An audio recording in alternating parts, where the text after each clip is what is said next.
All right, if we'll all stand up for the Pledge of Allegiance, and Representative Susi, can you lead us, please? I pledge allegiance to the flag of the United States of America and to the republic for which it stands, one nation, under God, indivisible, with liberty and justice for all.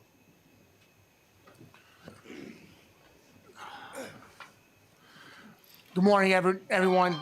Today we're going to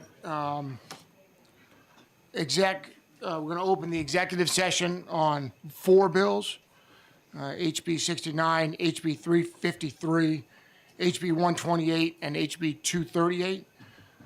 We have the amendment completed for HB 225, but in order to afford everyone an opportunity to read it and consider it, we're going to push the exec session on that off for another week. A couple of notes from this morning's meeting with the speaker before we get started. First of all, it's the use of computers and cell phones during committee. And from the 2 committee meetings we've had, I think we're doing pretty well with that. The biggest thing is that we need to treat people giving testimony with respect and dignity, and so therefore don't let it be a distraction. But I understand that certain things happen and people take notes and do research. I got all that. So please just continue to do what you're doing and not make it a distraction. The other thing from this morning is on parking. And so if you have an assigned parking spot, like whether it's down in the parking lot or if it's along the road, you'll know that you have it along the road. If you don't know you have it, then you don't. And so a bag over a meter is not your spot unless you've been assigned that spot. It's for people that are, whether they're disabled or whatever reason that they've got access closer. They are going to start enforcing that, which means a warning to the committee and then a tow. And so just fair warning that, that is sort of a policy. And truth be told, I didn't know that when I was a first-year freshman. And I didn't get towed, but I felt bad because I actually used one of those and then I stopped using it. So just fair warning. All right, off to the business of the day. The first item of business is HB 238, an act prohibiting collective bargaining agreements from requiring employees to join or contribute to a labor union. Do I have a motion? And Representative Granger. I move OTP. You have a motion to OTP? Correct. Okay, do I have a second? Second, Mr. Chairman. You're going to second? Okay. And would you have any comments to your motion? I think that everybody knows how they're going to vote on this, and I'm sure we're anxious. We got a busy day ahead of us, so I'll just leave it at that. Okay. Thank you so much. Are there any other comments?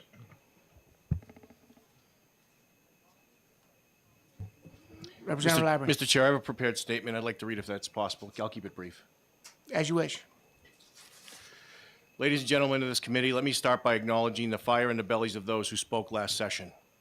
Passion has filled this chamber, and we must respect that. But now's the time to stoke that fire with some truth about the engine of our New Hampshire economy, our small businesses. We've heard the tales of union woes and benefits of the sanctity of collective bargaining for the likes of teachers, electricians, and firefighters. But what about the silent majority? The small to medium-sized enterprises, those with fewer than 200 souls, the truckers, the local innovators, the very backbone of our state's economy. These are not the UPS giants or the municipal unions or the Detroit auto factories. These are the businesses where every employee knows the owner's name and where the coffee is brewed by the boss's hand. Let's be clear. The allure of union stability is undeniable. Who wouldn't want the security or a golden parachute for retirement? But let's not be fooled by the glitter of that gold. The narrative that if you don't grab that pot, the owners will, is not just misleading, it's an insult to the hardworking entrepreneurs of New Hampshire. These owners have not only built these businesses from the ground up, but they have nurtured their teams, turning them into families and then those into communities. So why is it then that these small business owners have been conspicuously absent from this discourse? It's almost as if we have decided to ignore the very people who breathe life into our local economies. They have been ignored, and frankly, as a business owner, I find it highly offensive. I stand here to remind my colleagues that capitalism isn't the villain in this story. It's what provides the jobs and promotes innovation. It's what drives our economy forward. While unions have their place, I can assure you that New Hampshire's small businesses are fully capable of managing their own employees. Respectfully, I'd ask the committees to remember this. Without these small business owners, there are no jobs. Let's not let the narrative be hijacked by one side, and let's champion those who have fought tooth and nail to make sure New Hampshire is an economic powerhouse we can all be proud of. I yield back the remainder of my time. Thank you, Mr. Chair. Thank you, sir. Are there any other comments? Representative McKenzie. Thank you, Mr. Chairman. We are here for one purpose, not to debate whether or not the labor movement should have minority bargaining, whether or not this should be a place for grievances. We're here for one purpose. There is one carve-out in the Taft-Hartley law, which is 14B. And 14B gives states the right. This has nothing to do with the union environment. It gives the states the right to carve out that provision in the collective bargaining agreements, which gives the employer and employee who have negotiated terms and conditions of their employment, it provides the opportunity to carve that out. Now, out of the collective bargaining agreement. Now think about that. Think about that from some of the comments that have been made in this committee. We are a major contributor, labor movement is a major contributor to the economy in New Hampshire. And what you're doing here is that you are injecting into those relationships that have been built for many, many years, injecting into that process. You're taking away the right that these people have to have shared cost and shared responsibility, because those people who are under the umbrella of the labor movement as part of the law, those people are going to have the opportunity to get all of those benefits, to take advantage of everything that the labor movement has to offer, and not pay a single dime for that. Not a single dime. And that's this is not about the overall labor movement. This is about one provision. And the law is so specific that many people don't know this. But in the union workforce, if members of that union are unhappy with this agency fee, what they can do is they can file, if 30% of them want that out of their contract, they can file for an election for that particular provision. Only provision in law. The only provision in the Taft-Hartley that allows people to do that, to take that provision out of their collective bargaining agreement. So, Mr. Chairman, let's stipulate that people are not being forced into unions. That's the law. They are not, under a condition of employment, required to be part of a union. That's the law. They can't be fired for not being part of the union. That's the law. And we have heard that, all of these arguments, which actually misrepresent the law. So nobody in this United States of America is being fired because they don't want to be part of the union. And the only thing they can be required to do right now is to pay that agency fee if, in fact, the union negotiates it. And the agency fee is not the dues. It is only a slice of what it takes to negotiate the collective bargaining agreement and manage the collective bargaining agreement. It's nothing beyond that. So it's not the dues that the other members are paying. And let me say one final thing, because I know a lot of people have something to say. Right now, you could have somebody join the carpenters, and you have the rep from the carpenters who'll talk about this. Join the union, enroll in the apprenticeship training program, which, by the way, we pay millions of dollars to build buildings, and they could basically leave the union and still be part of the apprenticeship training program. And we would be on the hook. We, the labor movement, would be on the hook for the cost of that employee for their whole career. Tell me how that's fair. Tell me how that's fair. People should have to, if they're getting the benefits, and that's our responsibility, and we've heard, well, you can get out, we can do it, that's not before you. What's before you is Taft-Hartley 14B and whether or not people share in the responsibility, and whether or not, as a public policy, we think people should be responsible, and the fair and equitable thing to do is to require people, if we negotiate that provision, to pay a portion to support the benefits that they get, the activities for the benefits they get. Thank you, Mr. Chair. Thank you, Representative. Give me 1 second, 1 second pause.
Yeah, so just to bring everyone up to speed, so Representative Farrington was in a car accident this morning, and we're waiting to determine how he's doing. I don't know.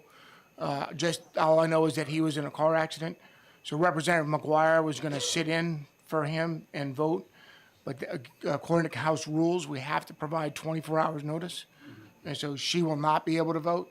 And so we just want to make sure that we're straight up with everything. And that's why she stepped out, and we can proceed. Is there any other comments? Representative Cahill. Thank you, Mr. Chair. We were all here last week when we heard from primarily members of the unions, and they emphatically told us that they thought they were getting their money's worth and probably more by being in the union. It made a big difference in what they were able to accomplish in their lives and for their families. And while I respect the comments of my colleague down the end of the table, that businesses are certainly the backbone of our country, so are our workers. And we haven't heard from the small businesses. Who we heard from were the workers.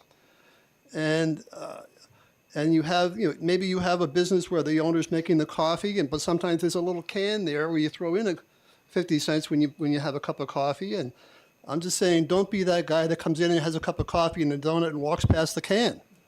Chip in something, because you're helping, you're doing something beyond yourself, but you're making sure that cup of coffee will be there next week when you come in. So I'm voting against this bill, and I wish we wouldn't keep on seeing this, but it's really not the right thing for New Hampshire. I don't know that there are companies, anonymous companies waiting to come in, but I don't think there are hordes of workers waiting to come in for only pass this bill. So I'm against it. Thank you. Thank you. Are there any comments? Representative Burchard. Thank you, Mr. Chair. I strongly oppose right-to-work legislation in New Hampshire because it undermines the rights of workers and threatens the economic well-being of our state. Right-to-work laws weaken unions by allowing individuals to benefit from collective bargaining without contributing their fair share. This leads to lower wages, reduced benefits, and diminished workplace safety, not just for union members, but for all workers in right-to-work states. Studies show workers in these states earn 3 to 4% less on average, and their communities suffer economically as a result. New Hampshire has long prided itself on local control and a strong middle class. This legislation is driven by out-of-state special interests and does not reflect the values of the Granite State. It risks creating division in workplaces and weakening the collective power of employees to negotiate fair pay and safe working conditions. I urge this committee to reject this harmful legislation and protect the rights of workers to organize and advocate for themselves. Together we can continue to build an economy that works for everyone. Thank you, Mr. Chair. Thank you, sir. Any other comments? Any other? Representative Kerr. Thank you, Mr. Chair. Just to kind of piggyback on everybody, starting with Representative LaBrie. I mean, it's nice that I am able to go to small businesses, because that'll be my first choice. If I'm going to go spend some money, it's going to be to a small business in my area, in my town, before I go to any bigger, you know. I'd rather go to a small lumber yard to buy my material than a Home Depot, let's put it that way, you know, stuff like that. So I agree with you 100%. I'm all for small business, and I will spend my money there whenever I can. To piggyback on Representative McKenzie, I'm not a representative of the Carpenters Union. I'm a member of the Carpenters Union, just so that, you know, there's no conflict of interest or anything like that. But I wanted to talk about what he ended with, was the apprenticeship. The opportunity for young people or even older people. I've dealt with and worked with a bunch of people that have been through college, realized that what they did wasn't making them any money, wasn't what they thought it was, and have gone into the apprenticeship in their mid-30s and sometimes even older. Just to realize that, hey, I'm getting all this. And the cool part is, most of my career has been spent hanging drywall and doing metal framing. Not the easiest way to go through construction, but it did me well. But you could also learn flooring, hardware and doors, ceiling, you name it. And it's not just the apprentices, it's not just new people coming in. For people like myself that have been around a while, I can learn how to read prints. I can learn how to become a foreman. I can do other things like that, so I don't have to strap on the tools and hang 12-foot 5/8 all day. So I just hate to see people miss that opportunity, that chance to be able to go join whatever union you want, whether it's any of the building trades, because they all have really great apprenticeship programs, and not be able to do that. And like Representative McKenzie said, you know, we train them, doesn't mean they got to stay. And lots of people go and either start their own businesses or work for somebody else because maybe they don't agree with the union ways, and that's fine too. That's fine too. We know we've developed some good people, some strong people, some honest, hopefully honest, hardworking people, and we'd like to continue that tradition. So obviously, if you haven't picked up by now, I'm against this bill. But thank you. Okay, fair enough. Representative Susi. Thank you, Mr. Chairman. I just want to say that I thought it was very compelling from the individuals that came in to testify at the hearing that this is actually going to only affect a very small percentage of companies in the state of New Hampshire. And everybody that was here that was testifying that belonged to a union seemed happy for what the union was providing for them. The only people that were here that testified on this bill, and it was said that day, were either a former non-union employee, the witness from Texas who worked for the police department that was non-union, or they were public sector employees, which this, with the Janus decision, really doesn't affect at this point. So when we're talking about what this bill is going to do for a very small percentage of people in this state, and here's the other thing, we didn't see anybody other than the NFIB come in and state that all the small businesses, 85% or 80 to 85% of the small businesses in the state are against this. But we had many companies, big companies in the state, that are for this legislation. So if we sit here today and we're going to try to pass this legislation, and I've been here, this is going to be my 8th term. I was a union guy. I was a president of a union for 9 years dealing with this, and then I came to the legislature and we're still dealing with it. For a very small amount of people that this is going to create a problem for, which I feel that it's not creating a problem, because there wasn't one person that came in here, again, that belonged to one of these unions out here that was disturbed by this legislation. So, once again, folks, I think this is bad legislation. I don't think it's needed. I think we could move forward with it without it. And as somebody said earlier, there aren't companies lined up here. We just saw an article the other day about a company that's coming in here. Nothing to do with right to work, but they're going to employ 500 people moving in from Massachusetts. They didn't say anything about they're coming here because New Hampshire may become a right to work state.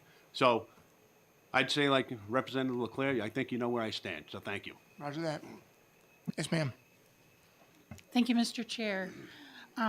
Yesterday, some of us Democrats were speaking about what we might say or could say on this issue. And I said, oh, I'd like to talk about, the ministers and the moral argument. And the thought then from some was, well, you're not going to change any minds. I do agree with Representative Granger. We probably all know how we're going to vote before we got in here today. But I do think it's important to voice, in my opinion, the morality of this, the fact that all labor has dignity. And a hero to me is Martin Luther King Jr., the Reverend Martin Luther King Jr. And he said, to paraphrase, right to work neither increases rights nor improves anything for workers. And he said, where these laws have been passed, wages are lower, job opportunities are fewer, and there are no civil rights.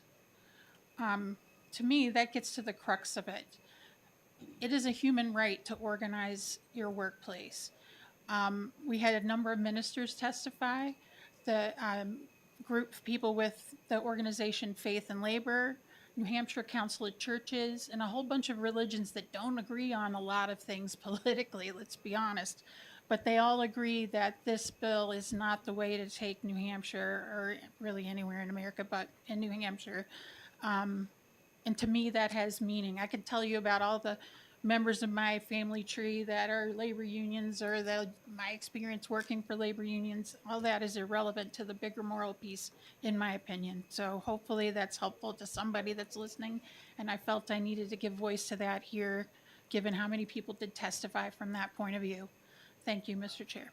Thank you. Appreciate that. Representative Schultz. Any other questions, comments?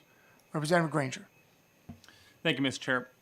Simply put, the ethics of it are very simple. I don't care how good a deal is. I want the right to say no. And that's what this legislation is about, the right to say no. Are there any comments from the committee? Representative Sullivan. Thank you, Mr. Chairman. I won't prolong this. I will say that I'm proud of all the statements that my caucus members have made. I agree with all of them, and I will be opposing the bill. Okay, thank you. All right, so everyone has had a chance to say their piece. Mr. Clerk, please call the roll. Representative Avaloni. Yes. Representative Ciro. Yes. Representative Prout. Yes. Representative Warden. Yes. Representative Drago. Yes. Representative Granger. Aye. Representative Hall. Yes. Representative Lebreen. Yes. Representative Sullivan. No. Representative Cahill. No. Representative DiSilvestro. No. Representative Susi. No. Representative Bouchard. No. Representative McKenzie. No. Representative Schultz. No. Representative Leclerc. No. Representative Staub. No. You have to say your vote, Representative Kesselring, yes. and then my, Oh, yeah, and then Representative Creighton. aye. And the vote?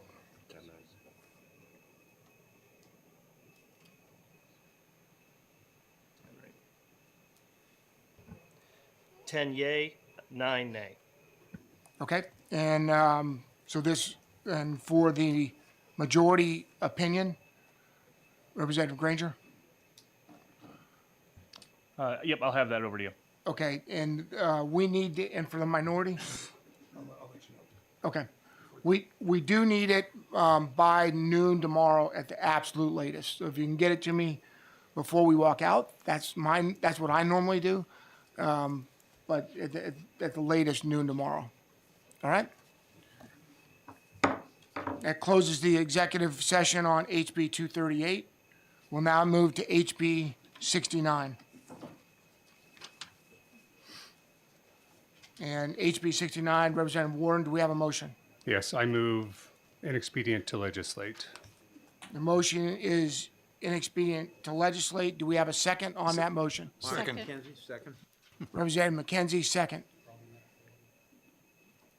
And would you like to speak to your motion? Sure, we've heard this bill a number of years, and it seems like an undue burden on small businesses that already have to comply with law in regards to checking the status, citizenship, ability to work, social security card, and ID of employees. So it's just an extra layer, and I think we've already piled on enough to the employers of New Hampshire. And I also don't like tying things we do here to the feds, because that can change on a moment's notice. So that's why I am encouraging inexpedient to legislate for this legislation. All right, and Representative McKenzie, would you like to speak to your motion? Okay, is there anyone else that would like to speak on this bill? Seeing no further discussion, Mr. Clerk, can you call the roll? Representative Avalani. Yes. Representative Serro. Yes. Representative Prout. Yes.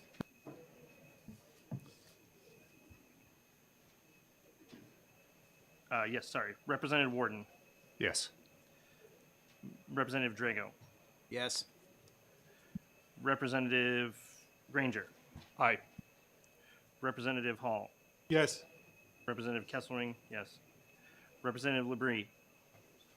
Yes. Representative Sullivan.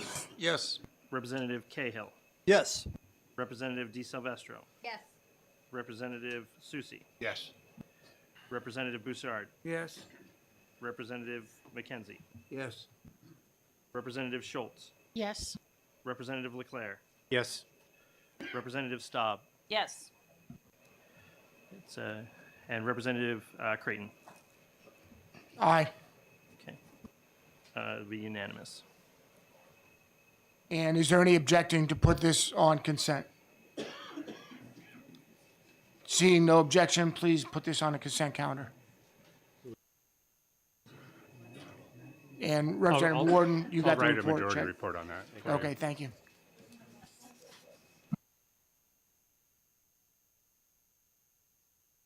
That closes the executive session on HB 69. We'll now open the executive session on HB 353 relative to hearing protection for employees of nightclubs and music venues. Mr. Chair, Yes, sir.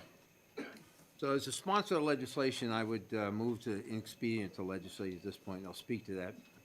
You would move to what? Inexpedient to legislate. Okay. And do we have a second on that? I'll second that. Warden. Representative Warden seconds. Would you like to speak to your motion? I would.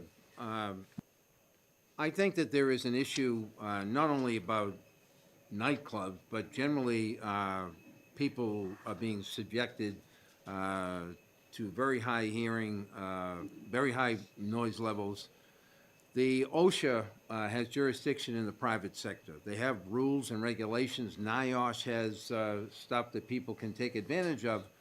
Unfortunately, they don't enforce it.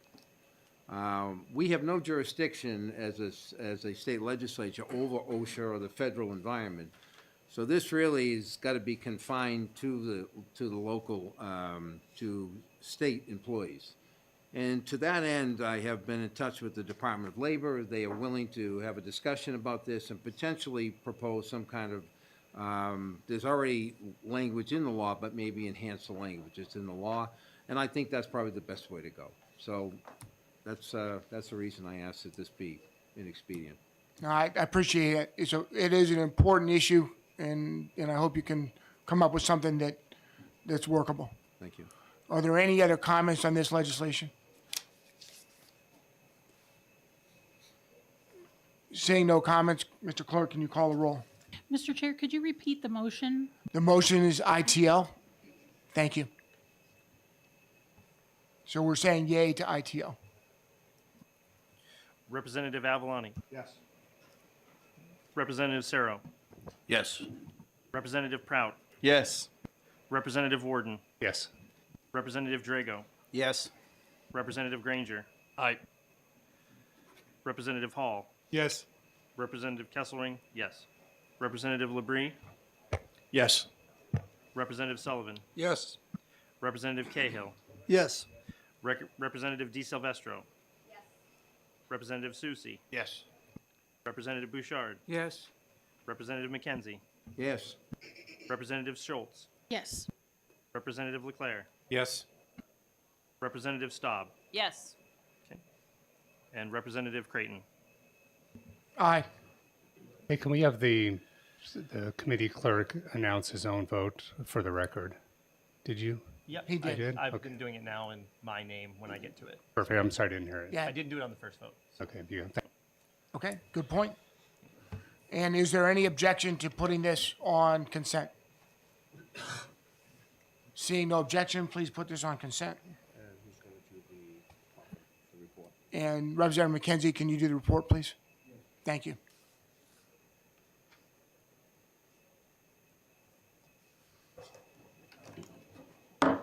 This closes the hearing on HB 353, or correction, the executive session on HB 353. I'm now opening the executive session on HB 128. And Representative Granger, do we have a motion? Yes, Mr. Chairman, I move we retain. The motion is to retain. Is there a second? Second, Mr. Chairman. And the second, Representative Granger, would you like to speak to your motion? Thank you. We just need, I think there's some more information that we can glean from this. And if we retain it, we might be able to get all the information without actually having to pass it on a floor vote. So we're going with the retain. Keep it simple. So the idea about retaining is that we would then have an opportunity to look closer at this bill. And we already have Representative Labrie has agreed to help Representative Granger look into it. Is there anyone else that would like to look into this bill with Representative Labrie and Representative Granger?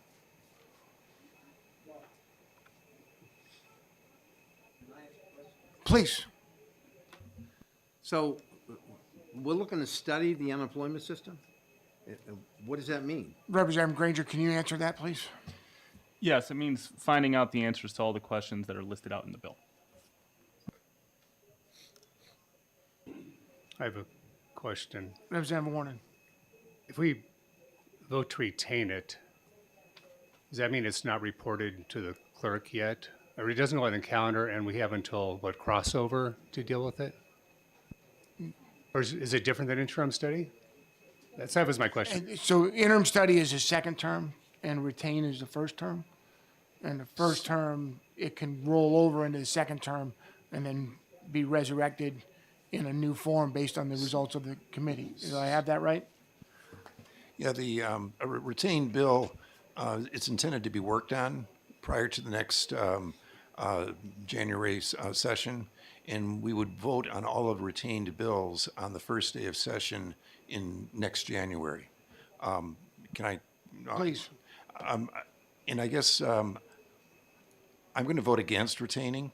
Okay. And my rationale is that this studying, if it's desirable, and I respect Representative Granger's interest in the issue, his interest in studying the issue, but I don't believe the committee,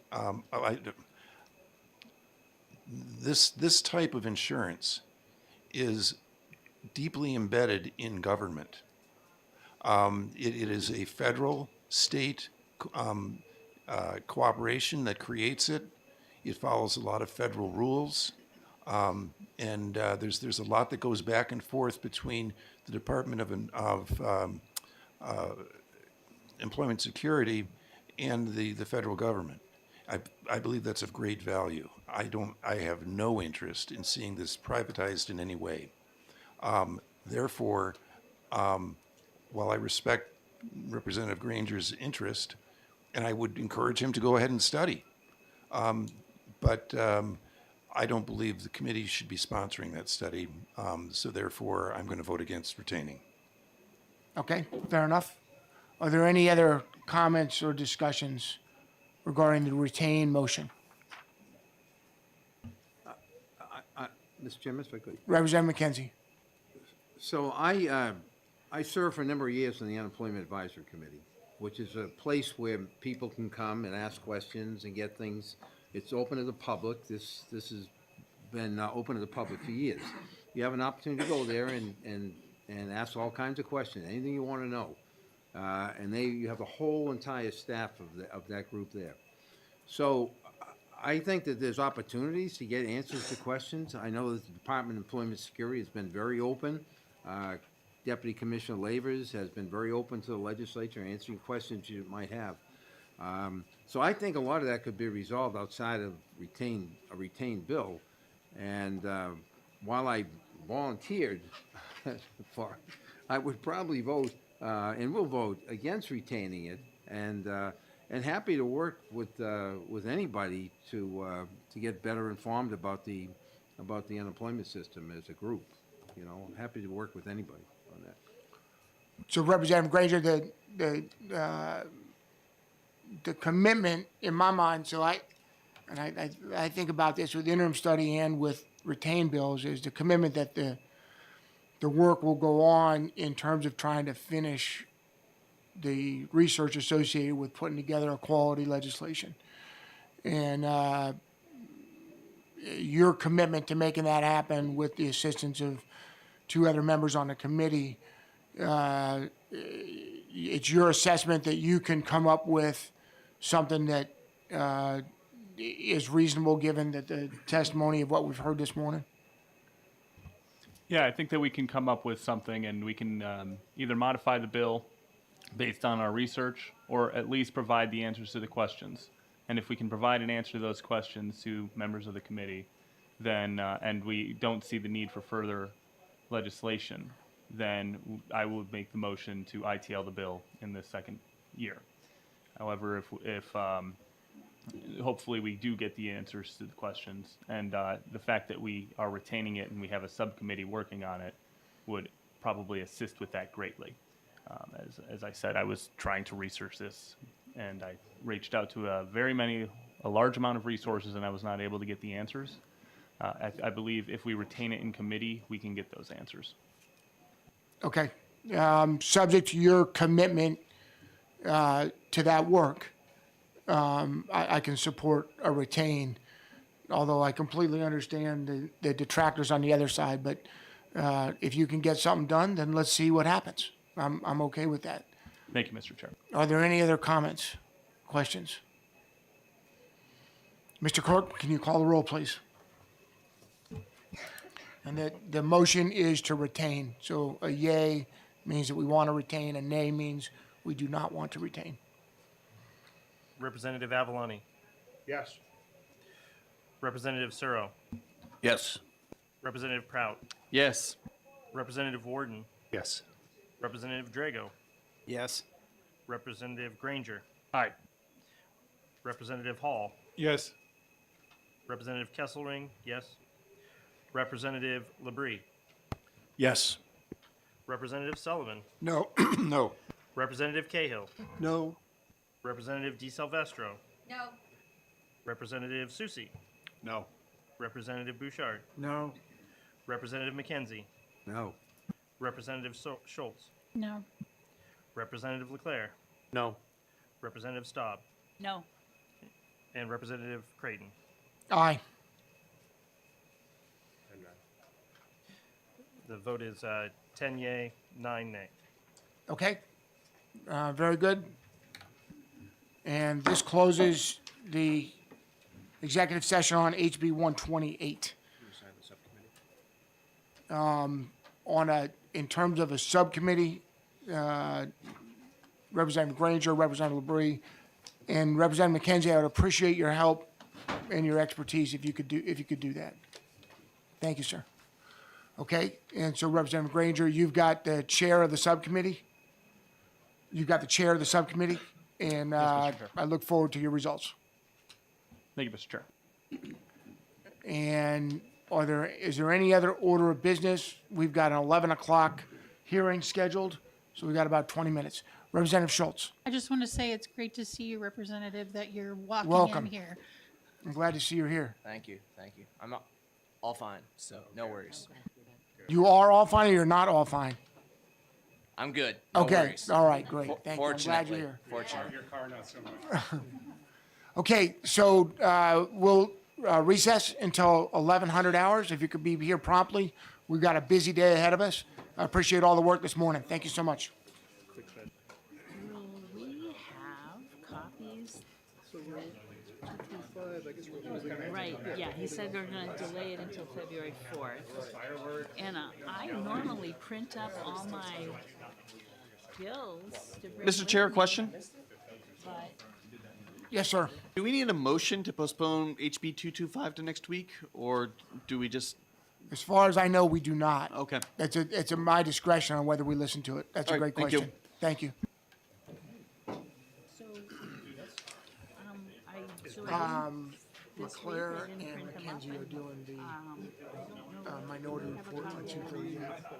Maybe. We don't know which one yet. They're going to figure it out and let us know. So it was in there from last week? And they should amend your sheets. Yeah, where I messed up. You should be sponsor. What was that? You should be second. Second. Clerk should be second. Okay. No, that's fine. You just can't say. Yeah. You. Okay, that's not, I'm just going the way it's on the sheet. So Yeah, it should be. the sheet's wrong. Okay. It was throwing me off to go to him last, so that's why. You know, I know that. Yeah, for sure. But I keep Me, then you. That's how it was. That's how it should be. Okay, that's not how it is here, but I can definitely remember that. So the next question on this for majority and our minority report, who was it that said that they're writing the? Is that for 238? Yes, 238. It's either Leclerc or you got that? McKenzie.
Morning, everyone. I'd like to open the hearing on HB 282, increasing the maximum benefits for first responders critically injured in the line of duty.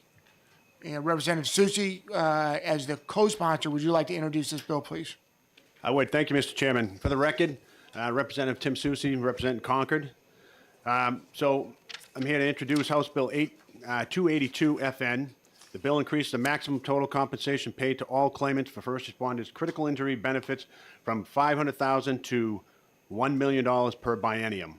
And I would love to answer questions, but I think there's people behind me that do a better job of answering them. So thank you. And seeing no questions, thank you, sir. Appreciate that. And if we can have Brian Rilf. Thank you, sir. And if you could state your name and who you represent for the record. Sure. Thank you, Mr. Chair. Honorable members of the committee, for the record, my name is Brian Rill. I serve as the president of the Professional Firefighters of New Hampshire. We represent approximately 2,000 active and retired firefighters across the Granite State. I appreciate you allowing me the opportunity to speak this morning on House Bill 282, which would increase the maximum benefits for first responders critically injured in the line of duty. As you're all well aware, our profession, the inherent risks associated with firefighting continue to evolve over time. And although there's considerable evolution in firefighting policies, procedures, best practices, and personal protective equipment, the fact remains that the dedicated firefighters that protect this state and their communities are constantly at risk for catastrophic injury, a devastating illness, or death. And I'd like to share a short anecdote with you. Just the other night, I also serve as a fire captain in the city of Portsmouth. Just the other night, my members responded to a 9-year-old child in cardiac arrest. And they treated that patient, with professionalism and due diligence. And as a result of that, it was determined that it's possible that this patient passed away due to meningitis. And our members were subsequently exposed to that during their airway treatments. This bill, should my members be affected by that illness, would help to cover them and protect them with the benefit. So, as current law stands, a claimant that suffers an impairment to their heart, lungs, brain, or internal organ or their senses also has an opportunity, in addition to their workers' comp benefits, up to $125,000 benefit for an impairment to one of these organs or to their senses. The law currently states that this will allow a benefit up to $500,000 for all claimants over a biennium. This simply would increase that to $1 million. And although we have not reached that $500,000 cap, as you'll see in the methodology of the bill, it is in large part due to the fact that this is a lesser known benefit that we need to do a better job of educating our members on. And with the evolving risks of the job, it is easily, one can easily come to the conclusion that this benefit will be paid out more over time. And over the course of 10 years, since this benefit was enacted, it has not changed from the $500,000 for the biennium. So with that, it's just a simple technical change that obviously comes with a financial impact. And I would ask that all the members of this committee, respectively, would vote in favor of this bill. And I'm happy to answer any questions you or the committee may have, Mr. Chair. Thank you. Representative Sullivan. Thank you, Mr. Chairman. Thank you for taking my question. The $125,000 that can be, you said up to $125,000 can be paid out. What determines how much of that $125,000 is paid out? Exactly what does it cover? Sure, thank you. I will tell you that there's someone here that's going to testify that'll be able to answer that question a little bit more clearly for you, but I'm going to take a stab at it. To my knowledge, it works in large part dependent upon the organ that is injured, what the individual's salary is at the time, and they're assigned a formula that deals with the number of weeks that is calculated for that injury for that organ, and the benefit is paid out somewhere between up to $125,000 for that injury. Yes, you got it. Representative Granger. Thank you, Mr. Chair, and thank you for taking my question. So I'm seeing from 281A32 that this was, you can correct me if I'm wrong about this, if you happen to know. If not, then that's fine. That this was put in place in 2014 and last modified in 2017. Do you know if since this has ever been put in place, if we have ever hit that $500,000 cap? So I do not believe we have, and I'm only speaking from the methodology that came with the bill. And when they looked at the cost of this, I believe the highest payout over biennium was $350,000, and that was in, I believe, 2023. Thank you. Sure. Representative Warden. Thank you. Thank you.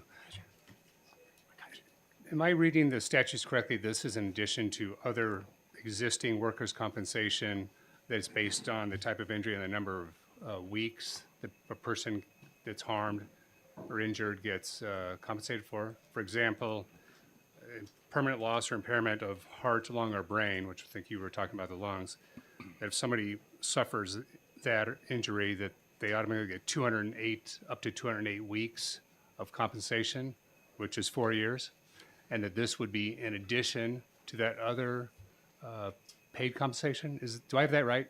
Correct. And this is specific to first responders, critical injury. It is an additional benefit due to them. But under 281, I believe that anyone has access to the first piece that you were speaking of. This would be in addition to that specifically for first responders. Representative Cahill. Thank you, Mr. Chair, and thank you for taking my question.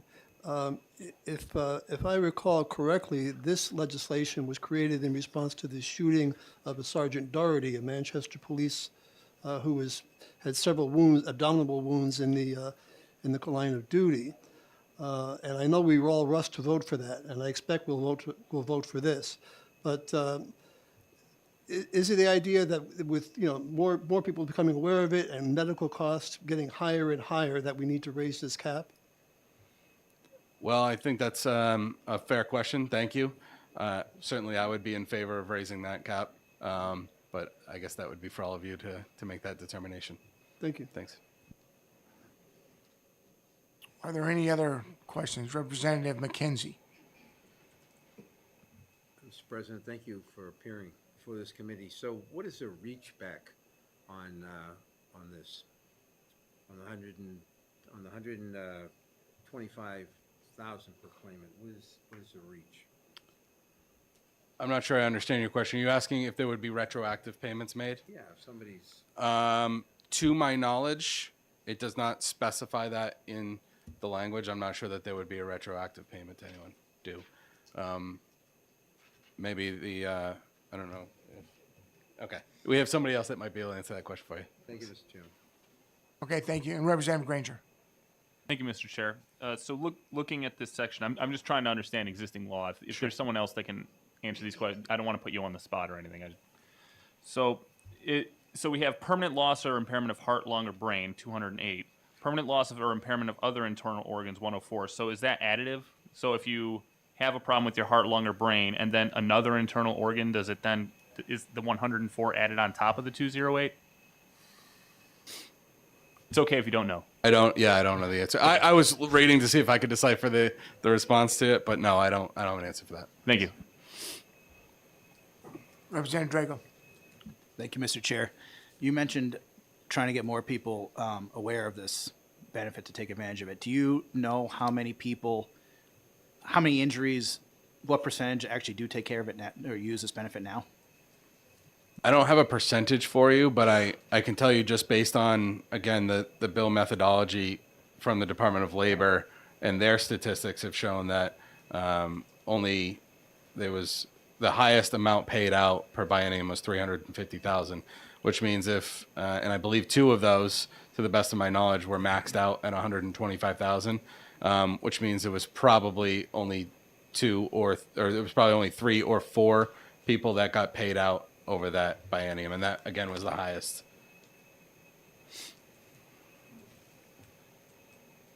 Are there any other questions? Seeing none, thank you, sir. Appreciate your testimony. Thanks so much. I'd like to call Jared O'Connor, please.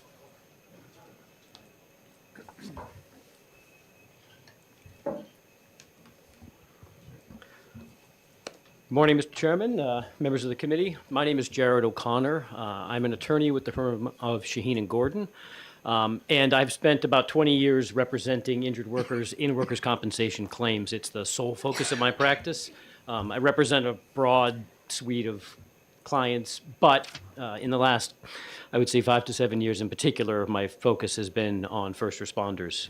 So I'm here in favor of the bill, and I'm really here to offer myself as a resource for questions about some of the technical aspects of the law. So let me see if I've written down and can address them one by one. Representative Sullivan, you had asked about how this is calculated. So under the law, you can see that depending on the nature of the injury or the nature of the body part that's injured, there are a number of weeks worth of benefits assigned to each body part. When I say weeks worth of benefits, I mean the benefit that this individual worker is entitled to, which is calculated based on their own average weekly wage. So higher earning claimants have a higher average weekly wage. Lower earning claimants, obviously the reverse. So somebody with a average weekly wage of, let's just make the math easy, $500 a week, if they get 100 and, well, now I'm not gonna be able to do the math in my head, but you get the idea. If it's a small number and they're entitled to 108 weeks worth of benefits because of an injury to an internal organ, then they may only reach $60,000 of the $125,000 cap. Whereas someone who is a higher earner may well exceed, and I have had clients who do. I've represented firefighters with significant burns over portions of their body where they lose the ability to touch or have sensation. Under this, my client, the one I'm thinking of, was maxed out at $125,000 because his average weekly wage was fairly high. So that's how it's calculated. Does that answer your question? Okay. Representative McKenzie, you had asked about the retroactivity piece of this. Okay, all right, fair enough. And then let's see, Representative McGuire, you had asked, whether it was additive. If you have a brain injury and also a shot to the pancreas, can you include those? I think if you look at the language of the statute, yes, I think you could. However, they're still both collectively subject to the $125,000 cap. So if you have somebody with a particularly low average weekly wage who is entitled to multiple awards under this section, if you scan down to the section of the law under section 32A Roman 2, payments under this section are subject to everything else in workers' comp, and total compensation shall not exceed under this section $125,000 per claimant. So if they do have multiple, then it would still hit the cap. Representative Warden. Thank you. Thank you. This is very helpful for understanding the statute or interpreting it. So on the worst type of injuries, which is heart, lung, and brain, 208 weeks, which is 4 years. We don't have to break it down by week. 52 weeks is 1 year. 208 weeks is 4 years. So if the employee makes $100,000 a year and he is entitled to up to 4 years, the max he can get is $125,000? Or does he get 4 years, $400,000 plus the 125? No, the max is $125,000. And just so you know how it works, because it's based on their workers' compensation disability rate, if they're making $100,000 a year, under workers' comp, when you're out on disability, you get 60% of your average weekly wage. So they would be entitled to $60,000 a year if they're out on comp. If they're entitled to 4 years worth of benefits under this provision, that would be $240,000. So they're going to hit the cap and get 125 in a case like that. That's super helpful. Thank you. Okay. Representative Cahill. Mr. Chair, thank you for taking my question. So the legislation proposed does not raise the 125 cap. It only allows more money to be available should there be some sort of catastrophic situation where multiple first responders have severe injuries. Correct. What this legislation does is just broaden the pool. Right now, each individual is capped at 125. The pool is 500, so you have four claimants, and it's exhausted. But yes, this would broaden the pool, but each individual person wouldn't be entitled to more than 125 under this. Thank you. Representative Granger. Thank you, Mr. Chair. So when I'm reading this, it says in addition to other payments made under RSA 281. So am I to understand that the 125K is in addition to other workman's comp payouts? Correct. Yeah, this provision is sort of a standalone benefit available only to Group 2 retirement members, meaning police and fire. So this is only available to them, and it's payable in addition to whatever else they're entitled to under workers' comp. Because they're entitled to everything that regular citizens are entitled to, you know, the regular medical benefits, disability benefits. There is a permanent impairment award that is available to ordinary claimants, but it's limited to primarily physical type orthopedic injuries. If you are a DOT worker, or you're working at Walmart and you have a serious injury, if that injury is to your internal organs, there is no permanent impairment award available, broadly speaking, to workers' compensation claimants. What this benefit does is create that benefit for specifically Group 2 retirement members, and it is, as you say, in addition to whatever else they may be entitled to under workers' comp. Can I get a follow-up? Yes, please. Is there a cap on what the typical amount? So if you're not a first responder, Right, and you're and you're covered by 281, is there a cap on how much a single person can get out? There is a cap. It's set by the amount of weeks that are assigned to each body part. If you look at Section 32 of the law, that's the permanent impairment provision, broadly speaking. And what that does is it assigns a number of weeks worth of disability benefits to each body part.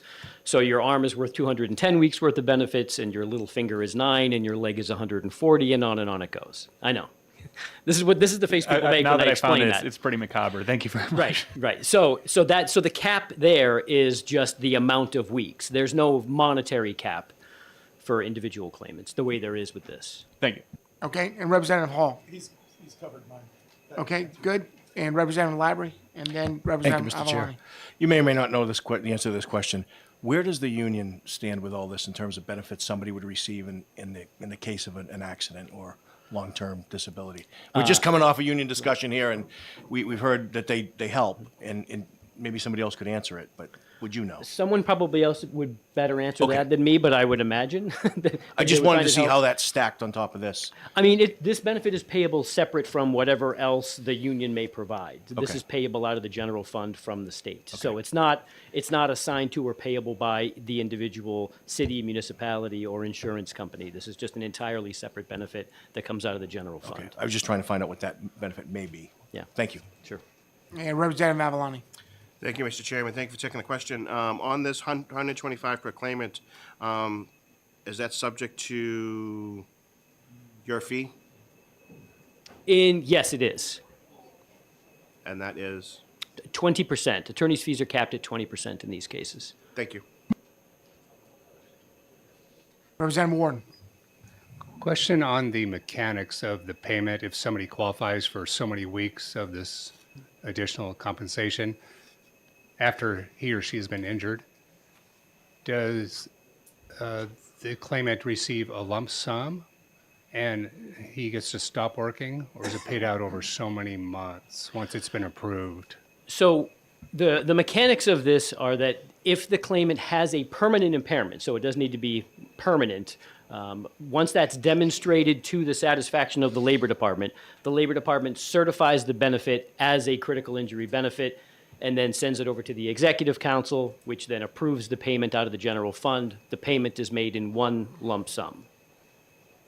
Follow-up? For a follow-up. Thank you. That is helpful. Thank you. And then often the person's not working anymore. That's a separate issue, right? This comes from the general fund because he or she is no longer employed, potentially. Most likely, not necessarily. I mean, it's certainly possible for people to have a permanent injury that nevertheless isn't so severe that it keeps them from working. I mean, you can have permanent loss of some function or some loss of range of motion and still hold down a job. So it's not necessarily a one-to-one. I mean, in many cases, obviously, yes, the injury is severe enough that they need to retire from the force or from the department, but it's not necessarily the case. It's good to have a subject matter expert here. Thanks. Sure. Are there any other questions? So I've got a question on, one second, let me, well, go ahead, Representative Granger, go ahead. I was just going to ask for a card or something. absolutely, we can get that. Can you provide a business card to the committee? I can. Thank you. And so I got two questions. One might be out of your purview, but from your understanding, the money comes out of the workers' comp fund. No. Okay, so where does it come from? It comes out of the general fund. Out of the general fund. Correct. Okay, so out of the state's general fund. Correct.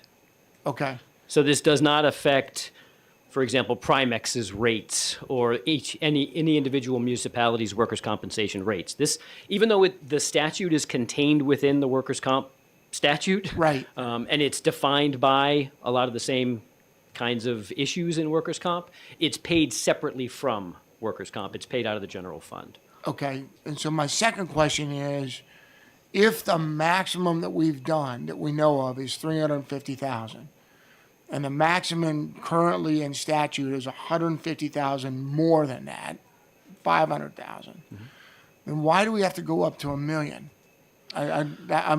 I'm lost on that a little bit. So as a practical matter, as Mr. Rill mentioned previously, I think in part this because this statute it's a fairly new benefit.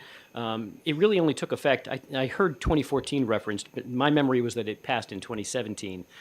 It can take a while for these cases to work their way through the system. Somebody has an initial injury, they treat for a year or two, it's not clear that they are permanently impaired for some time after that, then it's submitted for approval. So awareness of the benefit as something that's even available to first responders is still, I think, percolating its way through the state. And just the nature of the cases is such that it can take a while for people to reach the point where they are eligible to be rated for a permanent impairment. And so I think it's not surprising to me, for example, that for the first few years, maybe even the first 4 or 5 years that it was in existence, there wasn't many claims made against the fund because people weren't eligible for it until 2017. And it wasn't until some years after that that we're now starting to see them be applied for. Okay, so good. Representative Cahill. Thank you, Mr. Chair, and thank you again for taking my question. So in the event that there are no injuries of this type, no claims, then the money stays in the general fund. Doesn't cost anybody anything. Is that correct? Correct. Thank you. Okay. Seeing no further questions, thank you, sir. I appreciate your testimony. Thank you. And Daniela, Ms. Albert, come on up from the Labor Department.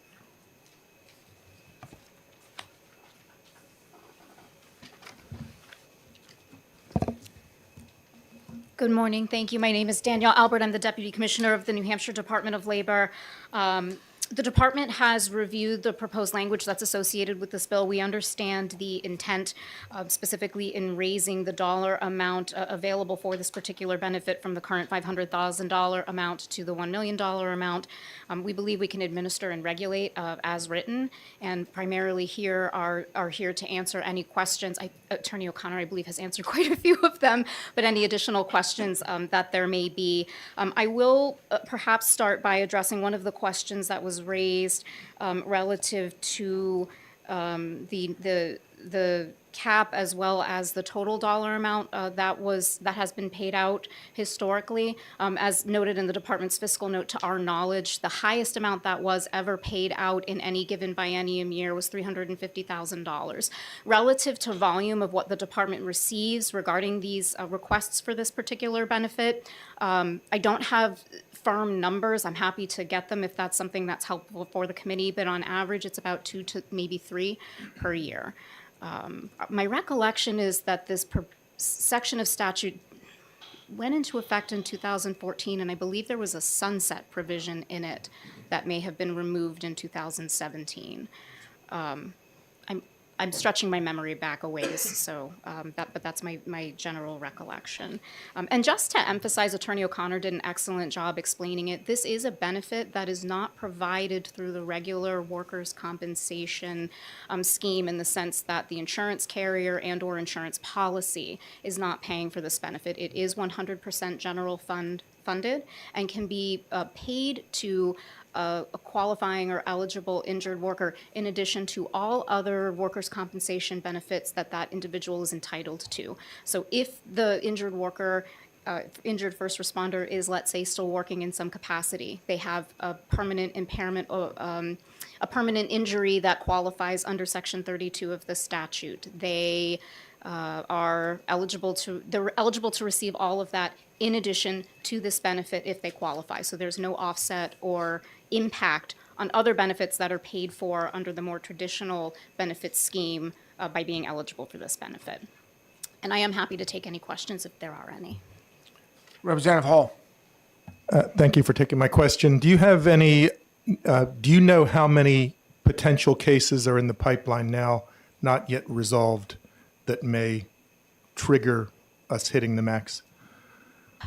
Any potential cases that are in the pipeline that are not yet resolved, do you mean that that petition has been made to the Department for certification for the Correct. benefit? Yes. I'm not aware currently of any pending. I'm happy to double check with our workers' compensation division just to assure that something hasn't very recently come in. But as far as I'm aware, I do not believe that there are any currently pending. Thank you. Okay. Any other questions? Representative Avalani. Thank you, Mr. Chairman. Good to see you again, Deputy Commissioner. So this is on top of everything that workman's comp would pay out. So if workman's comp paid out for a loss of limb for a public employee, they would also pay out under this as well. That is correct, assuming or contingent upon, one, the injured individual meeting the eligibility criteria, that they meet the definition of first responder, they're a Group 2 retiree, that the department has certified them as having a permanent injury that's at less than 100%. So there are certain eligibility criteria attendant to this benefit. Should the first responder meet those eligibility criteria, yes, this benefit would be paid on top of lost time from work, medical benefits, the more traditional permanent impairment award, any other comp benefit that's out there. Follow up, Mr. Chairman? Please. On the private sector, is there a similar process for that, or is it just you're one and done with the workman's comp and you're back to work? There is no secondary level of insurance. That's an excellent question. So for the private sector, for any injured worker who does not qualify as a first responder defined by the comp statute, there is no comparable critical injury benefit. The benefits would be there is a permanent impairment benefit that's available, set forth at Section 32. That's the scheduled table that Attorney O'Connor referenced for certain types of bodily injury to the individual's person. But the critical injury benefit, I'm not aware, there's no comparable. Thank you. Thank you, Mr. Chairman. Representative Granger. Thank you, Mr. Chair. So if the first responder dies, does this apply or no? Or is that a separate section of law or? That's a very, very, very good question.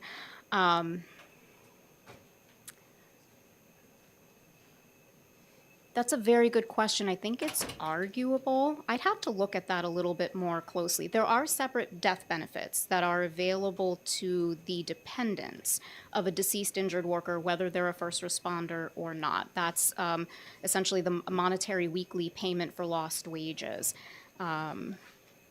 I'm happy to look at that a little further. I don't want to give an answer that's inaccurate, so if you're comfortable with me going back, I would just like to look at the statute in detail and provide an answer on it. If you could provide it for the whole committee, I would greatly appreciate it. Absolutely. Thank you. Yes, please. Thank you. Yes.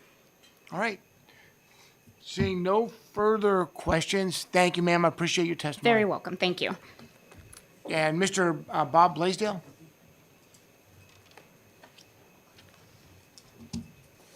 Please state for the record your name and who you represent. Of course. Thank you, Mr. Chairman. For the record, my name is Bob Blaisdell. I represent the New Hampshire State Employees Association. Thank you for your time. I wasn't planning on testifying. However, hearing some of the things I did, I felt needed to say a few words. This statute, I was just telling to my good friend Jim Demers here in the back, this is one of the best things we did back in 2014, doing this for Dan Doherty. Because it was needed.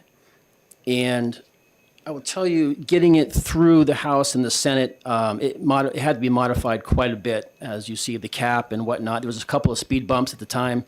There was a sunset provision that was mentioned earlier. This is critical. This is really, really important. And I can tell you the 125,000, okay, I still keep in touch with Dan. It's not even close. It's not even close in today's world. What I'd like you to think about is, what if there were 5 Dan Dohertys? God forbid. What happens to that 5th person? Dan got $125,000. That was the max he could get. Should have got more. What do you say to that 5th person in a catastrophic accident?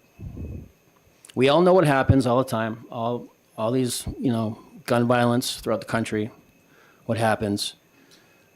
This is pretty important stuff. So I would just ask you, what do you do with the 5th person? And and I fully support this legislation, by the way. Expanding this to $1 million, absolutely. But Mr. Chairman, you mentioned, well, if there's only 350,000, that was the highest in 1 year. Why don't we just put 500? I would challenge you and the rest of this committee to maybe think, why even have a cap at all? Let's use that logic, right? Nobody here has a crystal ball. Nobody knows what's going to happen today, tomorrow. But we have a responsibility. We have a real responsibility to those men and women who come to our aid. I fully support the bill because I know these sort of things, you got to take it in baby steps. So I really, really appreciate the uptick from 500 to $1 million. It's important. But I just want you to think about that 5th person right now, or as this is read, that 9th person. But this is moving the needle, and I fully support it, and I hope you do too.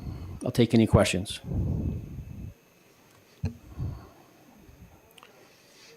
Representative Sullivan. Thank you for your testimony. It occurs to me that if New Hampshire had a New Hampshire-sized version of 9/11, would $1 million be enough? Not even close. Thank you. All right. Thank you, sir. I appreciate your testimony. I'm glad you stepped up.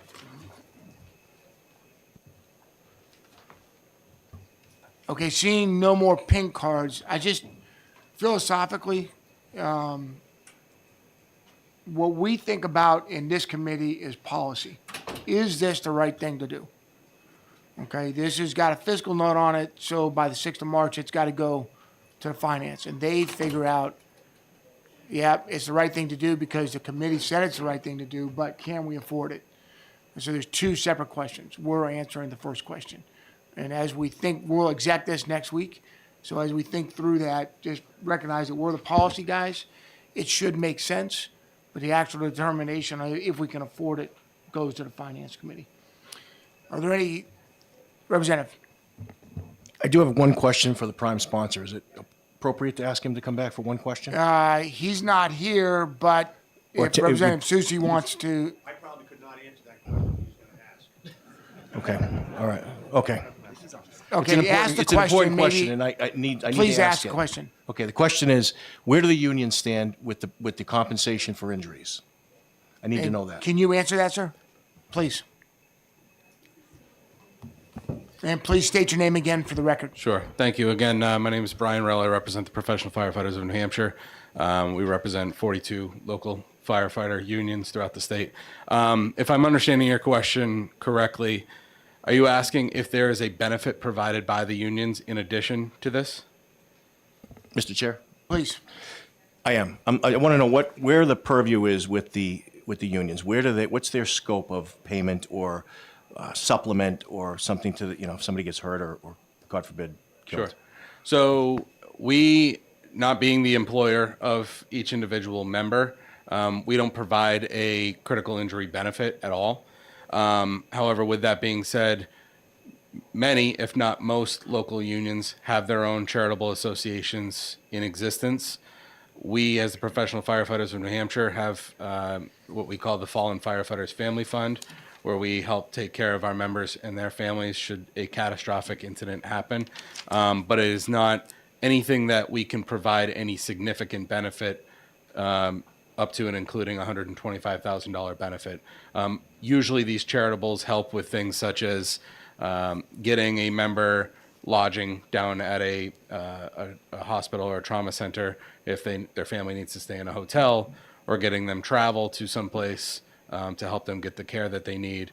We're helping, for instance, we help with their families and their children and try and help them through things like college. We send them money should their, God forbid, their father, mother be killed in the line of duty. We send them money every year to try and help the children. But we do not have a specific critical injury benefit for this. Thank you. Sure. Okay, thank you so much. I appreciate it. I'm sorry, Representative McKenzie, do you have, sir, can you answer one more question, please?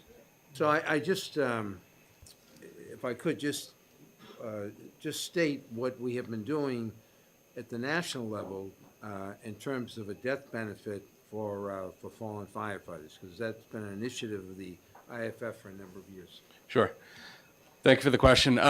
So are you referring to the public safety officer's benefit? Yeah. So there is a federal public safety officer's benefit should someone tragically die in the line of duty as a firefighter. And I believe that should they meet that metric and meet all of the qualifications for that, it's somewhere in excess of $450,000 benefit paid to the families.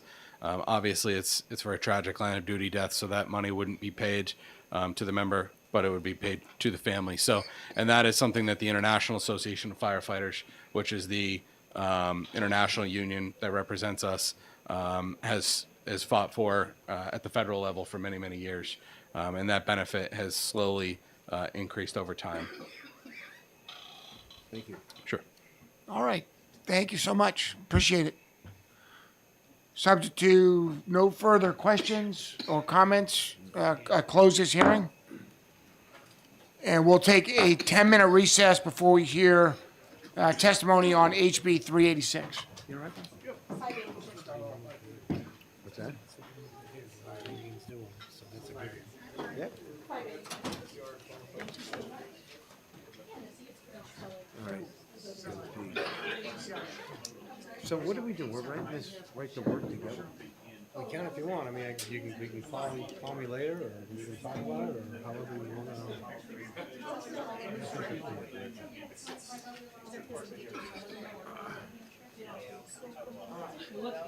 No, it makes perfect sense. I've been doing it long enough. I know, like, there's a lot of. You get a patch of ice or something this morning? The car this morning. Well, yeah. But did you just? No, it Was it wasn't their even fault? ice. Your fault? Did you? I don't even know. There was a light. There was a flagger right next to it. Right. Lighting from the slam on the brakes. Right in the middle. The light. Intersection kind of? Yeah. Sort of. And I slammed on my brakes. And I tried to turn off. Glad you're all right, though. Yeah, fortunate. Saw you in front of me on the highway. I go, 487. Oh, we done. It's right now. It's right next to it. What's this? I was on a highway behind you. Oh, you were? Oh, good. I have a little Volkswagen Golf. Oh, okay. Instead of my truck. I put my plate on the front on both my vehicles. That way, at least if whichever one I take and I come up and they see it, maybe.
One of the many other hats that I wear is as an advisory board member and facilitator for the Elephant in the Room series of the New Hampshire Theater Project.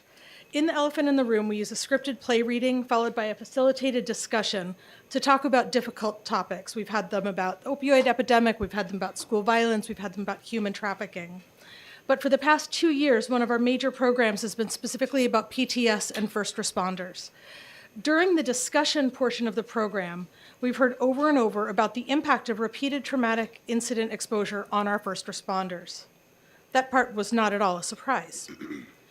The part that was surprising occurred when we had many of our first responders from small communities talk about how difficult it is for them to access care, mental health care in particular. First responders who participated in the program shared stories from being the dispatcher who took the call about their own family member and weren't allowed to leave work in order to go address the situation, to those who were on the scenes of horrific accidents where they had to literally search for body parts that were no longer attached, to those who searched for colleagues, who had to search remote locations for colleagues who had gone off with the intent of self-harm. We also heard from family members and friends of first responders who talked about the long-term impact of the job on their loved ones. We also had a special presentation for the New Hampshire and Maine Municipal Managers Association, and during that presentation, we also heard from town managers and town administrators who wish they'd known how to ensure that their crews knew how to access help, but also those from very small communities who talked about how difficult it was to find any funding for that help, given how small their communities were, and the limited resources of those small communities. We also heard that although technically workers' comp is available to first responders who get injured on the job and who have clearly medically defined PTSD, it's difficult to access, and there are limited supports for theirs who are trying to work through their experiences prior to getting to the stage of full-blown PTSD, right? One of the consequences of all of this that we know statistically, nationally, rates of alcoholism, substance abuse, and suicide are high, very high among our first responder populations, as well as domestic violence increases as well in many of those as a result of the way they handle their issues. Larger towns and cities across New Hampshire are generally able to fund insurance for their staff and include an EAP for them as well, an employee assistance program, which I know you know, but maybe our viewers at home don't.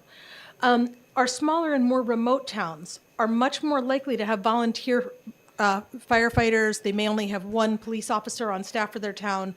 They may have other challenges, but they are much less likely to be able to fund that kind of care. So this bill was really designed to be the stopgap measure to fill the void, to fill the gap in coverage, by creating a state-funded EAP that's specifically for volunteer first responders and those from towns that have 5 or fewer paid first responders. We can provide the coverage that's sorely needed. It can be accessed remotely.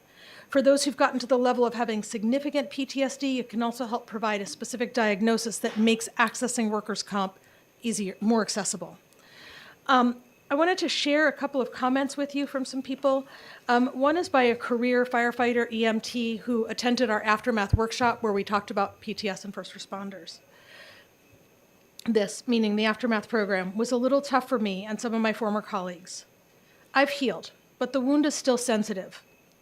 I feel the program is extremely valuable for community leaders to understand the jovial first responder may have hidden wounds that need attention.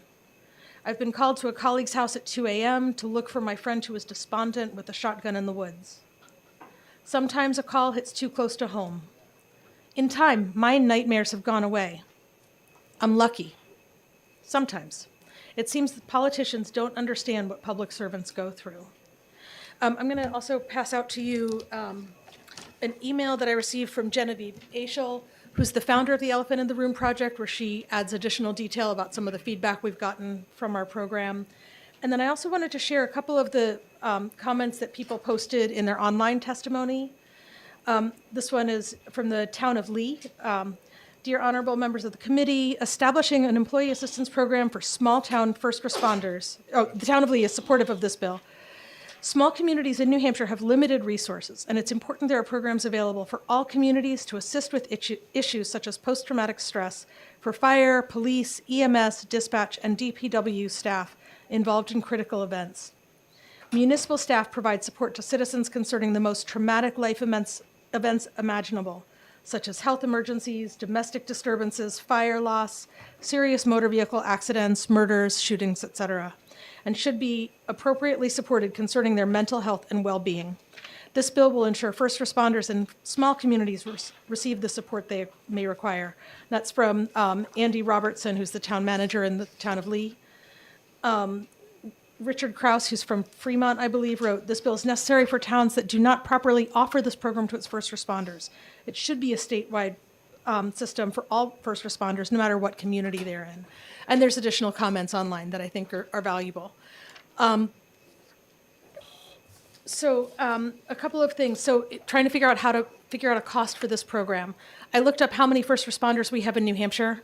I divided that number by 50%, and then I multiplied it by the rough estimate of what it costs to enroll a person in an EAP. So the idea being that obviously not everyone's going to need to access this care every year, right? Ideally, it's a small number of people, but hopefully it's all covered by the $150,000 that I've asked for. At the same time, I also looked up the cost to hire and train police and firefighters. I didn't look at every type of first responder. That wasn't realistic for me. But I would say that first responders also include people who work in fire and rescue and other similar groups. Based on what I found online and work that I did reaching out to some different police chiefs, the current average state cost to hire a new police officer in New Hampshire, including recruiting and training, is approximately $70,000 per person. And one of them told me it can be up to $150,000 per officer to hire someone. For fire, it's a much more complicated formula because some firefighters are hired simply as firefighters, some are EMTs, paramedics, there's all different levels. So the formula came out to about $10,000 to $20,000 just to get hired and then to begin starting to equip them. And so if we think about the cost of this program versus the cost of hiring, retaining, and recruiting, it's obviously much less expensive to provide our first responders with critical mental health care when they need it, rather than having to go back and try to find new people, especially at a time when we have vacancies across the state in all of these areas. And with that, I will end my testimony and be happy to answer your questions. Excellent, thank you. Are there any questions, comments? Right next to you, sir. Representative Alani. Thank you, Mr. Chairman, and thank you, Representative, for taking the questions. You mentioned in your testimony that this would be an affirmative action for a workman's comp claim to go to EAP first. And then backtrack to the... So what we heard is, so technically, workers' comp is supposed to cover PTSD. However, to get workers' comp, and this is what we were hearing from our first responders directly, so I may not have it all 100% accurate, to be fair, but was that in order to access workers' comp, they had to have a medical diagnosis. In order to get a medical diagnosis, they need to have seen someone. In order to see someone, they had to have a way to pay for the person. So we had one of our people who came to one of our presentations talk about his full-time job is as a gas station attendant. He makes $15 an hour and has zero benefits. He can't afford to go see someone to begin the process to get the care. And he talked about that he's not sure how much longer he can stay as a volunteer firefighter in his community because he's not sure how much longer his body can physically handle the stress of the job.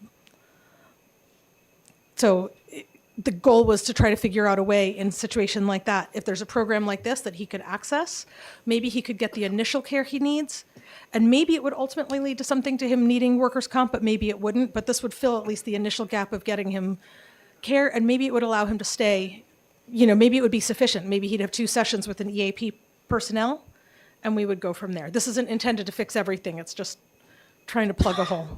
Follow-up? Yes, follow-up. Thank you. And it's administered by the EAP program, and they would make a medical diagnosis of an employee, and public or private? I'm confused. So an EAP is designed to provide mental health care or other care that people can access remotely, right? And so the goal of this is really about figuring out ways to access the mental health care without stigma and getting them the care they need. And final? Yes. What notification to the employer, if they intend to go to EAP looking for a diagnosis, to be able to file a claim, because employers have a limited amount of window to file that claim with their insurance company to say there might be something coming or they might be on the hook because it's past the window? So EAPs by design are intended to be confidential to protect employees. One of the things that we also heard from our police officers who attended is that if they were to go the route of being seeking mental health care specifically for on-the-job trauma, they can lose their certification as police officers, which leaves many of them unwilling to seek the care. So an EAP by design is intended to be confidential between the employee or the volunteer in this case and the EAP program. That's why it would be through the state as opposed to through a specific town. And so I'm not sure if I'm able to answer your question fully, and I'm sorry that I'm not an expert in the field. That's okay. Thank you. Thank you, Mr. Chairman. Okay, any further questions? Thank you, Representative, appreciate it. Thank you. And if we can have Michael Lawless, please.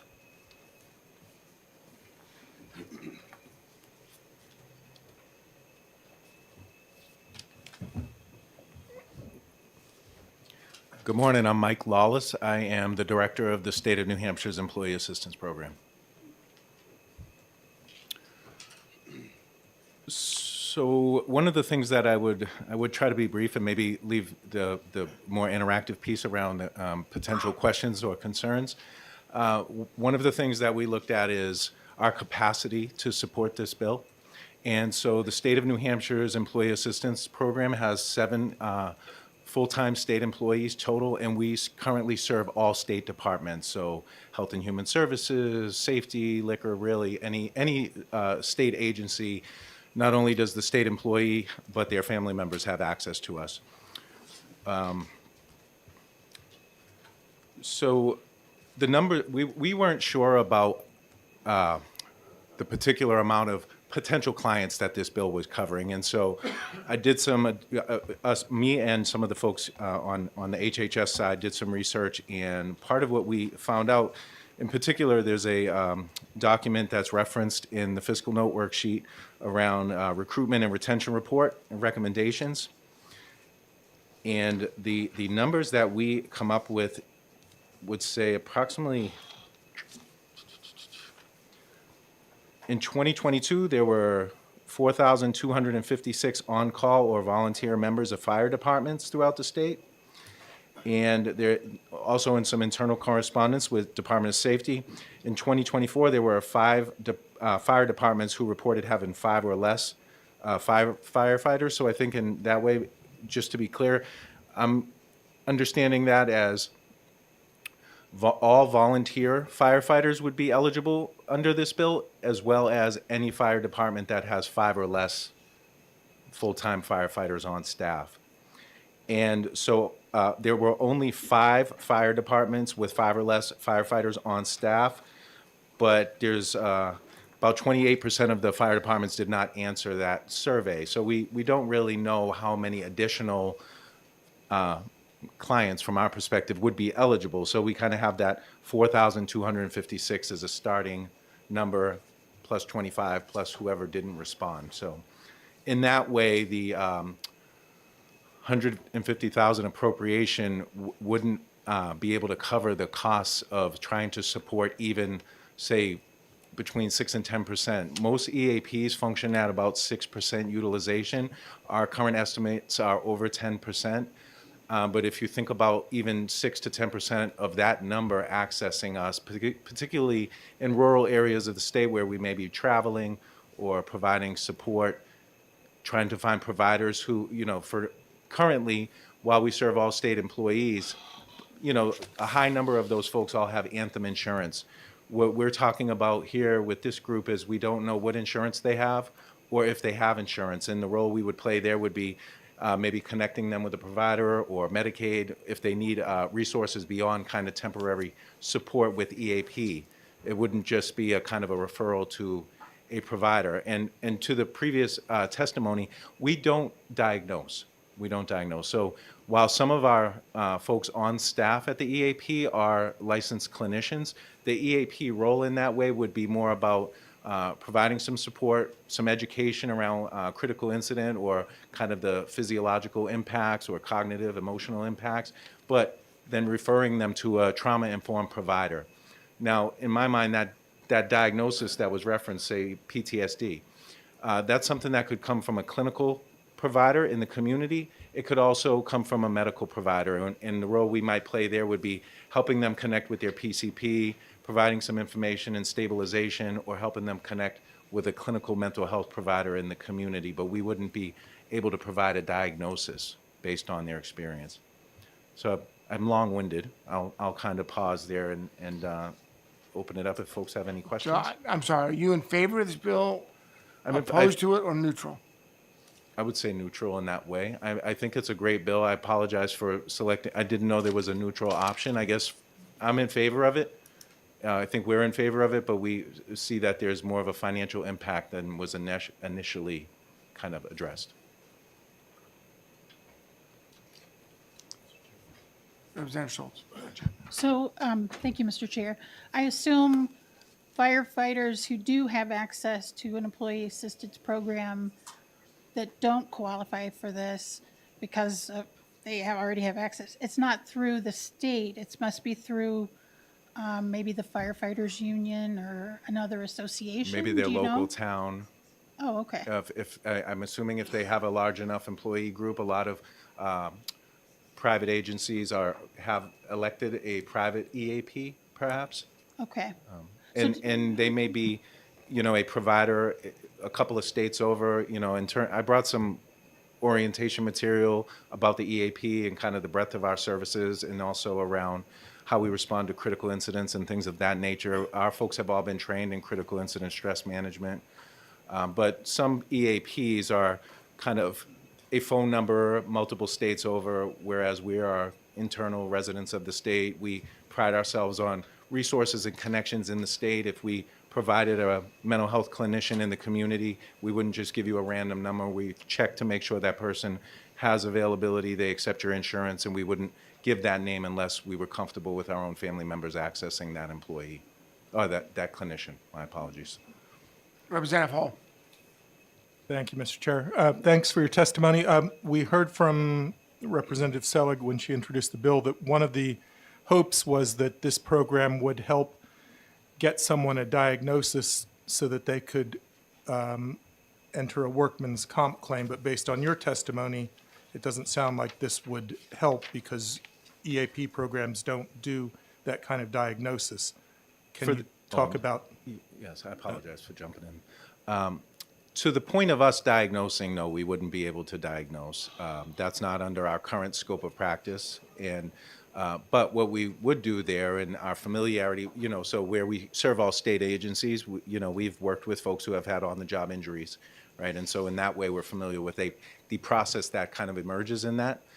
So our role in that particular incident, let's say an employee reached out or a firefighter reached out, they had an event, we would support and assess based on what they're presenting with. And I would imagine in a situation like that, part of the conversation would also be around where are their resources, and that bigger umbrella is a resource that could provide them a diagnosis. And so at that level, it would be a PCP or a licensed clinical mental health counselor in the community, which we have relationships with folks like in those ways. And so from a referral process standpoint, that may be a much smoother transaction for them, but we could help them get connected and kind of support them in the process of getting connected and dealing with the emotions and experiences that they're dealing with in the present moment. Quick follow-up. Yes. So there would still be an additional benefit needed somewhere for that person to get the diagnosis to go into the workers' comp system. It would, in that, if they had insurance, we'd help them kind of rule in or out what's the quickest path, because they may also have an existing mental health condition. They may also be on prescription medication. And so part of the conversation may be what path is the quickest path to get connected with an additional resource? Who are you considering reaching out to? A PCP would probably be in that equation where there's some other factors there. If they didn't have insurance, we would be reaching out to providers that we know either work on a sliding scale, or they have an area of specialty with first responders or firefighters, and so they're open to working with folks either at a reduced rate or sliding scale. If they didn't have insurance and that was something that they would likely need to navigate this process. We'd be helping them connect with Medicaid or going through the application process to kind of navigate that as well. So it would never be us kind of meeting and then just kind of moving on. We try to support through that whole process, anticipate where the challenges would be, connecting them with resources that would help them navigate the process, and then the follow-up. Representative Sullivan. Thank you, Mr. Chairman. Thank you for taking the question. You testified that $150,000 would be insufficient to cover the cost of this. Do you have an idea of what a sufficient amount would be? The fiscal, I'm not sure if the fiscal note sheet, we submitted the updated fiscal note sheet on January 16th.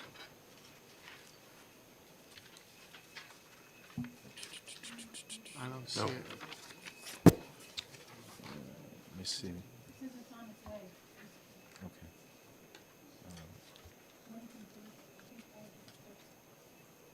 We anticipated, based on the numbers that we had in trying to estimate the impact and our capacity, we estimated having to hire a new field rep position, a full-time position. And I have the numbers here. Let me just see if I can tease them out. I'm sorry.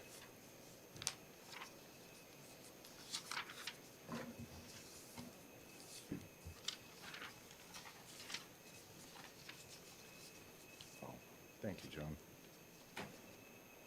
So for fiscal year 2026, it would be 106,000. For fiscal year 2027, it would be 111,000. And that's, I'm sorry, and that's over and above the cost of the actual program. That cost is not factoring in the $150,000 that was initially referenced. Right. This is just the cost to be able to hire a new full-time position and absorb the capacity that may come in through that volume of potential clients. Follow-up? For follow-up. Just to make sure we're clear, it looks like $260,000 would be sufficient to fund this. Is that correct? I mean, when I look at the fiscal note here, it's 106 for the 26 and 111, so I believe the initial proposal said 150. Right. So 250 would, but I think the estimates are 106 and 111, so 217 over the biennium. Thank you. All right. Representative Granger. Thank you, Mr. Chair. So the governor has implemented a hiring freeze. Do you expect that by the time this is passed, the employee, it would be justifiable to hire an employee for this while we're possibly letting go of employees for other stuff?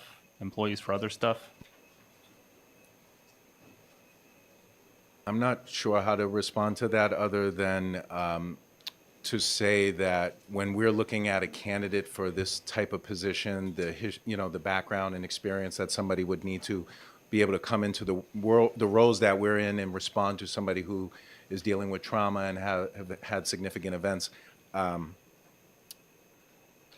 I don't know that all positions would translate to that position in terms of kind of the role of a potentially vacant position and a position opening, other than to say, we would have our normal job posting and interview process if that was available to us. If we weren't able to do that, we wouldn't be able to do that.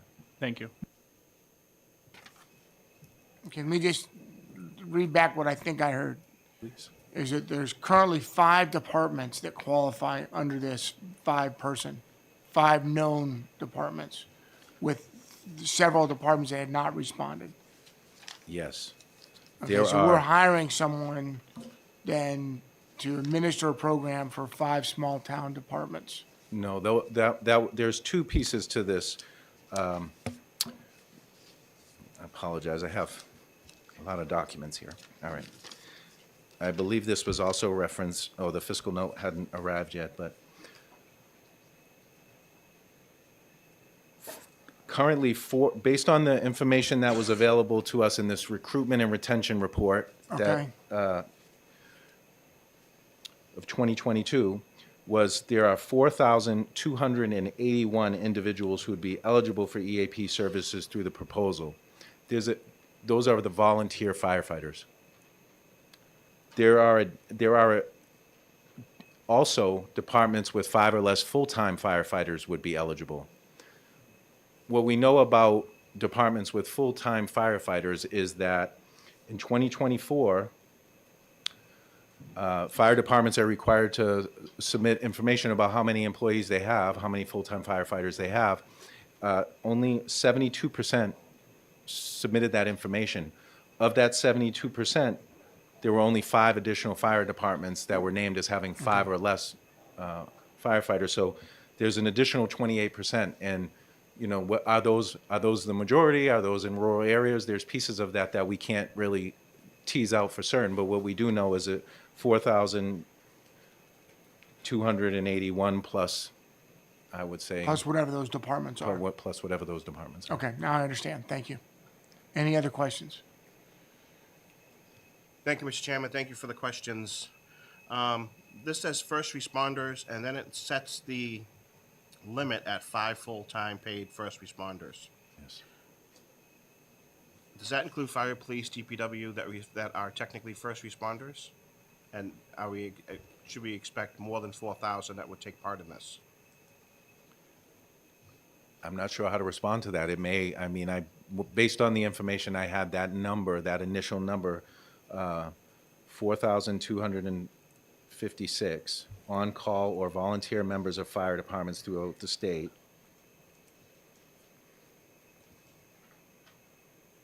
So I think that would cover that group, but I'm not sure. That language that I just referenced is taken directly out of this report. So as of July 2022, there were 4,256 on-call or volunteer members of fire department.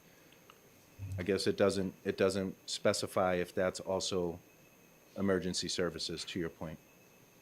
I'm getting For a follow-up. I'm getting nods of affirmative behind you, and we don't know from the actual department.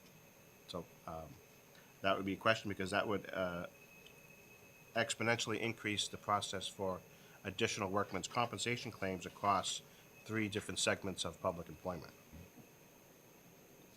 I don't know if should I step aside? Representative Selig, can you respond to that? Yeah, so the goal of this is not to increase workers' comp. The goal is to get people who are working first responders to be able to access immediate care so that they don't get to the point of needing workers' comp, right? Because if by having 2 or 3 consultations with someone in an EAP program allows them to work through or identify strategies to avoid getting further through the process, they're never going to get to the point of needing the workers' comp. The goal is to create the support prior to getting to that level. Good. Okay, thank you. Representative Labrin.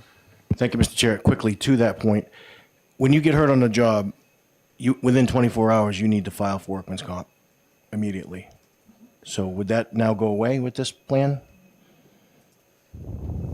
I don't believe that would go away at all, but again, there's a mental illness caused by trauma is because of repeated trauma. We know that over the course of a career, someone who works as a first responder, and there are other people who are going to be better at testifying to this than I am, but may see over 2,000 individual incidents, and that cumulative effect is what ultimately leads them to the various issues. For follow-up. I just want to make sure one's not replacing the other, that's all. No, the goal is not to replace. It's really to provide an additional layer to support especially our volunteers and those from really small communities. And like one of the examples about fire departments, one of the departments close to where I live has one fire chief that's a paid person for the town, and the entire rest of the department is all volunteer call firefighters. We have another community near us that has one police officer for their town, right? When that police officer is off duty, I guess they get to get off duty at some point, they're covered through mutual aid, right? But what we're hearing over and over is just that it's so hard to access any kind of care, and that these people need a lifeline. And so I really designed this bill to be the lifeline, and you'll see it's not a partisan bill. I just want to be really clear. One of the people who's here to testify is Representative Mark Prue, and he's a much better expert around the area of first responders than I am, and will probably be able to answer a lot of those questions. Okay. This is not my professional background. I just came from a place of hearing these stories and these pleas for support and thinking, what can we do as legislators to give them the lifeline? Okay, thank you. Representative Granger. Thank you, Mr. Chair, and thanks for taking my question. So my understanding is that this bill would require the hiring of a new employee. However, and with fairness to the bill sponsors, they couldn't have known that this executive order came out when bill filing season was here. And I believe they have the best of intentions with this bill. However, I have here the executive order from the governor is, whereas the state is facing a budget, getting to the good parts, not reading the whole thing. Whereas the state is facing a budget deficit, necessitating a recalibration of spending levels consistent with fiscal responsibility, and whereas the governor of New Hampshire is positioned to review all state payroll expenditures as well as to balance and protect the interests of the New Hampshire citizens of New Hampshire, skipping a bit, all full-time and part-time classified and unclassified employee positions within the agencies of the executive branch that are vacant on the effective date of this order, or that become vacant after the effective date of this order, shall remain vacant unless otherwise explicitly exempted by this order, et cetera, et cetera. So this, now it doesn't explicitly say no hiring of new employees, but doesn't that seem to us that there's unfortunately no legs to this legislation with this governor? I'm not sure if that's a question directly for me Yeah, or for the group. Yeah, fair enough. Okay. It's a good question. What's that? Yeah. I think it could be a fiscal committee question in terms of how do you, again, we're saying, is this the right thing to do? The fiscal committee is saying, can we do it based on the governor's guidance? So, fair Okay. enough. Representative McKenzie. Thank you, Mr. Chair. Let me see if I can ask this question in a way that you could respond. So, you have taken a look at kind of the landscape of firefighters and small communities as head sponsor. So, if we do nothing, in your professional opinion, as somebody who has represented these people, now I was a Manchester firefighter, we had access to all kinds of services, and even with that, we had some real tragedies within the Manchester Fire Department. So if we don't do something here for people who face the same critical kinds of stresses as we did as professional full-time firefighters, what's the consequence of that to our communities, to those firefighters? As a profession, maybe you could opine on that for us. I appreciate the question. You know, my background is I'm a licensed social worker and I'm also a licensed drug and alcohol counselor. Certainly see the value of trauma-informed work in these areas of not only individuals who just need supports and resources, but you know, a heightened level for folks who have exposure to trauma and multiple traumas in their journey. I mean, one of the things that is often thrown out and floated out there is that we all have our own individual sense of resiliency, you know, but I would say that resiliency is something that gets built on and developed collaboratively and not just individually, you know, and so I think that folks you know, there's something to be said, and the research supports this, around people who are exposed to trauma getting support and resources earlier in that process. Not everybody is going to have the same impact or consequences from a traumatic event or exposure to a traumatic event, but there can certainly be a cumulative quality to that, and so I'm very much in favor of people having access to supports and resources to navigate challenges that could not only show up and impact their longevity from that physiological standpoint, but quality of life, family relationships. You know, the ripple effect of these kinds of experiences can be far-reaching. Okay. For another germane question. Thank you, Mr. Chair. Is this something that we could just do outside of government?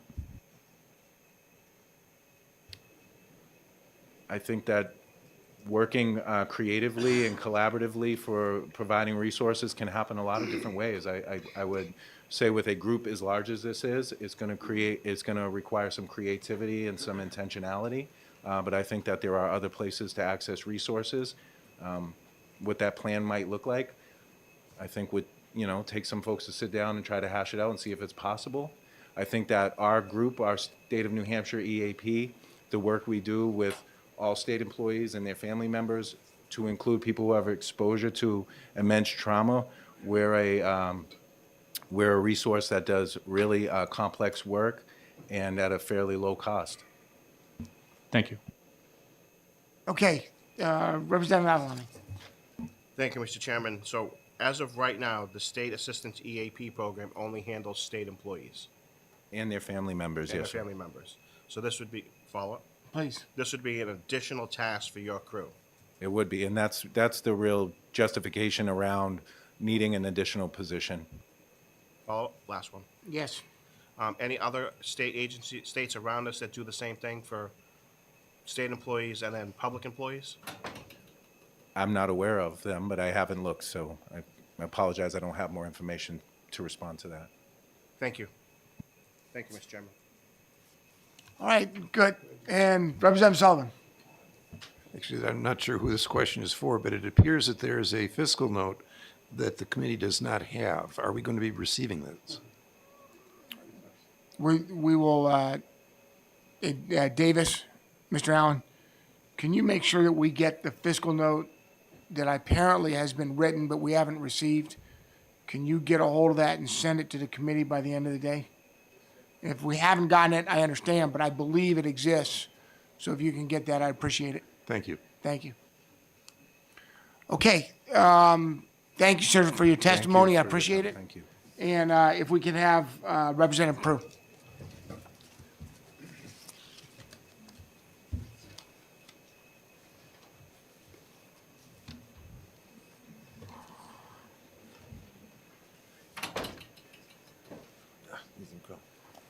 Good morning, Mr. Chairman and the rest of the committee. My name is Mark Prue. I represent Hillsborough 15, which is Manchester Ward 8. A little bit about me. I did 30 years in the city of Nashua as a firefighter, retired as a lieutenant. I'm now a deputy chief in the town of Epping. The other reason that I'm here is that I run the Granite State Critical Incident Stress Management Team. I've been doing that for almost 40 years. So the Granite State Critical Incident Stress Team, we respond to departments, police, fire, EMS dispatchers that have had a critical incident. We try to educate them about what's going to happen to them. And if it does happen to them, to try and get back to us so we can refer. So this program that is being proposed would fill a pretty big gap that, because if I can't do it, and they may not want to come back to me and seek the more autonomous or anonymous connection with the EAP, right? So we're looking to refer, and we can refer them to the EAP, and if they have someone on staff who's been trained to deal with emergency responders, because we are a little bit different than most people, right? And we look at things differently, we react to things differently. So, and I've been told that we scare the crap out of some mental health professionals when we tell our stories. So they really need to know who we are, what we're about, and what they're going to hear, right? So we talked about the freeze. Is this position really important? I truly believe it is, because in my experience in the state over the last 40 years, I've watched suicide of first responders climb through the roof. It's almost like we're in a race with the veterans to see who can end up on top of that pile, unfortunately, right? So without this kind of help for them, it's just going to get worse, right? Or if they just leave the service, right? Because I can't take this anymore. We talked about retention and recruitment, but the other thing that walks out of that door, if they leave or if they pass on, is their experience, right? You look at fire service, when I started in 1980, we had a lot of fires. We got a lot of experience. So as a young guy coming through the door, I got led by seasoned officers and other firefighters that showed me the ropes. And we had plenty of opportunity to do that. We don't get that anymore. Fire prevention is working, right? I can't tell you the last time I went to a fire in Epping. I go to mutual aid, thank goodness, right? So we can keep our skills up. But those guys that walk out with all that experience early, before we're ready to replace them, is killing the departments, right? And to your question, a lot of times when we have a bad incident, everybody on that incident fill out that first contact form for workers' comp. Whether it gets used or not, I've also sat on the PTSD commission, and we've been working with workers' comp, and they're looking at 24 hours from when your reactions or signs start, and sure, sometimes you can go back to, oh, it was this call, but sometimes it's just a collection of call after call after call that affects them, right? And the thing about critical incident stress is what affects me may not affect anyone else, and what affects everyone else may not affect me, because we all have personal baggage that we accumulate as we go through life. And something insignificant as a shoe in the middle of the road wipes you out because it reminds you of your kid's shoe or something like that. Who knows, right? So early intervention, just my program alone, I think helps quite a bit. Me being able to refer them to EAP with a trained professional may only take a couple of conversations to get them back on track. Because when we, in the very beginning of this, we're not mentally ill people. We're just someone who got our feet knocked out from underneath us and need coaching to get back on track. And sometimes that's all it is. Sometimes it's more than that. But if we can intervene very early, catch it before it becomes PTSD and it's just critical incident stress, we're ahead of the game. We're saving money, right? So a hiring freeze, is this position worth it? To save lives? Absolutely. And if it doesn't get implemented until the freeze comes off, at least it'll be in place, ready for when the governor says, okay, we can start hiring again. We're back in the black, right? So I think we need to move this forward and see where it goes. And with that, I'll take questions. All right. Any questions? Representative Warden and then Representative Stein. Thanks for taking our question. Representative, when somebody is a new hire as a first responder, I assume there's some sort of physical fitness test. Is there a psych eval or mental fitness test that's given to these people before they're hired? So yes, you get a medical test, you go through a physical. Not sure how much on the mental health side. I think there's some. It's been a long time since I've been hired. So I know definitely in the police there's a mental health evaluation. The other piece of that is my training gets out to pretty much every firefighter in the state, every EMT in the state, and I know on the police side, they get it as well.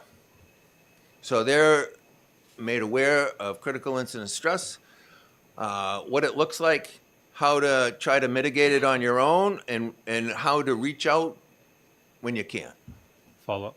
That's ongoing training. For a Do you follow-up. provide, not just in reaction to an incident, but you give that training to different departments involved? Yep. Okay, that's great, thanks. And Representative Stopp. Thank you, Mr. Chairman. We've talked a lot about firefighters and EMTs, and in particular about fires, but what other kinds of trauma-inducing incidents do firefighters and EMTs and volunteers respond to? So we do probably 75% or more EMS and the rest is now fires. It used to be the other way around. So we go to all kinds of medical emergencies, motor vehicle accidents that are still pretty horrific. You've heard about I-95 lately, right? And how horrific those are. The things I've seen over the years is incredible, right? Plus, you're going to baby calls that don't always make it. You're going to domestic violence, right? Not only just the police side, but we get to pick up the victims who got the crap beat out of them, and you can't even recognize their face because they're so blatant. And I'm going to tell you, in the small town, it's probably worse. I worked in the city of Nashua. I never lived there. The only people I knew in the city of Nashua were fellow firefighters, right? So I could put up a pretty good wall because I didn't know them. You go to the small town, you either know them or you're related to them, right? So the worst thing I think is going to do CPR on your mom because you're the closest one there, and you're waiting for the rest of the crew to come so you can stop doing it and get out of the room. But nope, I'm there, right? I remember one incident, and this firefighter went to the crash, was working on the guy, he got ejected from the car, and he's working and he looks up and he sees the license plate and goes, "Holy shit, that's my brother." He had no idea because his brain just said, "Don't recognize that. You need to work. Don't recognize it." And as soon as he saw the plate, he goes, "I'm out. I'm out." So those are the things that are happening out there. Drunk drivers are up. They're killing people left and right. Drunk drivers don't drive slow. Okay, Representative McKenzie. I'll ask just a quick question. You're out of Nashua? I used to be. Yeah, I come out of Manchester. So when we go back to the firehouse, there's 5, 6, 7, Yep. 8, 10 people there. If you go to a little town like your town, now that you're the deputy chief of, or Yep. a number of communities have one firefighter on duty or Yep. none, so they disperse. There's a difference, correct? When you look at that support system. Oh, absolutely. It used to be funny because back in the day, there was a lot of stigma to this. It's falling off quite a bit. But it would be funny. We'd come back from a bad call. We'd all be sitting around the table drinking a cup of coffee. I would be debriefing them, and they had no idea what I was doing. Right? Yeah, don't give me any of that stuff that you do. I'm all set with that. Okay. Right? But and like he said, in the small town, you pack up and you go home. You're by yourself. By yourself. And I'm going to tell you, one of the biggest rising population of suicide is retirees. Right? I look at my life in Nashua. I spent 1/3 of my life or more with a family that maybe I like better than my other family, right? Because when I had a bad day, a bad call, I could talk to them about what we just experienced. I walked out, I retired from Nashua, got up in the morning, I was no longer Lieutenant Prue, I was Mark Prue. I no longer had those friends, I cried all the way home. Now I have nobody that I can reach out on a weekly basis, daily basis. I still keep in contact with some of them, but those years that I wasn't in the fire service, it's pretty hard. And luckily, I do this, so I knew. And when I was having trouble, I could reach out to people in my circle to get what I needed. Not everybody is that lucky, especially in a small department. They have nobody to reach out to. And sometimes in that smaller department, the stigma's still there. So, sorry. Okay. Trying to be short. But. No, thanks. So let's, thank you so much. Any last? Okay. If we can have Representative Damon. Okay, thank you, sir. Appreciate your service.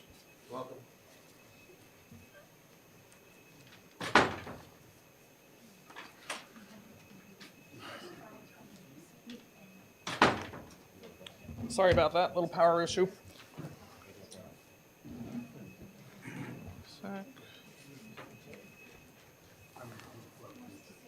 Thank you.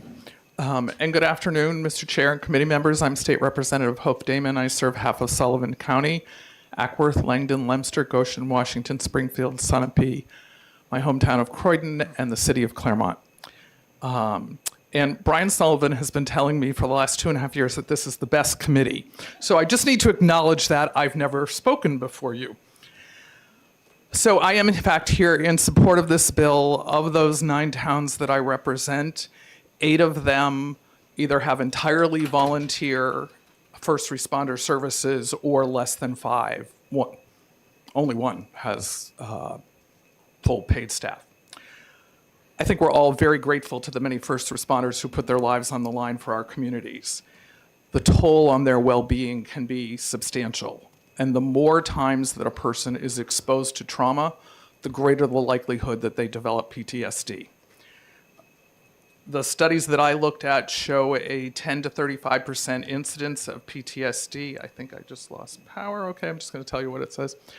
10 to 35% incidence of PTSD in first responders. Listening to Representative Proulx's remarks, I was reminded of a loss in Sunapee within the last 4 or 5 years. A young woman, 22 years old, coming home from her first post-college job in a really freaky, you're in the wrong place at the wrong time accident. A tree fell down on her car, her moving car, and she died on the spot. And the first responder, when it was called in by a vehicle behind her, was her lifetime best friend. Her dad's the principal of the high school in Sunapee to this day. I cannot imagine being that young woman coming on the scene of her best friend and having to deal with that. We know that when you treat PTSD, when you initiate treatment early, it's much more successful. And so the remarks that I was hearing about the concerns of increasing likelihood of workman's compensation claims, it's actually the opposite of that. If you look up the data for EAP programs, they decrease workman's comp costs, not increase. And now I'm having a brain cramp and the power cord is down in education funding. I will just say that I very vigorously support this bill.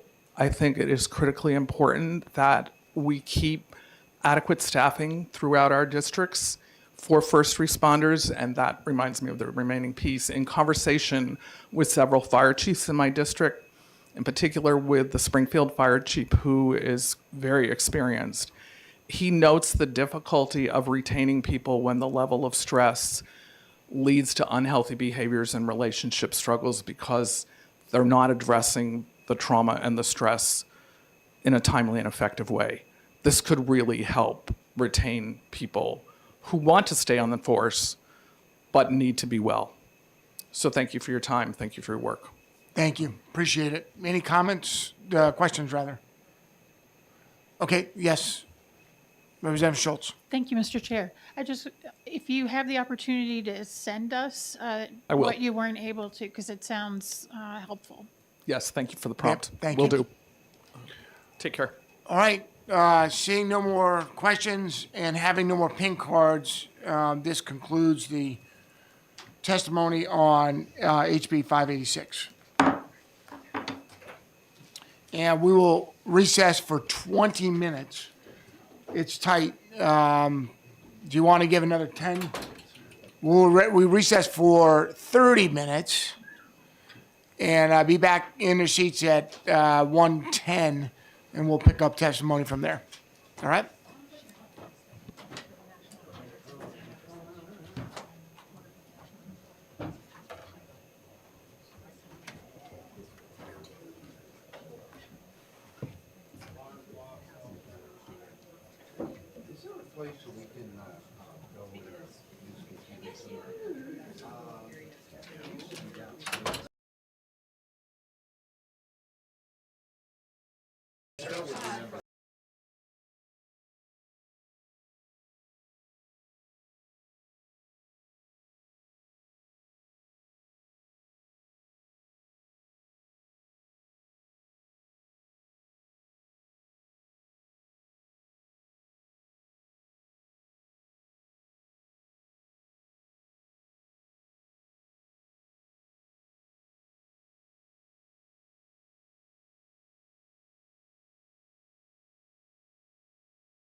All right, welcome back, everyone, and I appreciate your patience.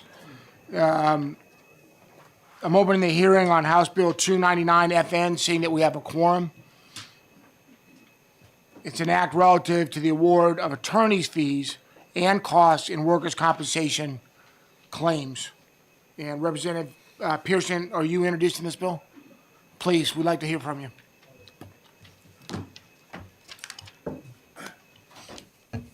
Thank you, Mr. Chairman. Thank you for the opportunity to sit in the big seat. These are a welcome addition to these rooms. My name is Representative Steve Pearson, Rockingham District 13, which encompasses Derry. And what I bring before you today is House Bill 299. The premise of 299 involves workers' compensation and the responsibility, financial responsibility, when it comes to a positive litigation outcome. So one of the things that I do for the legislature is I'm the vice chair of the PTSD Commission. I have been for a couple of terms now. And one of the things that we've learned, sadly, is in workers' compensation events, there's a couple things that occur. The first one being everybody gets that dreadful denial letter within the first 30 days as a procedural move, partially due to the limitations that the law puts on insurance companies to make contact with someone who filed a workers' compensation claim. But the other thing is that when you're perceived to be aggrieved, right? If you are injured or worse, if dismembered or anything on the job, and you go through the workers' compensation process, a lot of times you have to fight for your right to that claim. The battle that which occurs there is extraordinarily one-sided, as you would imagine, right? So you have a worker who's already hurt, who now has to engage in a legal action against either a corporation or municipality or an entity such as that. So what this says is that you would be entitled to reimbursement of those costs. Now, I have before you that I believe was passed out an amendment to this. The amendment adds 4 words to the bill. It was done so at the request of the methodology of the bill. On methodology, near the bottom, it says the department notes the language does not specify whom is responsible for reimbursement, reasonable counsel fees, and costs. Taking a note of that, we clean that up. So I believe the methodology was done by the Department of Labor. So this makes that clear as to who is responsible. That is the impetus of the amendment and why it was brought forward at that request. So getting back to the substance of why this exists, specifically with the experiences we had on the PTSD Commission and just the amazing battle that people have to go through for something, that can be extraordinarily financially taxing, right? And there's a lot of people that just frankly give up because they don't have the means or they're not willing to risk the means to fight for what they believe is right. So that is where this comes from, and we're fortunate to have a well-respected workers' comp attorney with us today who also sits on the PTSD Commission that I'm sure will be able to answer technical aspects of this that I certainly cannot. Okay, thank you. Thank you for introducing this bill. Are there any questions from the committee? Seeing none, thank you, sir. Appreciate it.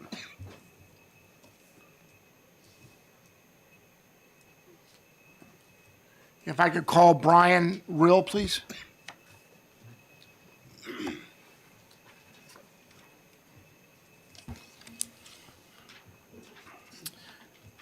Good afternoon, Mr. Chair, honorable members of the committee. For the record, my name is Brian Rill. Still the president of the Professional Firefighters of New Hampshire. Thank you for allowing me once again the opportunity to speak to you this morning this afternoon in favor of House Bill 299. I represent approximately 2,000 active and retired firefighters across the state of New Hampshire, which is an inherently dangerous profession, as we're all aware. And I believe that our states, our cities, and our towns have an obligation to protect those that provide this very dangerous public service. What we find in the fire service is claims are often, workers' comp claims are often routinely denied. Thanks to the explanation that Representative Pearson provided, a lot of the reason for this, in some cases, is to satisfy a part of the law which requires there needs to be a response or a claim paid within 21 days of filing. In many cases, what this does with our members is they see their claims routinely denied because, quite frankly, there is no reason to not do so from an insurance company's standpoint. There is no obligation to pay a claim at the first level, and quite frankly, we see more and more of our claims becoming routinely denied because there is no downside if you're the one that's paying out the claim.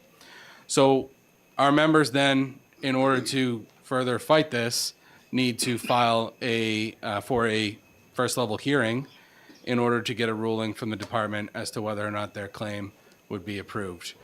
In many cases, we're finding that our members choose not to do so because of the financial burden they're already experiencing by being out with a work-related injury, and they're only potentially either receiving whatever savings they have or getting paid from their earned time or their disability leave. They don't have the funds to then go get legal counsel to fight this claim. So in many cases, they're not doing so, adding to what is already a traumatic situation for them in the moment. Should they get denied upon a department level hearing and they appeal this and they win on the appeal, their claims are then covered. The attorney's fees can then be covered by the insurance carrier. But it is not until such time that they were to appeal the department's ruling and be successful that those claims would be denied. All this bill does is it bumps up the compensation for those attorney's fees by one step. So it's already in existence. We're just trying to bump it up by one step in hopes that this will avoid future frivolous denials for our members. So it's just in practice, we're just trying to protect our members, allow them the opportunity to have full representation when they file a claim for an occupational related injury or illness. With that, I would entertain any questions that I might be able to answer. May not be many, but. Representative Labrie. Thank you, Mr. Chair. Most likely I have this wrong, so humor me. Let's just walk through it together as an example. I have a guy that gets hurt on the job. He's out of work. He files his claim. Maybe it's a $1,000 claim. It gets rejected. It goes to DOL, it gets rejected. Then he appeals it. After battling back and forth with them, they approve it. You said the insurance carrier, my insurance carrier, pays the freight on that? So the workers' comp insurance carrier that initially denied the claim, which would be mine.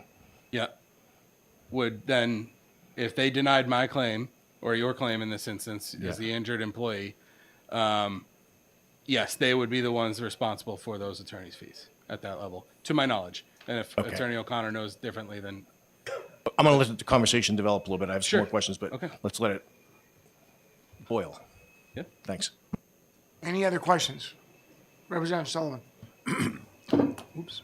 You mentioned that if the department denies the claim and it gets appealed, that the attorney's fees for that appeal would be covered under current law. Who pays for those attorney fees? Is that the insurance company? I believe currently is the insurance company. Yeah. And so this simply means that if the insurance company denies the claim and you go to the department approves the claim, those any attorney fees at the department would also be covered by the insurance company. For the employees' Yeah. attorney's fees, not for Right. anything that the department might. Right. Okay, thank you. Subsequent questions? Seeing none, thank you, sir. Appreciate your testimony. I'd like to call George Russos, please.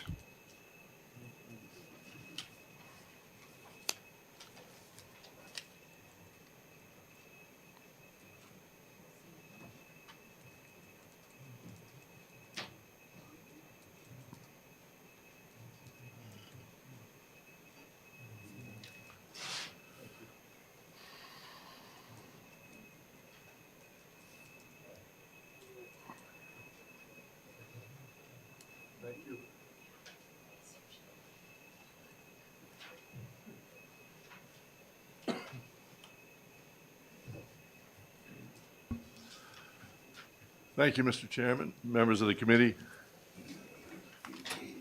My name is George Russos, R-O-U-S-S-O-S. I'm a lawyer with Oren Reno in Concord, and I'm here this afternoon on behalf of two insurance clients. One is the American Property Casualty Insurance Association. I've just handed out their written testimony, and I won't repeat what they have to say. Our second client is the New Hampshire Association of Domestic Insurance Companies, and together these clients represent most of the workers' comp insurance that is written in our state.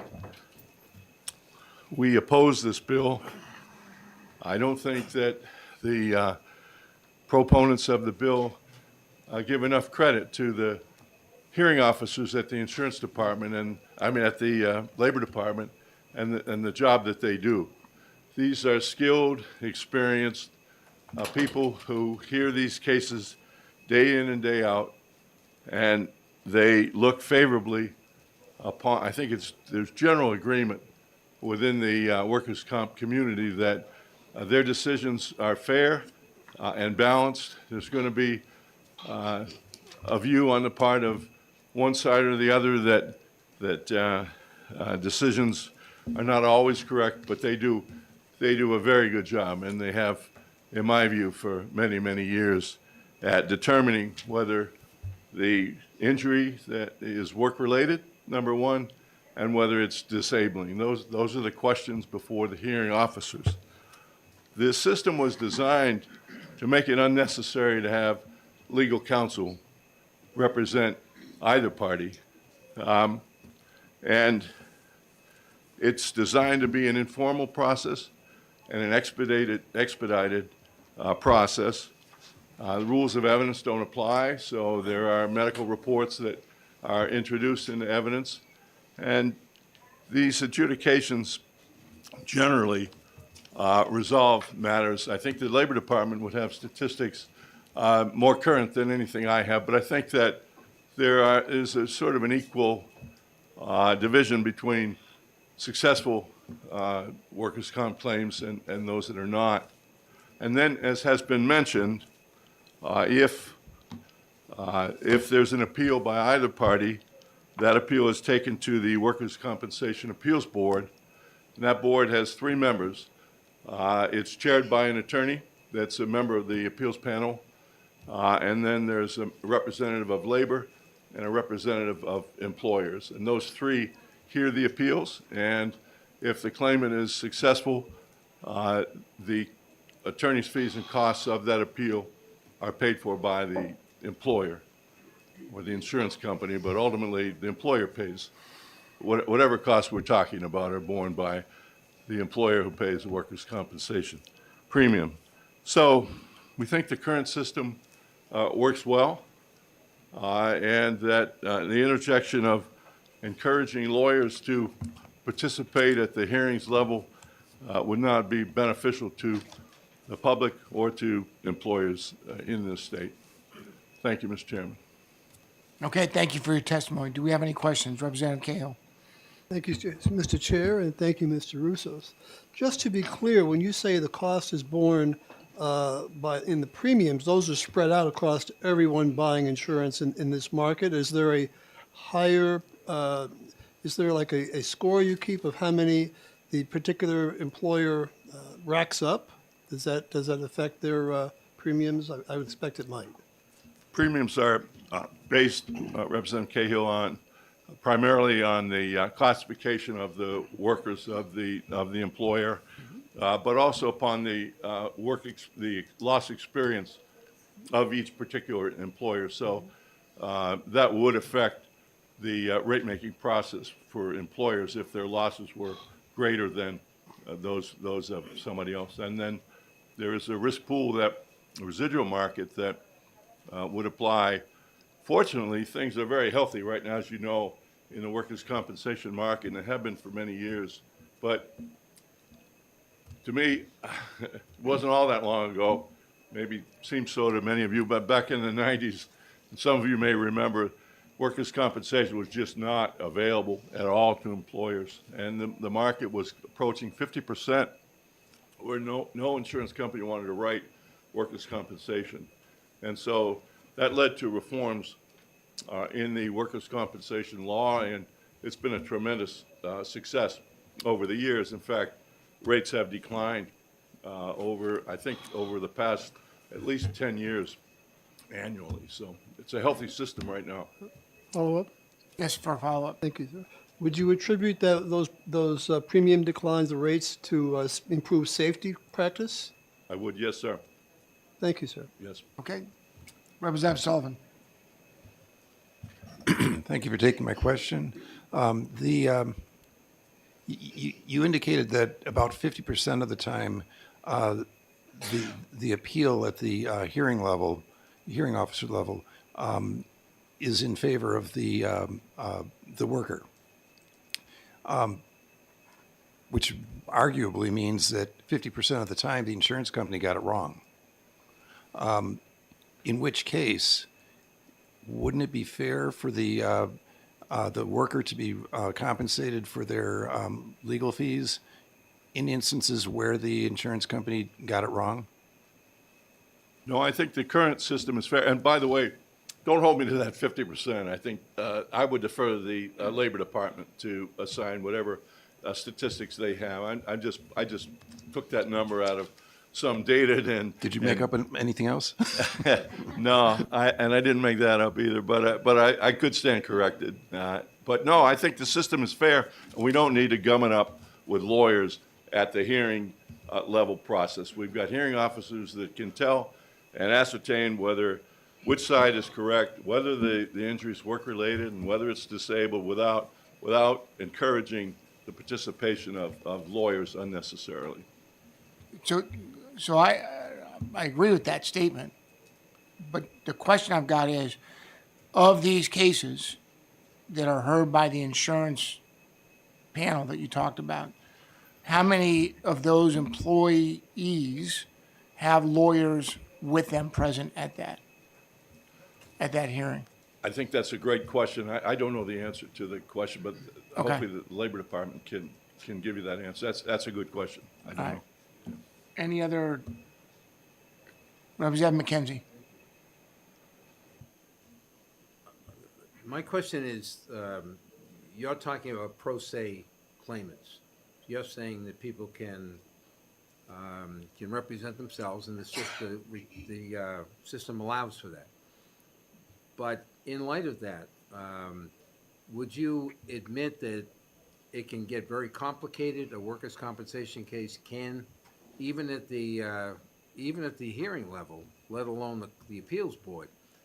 And would you agree that you have to follow certain guidelines and rules and timing of when you file and how you file, and that for an injured worker, do you think that that's a burden that injured workers may want to shift off to a professional an attorney to help them with their process? Well, thank you for the question, and certainly that's an option that a claimant has, is to hire a lawyer. No one's saying they can't hire a lawyer, but I think, and you would know this, that these hearing officers understand that injured workers are there unrepresented, and they make allowances, in my experience, for that fact, and that they may not be familiar with the system.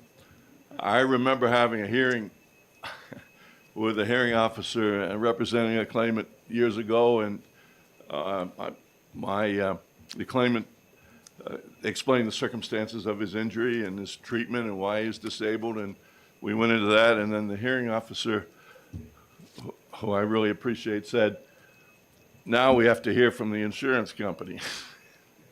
So that happened. It's maybe not the usual practice, but I do think that these hearing officers deserve a lot of credit. They understand that injured workers are there, and they're not represented, and they're not as familiar with the processes as they might be, and they make allowances for that and try to come to the right decision and a fair decision, and I think they do by and large. And then, as you say, if that doesn't work and there's an appeal and the appeal is successful, those attorneys' fees and costs are paid for by the employer. Representative Sullivan. At the hearing level, does the insurance company send an inexperienced layperson or an attorney to represent the insurance company? Again, that I think is a good question about representation on the other side. And of course, you're talking about self-insured groups as well that don't have insurance companies. They insure themselves. And when I last was doing this work, typically there would be an insurance adjuster, so he would have experience in workers' compensation for sure. But as often as not, they would not be lawyers. And sometimes they would be lawyers that would represent the employer. Again, it might be helpful to hear from the insurance department. I mean the labor department about that distribution on the other side. Representative Cahill. Chair, thank you again, Mr. Russos. Just to be clear, I believe I heard you as an attorney saying that we don't need attorneys gumming up the works. Is that correct? Thank you. I think that this is another topic, bigger topic than this bill, but I think we have just too many lawyers involved in too many things today. And as a lawyer, I say that, and don't tell my partners I said it, but it's gotten so complicated. You can't read a newspaper without being a lawyer to understand what. So I think we've gone too far. But that's a topic for another day. I'm happy to talk about. Thank you, sir. Yeah, thank you. All right, sir. Thank you for your testimony. I appreciate it. Thank you. I'd like to call at this time Mr. Jared O'Connor, please.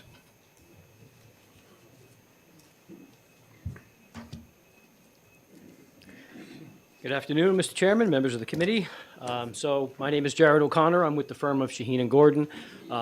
My role in this, and I support this legislation, I am a claimant's attorney in workers' compensation. It's all I do. It's all I've done for about 20 years now is represent injured workers. I am also the attorney representative on the PTSD Commission and have been for 5 years that Representative Pearson mentioned. So I'm really here to answer some questions, if any, about the way all of this works. But I do want to at least begin by noting that I don't know that it's entirely accurate to say that these first-level hearings are sort of intended to and actually operate with no attorneys, and we don't want attorneys gumming up the works. The two main things I want to say about that is that first, to my knowledge, virtually every time there is a hearing, a first-level hearing at the Labor Department, the insurance carrier or the self-insured through its third-party administrator, has an attorney there representing them.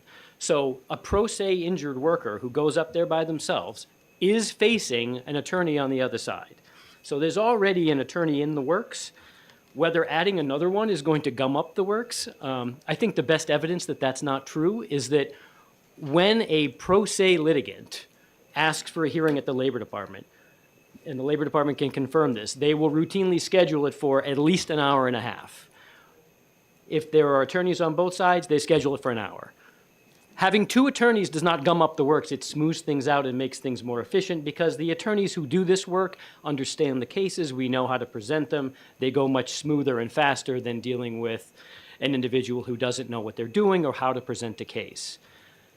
To that point, I think the practical issue that this is intended to address is that when you're an injured worker and your claim has been immediately denied, you need to request a hearing at the Labor Department so that you can try to get some benefits coming in. You know, you've just had this catastrophic injury, your bills aren't being paid, the medical's not being covered, you need relief fast. And the Labor Department is set up for that. So you can request a hearing and you'll be up there within 2 months, maybe 3 at the max, to have your hearing and present your case. If you have a hearing like that and prevail, what you get from the Labor Department is an order that benefits are payable, meaning you get retroactive pay back to the beginning of when you first went out of work. So maybe you get 3 to 4 months worth of retroactive pay. That currently is how attorneys are paid if we represent people at the first level. So you go to the hearing, you're successful, maybe 3 to 4 months of retroactive pay, 20% of that comes to attorneys. The practical issue is that for a lot of injured workers, that 4-month window of pay, it might be $6,000, $8,000, maybe less. 20% of that isn't enough to justify hiring an attorney. And so they find it difficult to get representation at that first level. That's really, I think, the practical issue. It is certainly true that then on appeal, the way that the fees are currently structured is that if you proceed and prevail at the appeals level, then attorneys' fees are awardable and payable by the insurance carrier.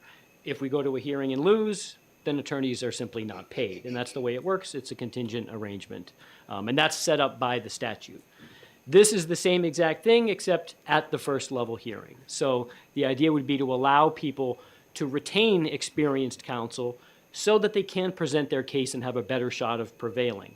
Whether that's the initial denial, when they really need to be able to marshal evidence. And it's, you know, it's true that these first level hearings are pretty informal. Again, there are no rules of evidence. That being said, the legal issues in workers' comp can be fairly complex, and they've just become more so in the last 15 to 20 years, I would say. You know, we've introduced presumptions in the law. The Supreme Court has weighed in on a number of occasions, making the cases more complicated as to whether you have an injury that arises from what they call a neutral risk or a direct risk or a mixed risk. These are legal categories that can affect whether you qualify. Your average pro se litigant is not going to understand or know about the appeal of Margison case and how to argue it, which is more likely to lead to an unfavorable decision. So those are the kinds of situations where it can absolutely help to have experienced counsel come in early to assist them with their claim. If we, under this regime, if we were to go to that first appeal and lose, again, no fee is payable. So that's one circumstance, probably the primary circumstance where this would assist people in getting competent, experienced representation at their first level hearing. The other is another situation that I see not at all uncommonly, where people have an accepted workers' comp claim, the insurance company is paying for everything they're supposed to pay for, they're getting their weekly benefits, maybe they've gone through surgery, they've been disabled for a while. At that point, at any point in the case, but usually at that point, the insurance carrier can request a hearing to seek to reduce or terminate benefits on the theory that this person could or should be working, and maybe they haven't been given a work release by their doctor. So there's a dispute about whether they can work. The insurance carrier can request a hearing to review that. If you go to that hearing and prevail by showing, no, my doctors all agree I'm still disabled and can't be working right now, then what's awarded to you is nothing. It's just continued status quo. So there is no retroactive benefit out of which to award attorney's fees. So again, people have a difficult time finding counsel to represent them for these hearings, where even if you do a lot of work, there is no pay involved. And these hearings can be a lot of work. You know, when you have these kinds of disputes about whether someone is disabled, the insurance carrier, with the assistance of their counsel, will bring in medical experts, will bring in vocational experts and labor market surveys to show what is available out in the marketplace for these people to be able to find work. The average pro se litigant has no idea how to rebut that, how to go out and find their own expert or pay for their own expert to be able to challenge it adequately at the first level. So I guess that's all. I'll stop pontificating and answer questions if you have That's any. great. Any questions? Please. Representative Hall. Thank you, Mr. Chair.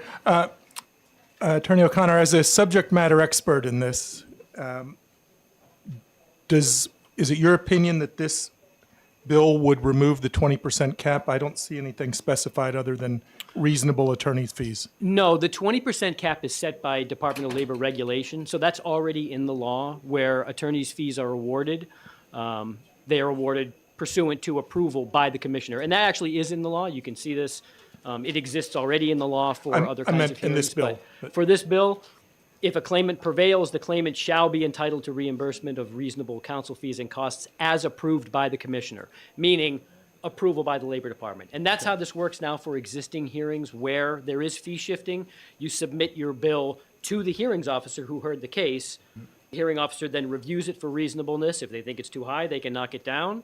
And then they will approve it, and it's payable by the insurance carrier. Thank you. Representative McKenzie. Thank you. Having served in the Comp Appeals Board, I understand how complicated these things can be.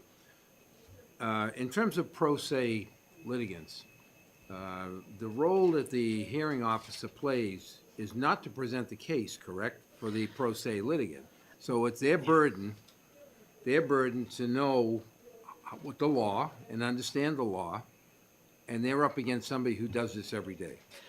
That's certainly true. The hearing officer is ideally neutral. They're not there to assist the claimant as a pro se litigant. And as a pro se litigant, as any kind of claimant, the burden is always on you to present the case and to prove the case. It's always the claimant's burden of proof to show that this is a work-related accident or injury, except in very minor cases like we have some presumption shifting for cancer and PTSD in first responders. But for everything else, the burden is always on the claimant to prove the case. And so it is on them. And if they don't show up with the appropriate evidence, the hearing officer shouldn't be stepping in to do their job for them. I don't attend pro se hearings because I'm not involved, so it's hard for me to generalize. But For a follow-up, sir. Thank you. Based on your experience, when you prepare a packet for the appeals board or the hearings officer, what is something like that take in a complicated case to pull out all that together? So to be able to present any workers' comp case, essentially what you need is all of the relevant medical records, which can be, in most cases, is medical records that predate the date of the injury. You need to be able to organize them chronologically in a way that makes sense to the hearing officer. Again, you're there for a first-level hearing that takes about an hour, so these hearings move quickly, and you need to be able to present 600 pages worth of medical history in an organized fashion that makes sense, whether that's putting the orthopedic notes on top in chronological order and then saving the PT toward the back, and then being able to present that in a way that the hearing officer can understand and relate to the initial accident itself. And that's leaving aside the other issues like the labor market surveys or other vocational evidence that may be necessary to show the difficulty the person has in finding other work. Representative Cahill. Thank you, Mr. Chair, and thank you for taking my question. From what I've heard you say this afternoon, it sounds like if an injured employee comes to you, tells you the facts of what happened, you can sort of screen out the things that are not likely to be successful, and perhaps save the department and the worker a bit of time. Is that correct? I mean, I certainly go through a screening process every time a client or potential client calls to be able to assess it and figure out whether this is likely to be a case that we would be prevailing on, or whether there's some wrinkle in the law that actually precludes them. That kind of thing happens a lot. Does that answer your question? Yes, thank you very much. Okay. Representative Sullivan. I assume there are times when you represent a worker who's represented themselves at the hearing level, has been denied by the hearing officer, and then comes to you to see if an appeal would be likely to be successful, and you do the appeal. Is there ever a time when you find that some of the things that the worker did in the hearing is detrimental to the to the appeal? Yeah, absolutely.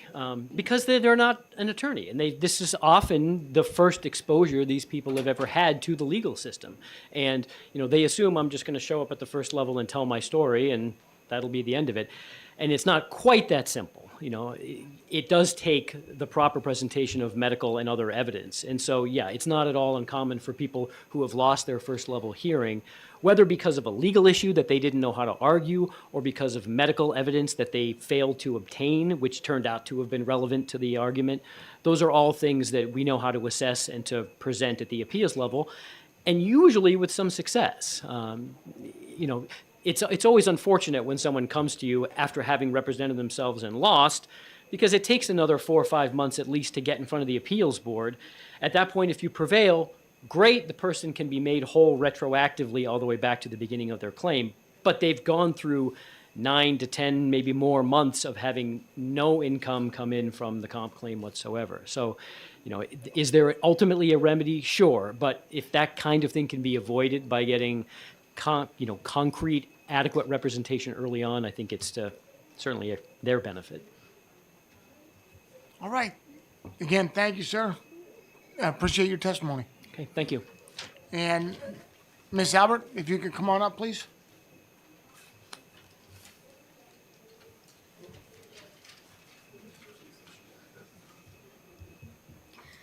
Good afternoon. My name is Danielle Albert. I'm the Deputy Commissioner of the New Hampshire Department of Labor. I will try to be brief. The department has reviewed the language proposed by House Bill 299. We understand the purpose. We understand the stated change. We believe we can implement and regulate that. Just to kind of touch on a few of the questions that were brought up over the course of previous testimony, I understood one of the questions to be in regard to kind of what's the current status of the way fees are handled at the department level. And I think Attorney O'Connor in his testimony gave a very good outline of how that works. What I'll further note is under current construct, the current statutory construct, when an injured worker is coming into a department level hearing, there are sort of two ways that fees are going to be approached. If the issue in dispute relates to the whole claim was denied, so you got that memo of denial from the insurance carrier, and the injured worker goes forward and prevails. If there is retroactive cash benefits at issue, the 20% retroactive is what is awarded or can be awarded to the attorney for the representation.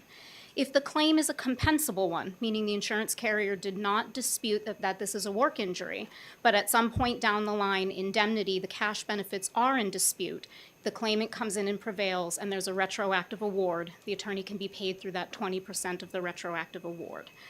Just as Attorney O'Connor had noted, if there's nothing, no retroactive anything, and claimant prevails, there is no mechanism by which fees or costs can be awarded. The other mechanism is when an insurance carrier has agreed or there is a determination that a claim is a compensable one. So it's not an issue of this is not a work injury. It is a compensable claim, and specific medical bills have been denied. So injured worker has been treating, they've gone to see a doctor, the insurance carrier has a right to review or does review those medical bills, and they have denied date of service A, B, and C. If an injured worker comes in and prevails with their attorney on disputed medical bills, under current iteration of statute, fees and costs can be awarded to the attorney as it relates to the work done for those medical bills. Our understanding of this proposed change is that it is now broadening that category, that at the department level, if an injured worker prevails, then fees and costs can be approved by or can be paid for by the insurance carrier. We appreciate the amendment clarifying that. That was a question that the department had. The other question that I heard, and I believe it was from Representative Hall, was whether or not if this change goes into effect, is that going to change the 20% payment from retroactive awards? Exactly as Attorney O'Connor had highlighted, that is a provision or a requirement that is borne out through administrative rule at LAB 207 in the 200 rules. I think the department would have to look at those administrative rules to determine whether or not there needs to be a change. I think the question would be whether or not it would be fees and costs plus the 20%, or is the statutory language simply mandating that the fees and costs is what's awarded? Other than that, I'm happy to take any questions if there are any. Representative Labrie. Thank you, Mr. Chair. Just one quick question. Is there a difference in hearing officers from level 1 to an escalated level 2? Thank you for the question. It's an excellent question. So when we are looking at the workers' compensation system, there are two tiers administered through the agency for appeal. The first level appeal is done at what we call the department level. So that happens when an insurance carrier receives notice of a claim, they've reviewed it, they issue a memo of denial saying, we don't think this injury arose out of it in the course of employment. Those appeals go to a first level hearing administered through the Department of Labor. The department has 5 full-time, 1 part-time hearing officer who adjudicate those claims. A decision renders from that decision, and any aggrieved party can then appeal up to the next level, which is the Compensation Appeals Board. The Compensation Appeals Board is an administratively attached agency to the Department of Labor. There are 27 members, and they comprise a hearing is presided over by a panel of the designated members. There's an attorney member, a labor member, and an employer's member. They hear the case. They will then make a determination. Any party who's aggrieved by that outcome then has a right to appeal to the Supreme Court, which is outside of the administrative agency. So as far as a difference between first level, department level hearings and the Compensation Appeals Board, the Compensation Appeals Board is a tribunal. They're not department employees. They are an independent sort of agency in and of themselves. I will note that at the department level, although the hearing officers are department employees, they're not given direction on how to decide cases. They are independent in that regard. But in those hearings, it is one adjudicator as opposed to a panel of 3. You're welcome. Representative McKenzie and then Thank Representative you. Sullivan. You mentioned the medical costs. For a long time, we were not able to get attorneys to go after medical-only claims. And we made the change to the law, which allows them to do that now. So this is an expansion of, this is actually somewhat the same thing, in the sense that it's hard to get an attorney to represent you at the first level. I don't know that the department's in a position to comment as to whether or not it's hard to get an attorney to represent at the first level. Our understanding of the proposed language is that it does expand the ability to have approval for the insurance carrier to pay fees and costs to more than simply specifically disputed medical bills. Follow-up question real quick. Yes, please. Pro se claimants. How do you handle pro se claimants who accumulate fees, who accumulate expenses as a result of making a presentation before either the first, in other words, if they're accumulating all the records and they're doing all, researching all of this, it doesn't speak to pro se claimants at all, correct? And forgive me if I misunderstood the Well, I might question. Are you asking whether or not there is a way for pro se individuals to get reimbursement for Well, those under this. costs?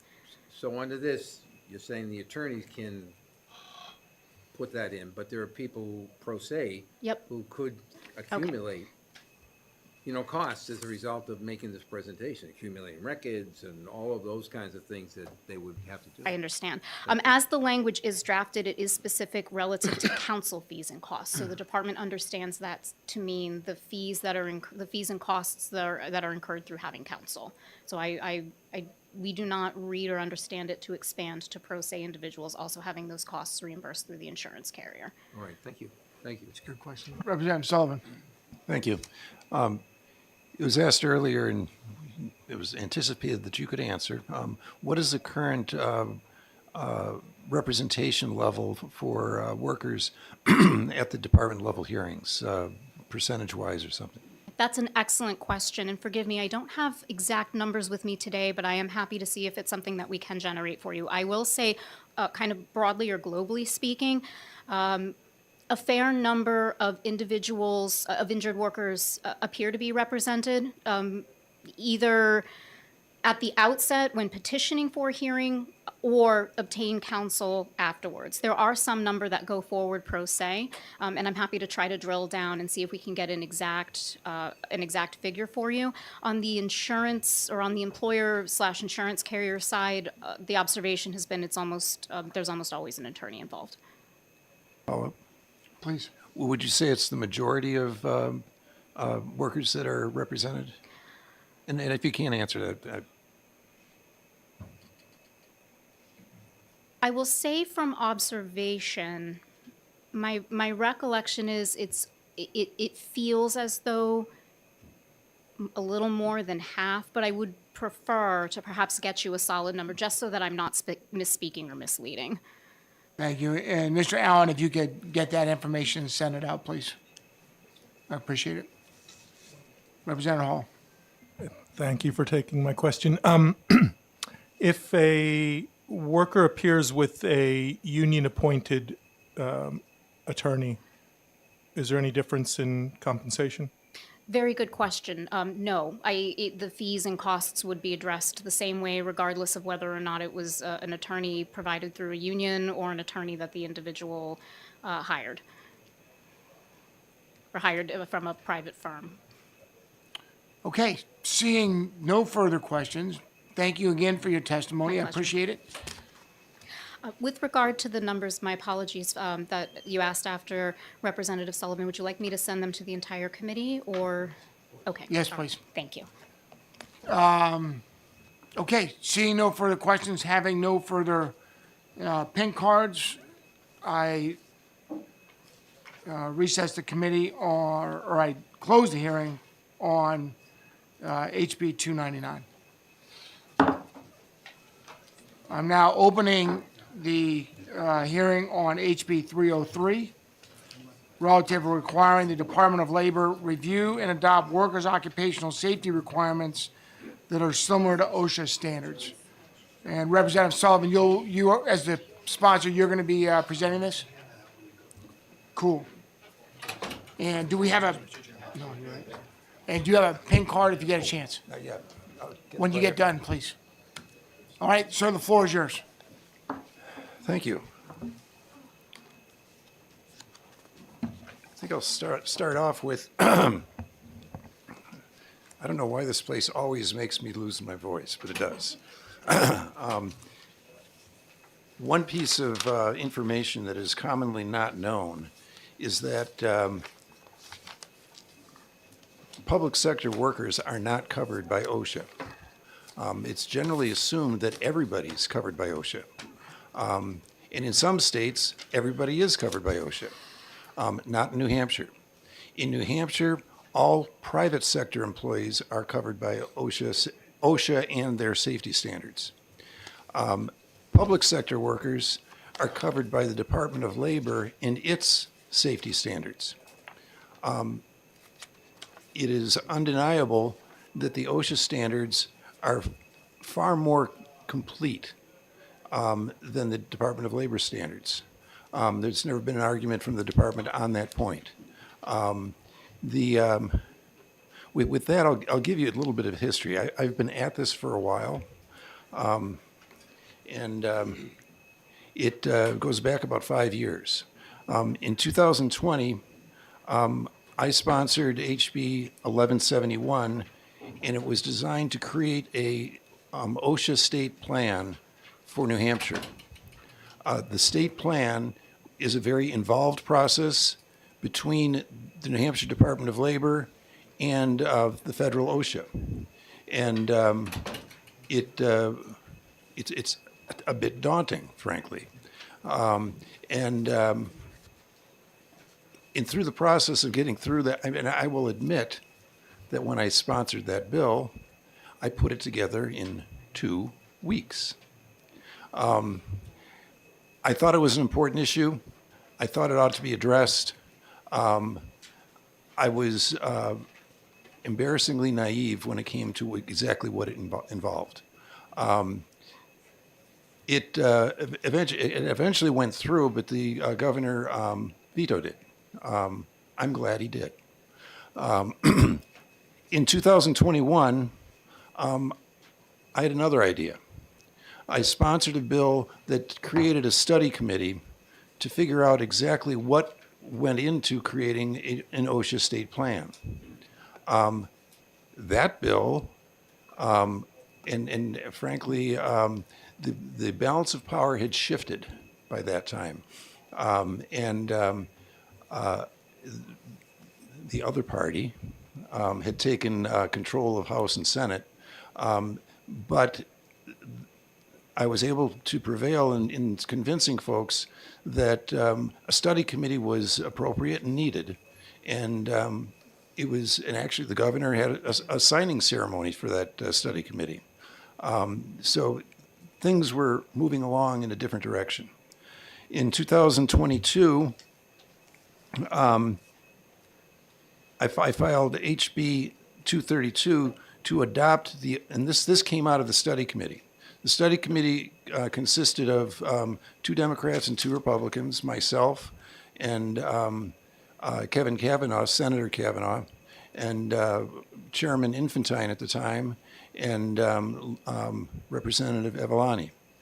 And we came to a unanimous conclusion that the best thing to do was not create the state plan, but instead to simply adopt a section of the OSHA standards that best fit the New Hampshire public sector. So our New Hampshire Department of Labor would still oversee safety standards for public sector, but they would have a vast upgrade on their safety standards to OSHA standards. That bill passed the committee. That's wrong. That bill was retained by the committee. It was retained by the committee because for certain technical reasons, the study committee was delayed in getting started. In the end, we had not had an opportunity to hear from a lot of the stakeholders. We got through the technical aspects of adopting those standards, but we really didn't hear from a lot of the employers and such, and they let us know it in such a way that we figured they deserved that opportunity. So we retained the bill, and in the fall, we had a series of meetings with those stakeholders, and we heard from them. We also worked with the Department of Labor, and I'm immensely grateful to the Department of Labor for doing what they did, which was to revamp and amend the bill into the form that you see today.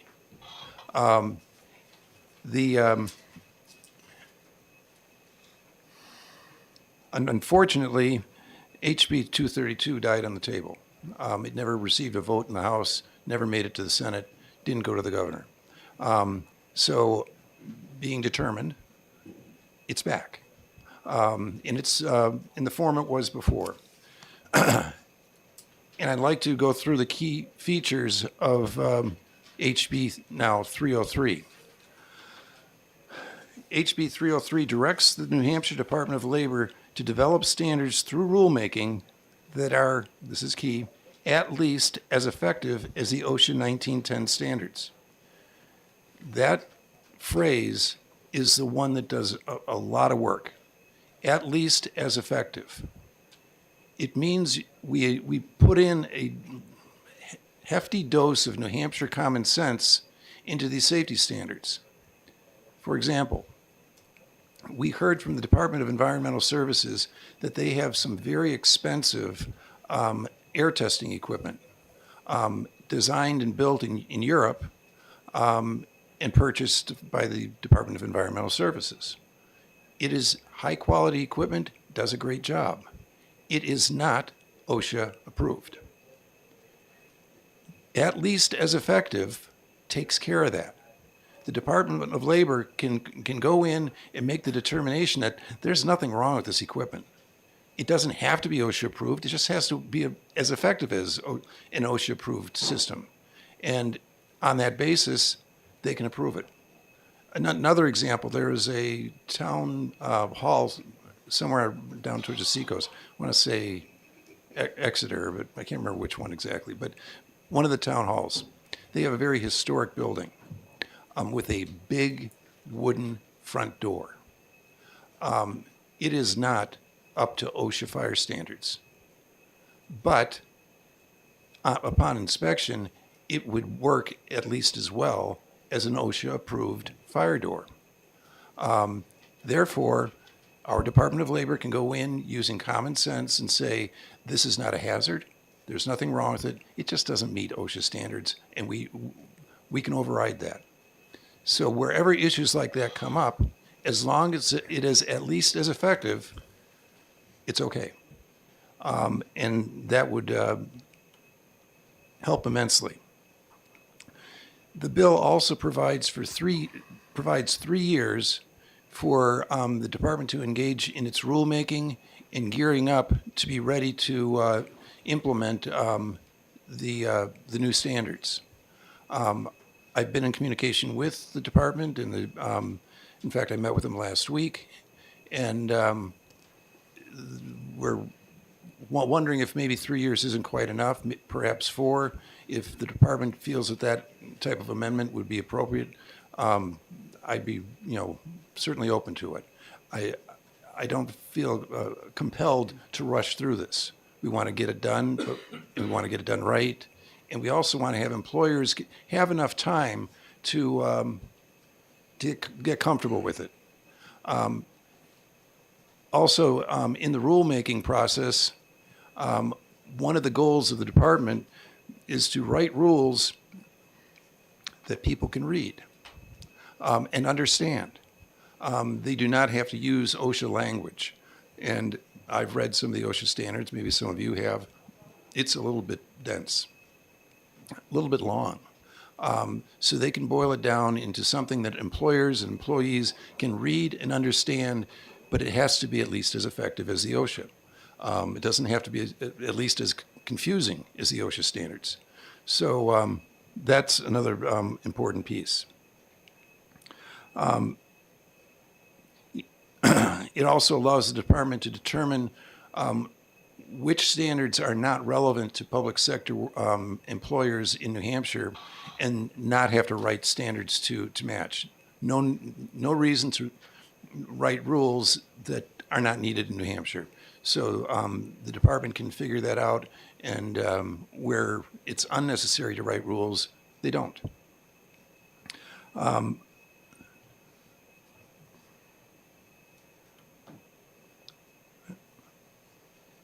It also directs the department to do an annual review of the standards and determine if some of them need to be some new standards need to be implemented, or if some of the current standards need to be updated. It also authorizes the department to hire 6 additional inspectors and 1 clerical position. And it's key to know, and I didn't know this until partway through this process, the Department of Labor is not funded through general funds. The Department of Labor is fully funded internally through fees it collects, I believe, and the Deputy Commissioner can confirm this, I believe the fees that are collected through workers' comp insurance companies. But basically, those those 6, there are 7 new employees would be funded through Department of Labor Administration Fund or the Department of Labor restricted funds. So there would not need to be an appropriation. I believe it would need to be approved by the fiscal committee, but it would not have to be funded by general funds. A few other key factors. I mentioned earlier that the department has 4 years to put the rules together. Employers will additionally have those 4 years to get used to the idea and get educated by the Department of Labor on changes that are happening. The department always has and will continue to work with employers, and I confirmed this again last week, to work with employers to meet safety standards in a reasonable way. Penalties are generally not implemented if an employer makes a good faith effort to comply. So the department might do a safety inspection, come in and find that there's a violation of some standard.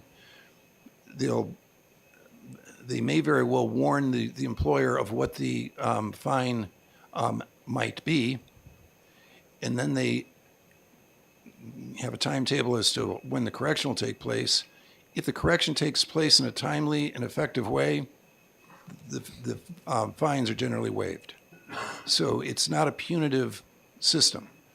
I would think that if the violation is ignored, nothing is done, and the department comes back and finds that the violation is still occurring, yeah, they ought to be fined, and that's appropriate. The department has also always understood that compliance might need to accommodate a budget cycle for a public employer. You can't just, if there is an expense, if there's a lighting need or something, it might have to go through the next budget cycle, and the department figures out a way to have an interim solution in the meantime. There have been issues raised about unfunded mandates. The former deputy commissioner, those of us who have been around for a while remember Rudy Ogden, now Judge Ogden. But he made it very clear that under current circumstances, the department is put in a position of informing employers that you've got a safety violation that might cost you some money to rectify. It's always had to do this, and it's always had to figure out a way to make that work. Keep the workers safe, don't spend money unnecessarily, but when necessary, you've got to spend money. And frankly, it's always been found that complying with safety standards is not an expense, it's a savings. Because not having a safe workplace is far more expensive for employers than the opposite. And I guess the last item is that at present, because the current safety standards has holes in it, substantial holes in it, when a safety inspection takes place and there is a condition that is clearly unsafe, however, it is not covered by our current Department of Labor safety standards, they've got sort of a safety valve. It's the general duties clause. And that general duties clause basically, I'll paraphrase, I can't quote it exactly, but basically it says you ought to have a safe workplace. And they can lean on that when necessary to say, you've got to fix this unsafe situation. And often they'll lean on the OSHA standards to sort of justify what they're doing, or sometimes other standards in the industry. But I see that as being grossly unfair. An employer should be able to read the standard and comply with the standard. The employer shouldn't be finding out that there's a standard that OSHA's got that New Hampshire is going to lean on to through the general duties clause to hold a employer responsible for an unsafe situation. They ought to know what the standards are, and through upgrading our standards to standards that are at least as effective as the OSHA standards, everyone will know what the standards are and will be able to read them, understand them, and implement them. I'm very proud of where this is now. I'm, again, very grateful to the Department of Labor. They're the ones that came up with the at least as effective line. And that was a godsend. That makes this work so much better. I'm very hopeful that we can come up with a bipartisan support for this. When I first presented this to Chairman Infantine, he said, yeah, I'm with you. I'm a safety guy. And he did workers' comp insurance, and he had lost workers to on-the-job injuries, on-job fatalities. And he takes safety very seriously, and he was a partner through much of this process, as was Representative Avalani, and I am grateful for their backing. So with that, I'll take any questions you've got. First of all, just thank you for a ton of work. It's hard as you work over 4 years, which we've all done, to try to make it work. So I can see there's been a lot of work. Representative Granger. Thank you, Mr. Chair. So when you originally introduced this bill back in the day, and you had the study committee, you had a senator as part of that. And if I remember correctly, and I could be misremembering it, one of the problems that with the bill last year when we were executing it was that we found information that the Senate was not going to pass the bill. Do we have more Senate buy-in this year, or do you not know, or? I don't recollect that the Senate was, I'm not saying it would have been a cakewalk at in the Senate, but I don't recall that the Senate had specific problems. Okay. Okay. Representative Cahill? Thank you, Mr. Chair, and thank you, Representative. Were you present in the room earlier when we heard from an attorney representing insurance companies, and he stated that our rates have gone down and our safety record has gone down due to improved safety practices? And would you infer that safety practices are improved when you have better safety standards? I think I already testified that strong safety standards saves money. And he was talking about saving money on workers' comp, so that's part of the savings. Thank you. Representative Labry. Thank you, Mr. Chair, and thank you for taking my question. You had mentioned the wooden door that wasn't OSHA compliant. Do you see this OSHA upgrade? Do you see this OSHA upgrade driving building costs? Well, I guess if there is a unsafe situation that needs to be corrected, that could have a cost effect, but it's also going to improve safety standards. And I did say in the wooden door that the Department of Labor would in all likelihood let that stand because it was as effective as a OSHA approved fire door.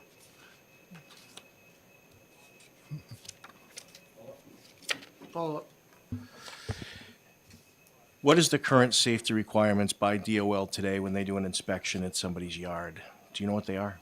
Meaning, do they require a certain checklist of things you have to have, whether it's a safety manual on the shelf in the office or certain items that the staff would have to have? What is their safety protocol? Are you familiar with those? I would defer to the department on that. Okay, thank you. Further questions?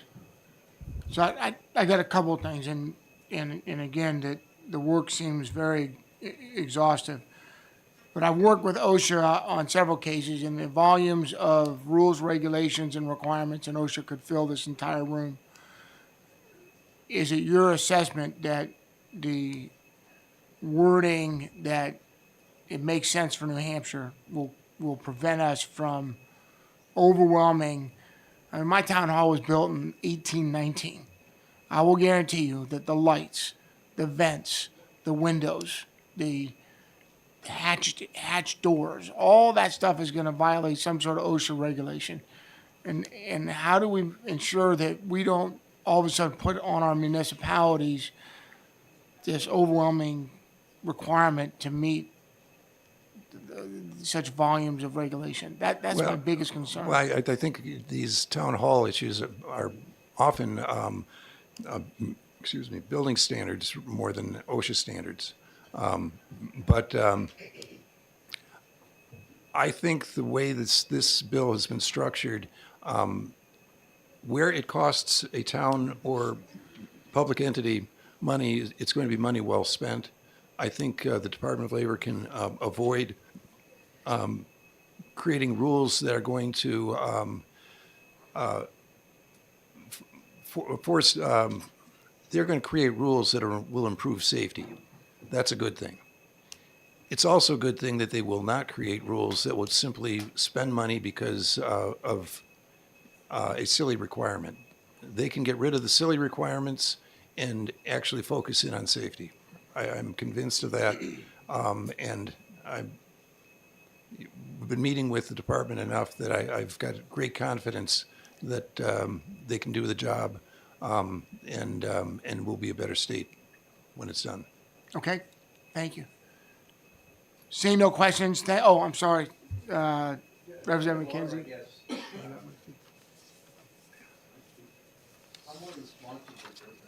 Yes. You can speak, but then you cannot return to ask a question. I think the rule is, if I may, that if you speak from if you testify, you can't ask questions. That's correct. But if you are a co-sponsor, you can go ahead, as long as you don't testify. Okay, I thought you asked if you could testify. Well, can I ask questions? Yeah, yeah. Have I ever denied you of asking a question? And believe me, Representative McKenzie, I'm keeping tabs, and you're number 2. But yes, go ahead and ask your question. So the question is, when did this standard pass that covered public employees? And you may not know the answer, but and the department may know it. So, as I understand it, looking at the rules, the original rules were promulgated, they were authorized in '86, they expired, they went back in. Okay, are you asking a question, or are you I'm giving trying testimony? I'm trying to get to a question, I guess. Okay, But please. I don't think he's gonna, I think I'm putting him on the spot. So how about if we... Put me on the spot. Okay. Well, the question is the evolution of this standard.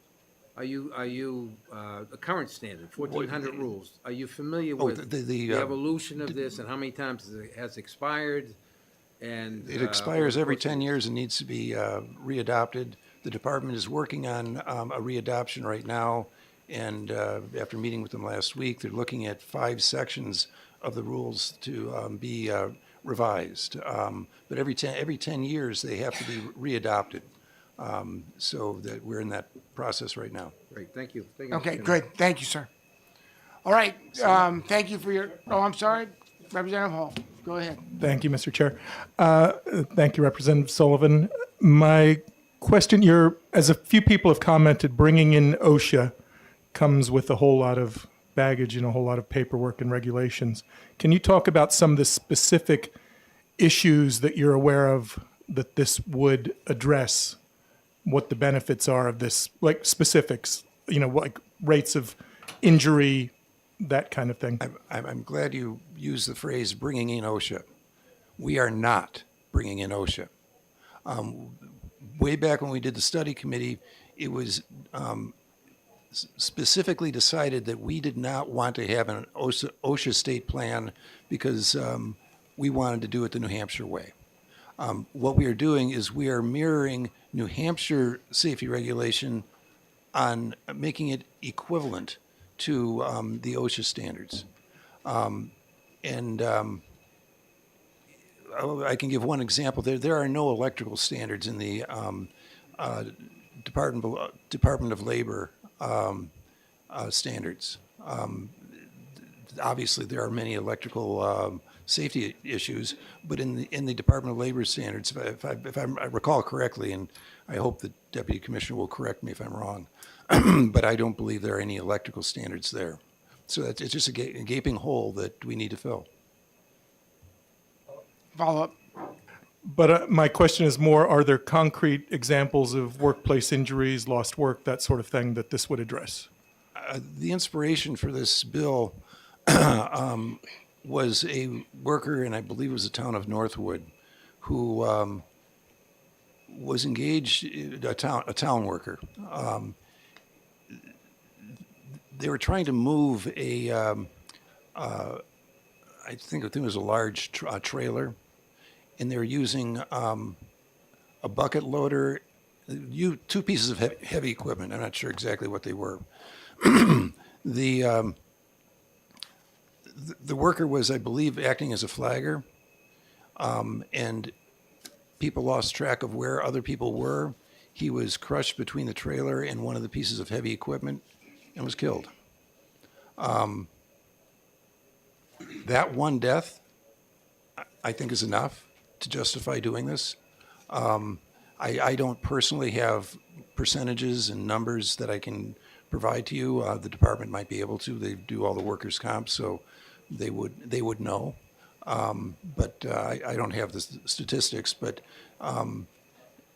that was the motivation for. And frankly, we had his daughter came to testify before this committee 2 or 3 different times. Unfortunately, she's passed and isn't here anymore. She actually dedicated her life to worker safety. She got an education and frankly was in the process of basics. He worked for a company that went into New Hampshire companies and helped them create safety programs that would help. And so it was, that was part of the inspiration. And Representative Kessering. Thank you, Mr. Chairman. So a question on the current rules the Department of Labor has. Did the committee study how detailed, how much changes there were from what the OSHA rules are currently? I should have said that.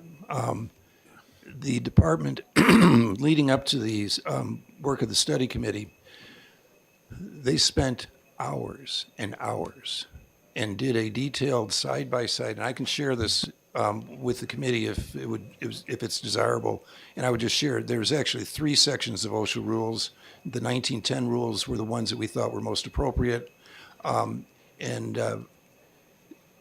department went through all of the OSHA rules, all of the New Hampshire Department of Labor rules, did a side-by-side comparison.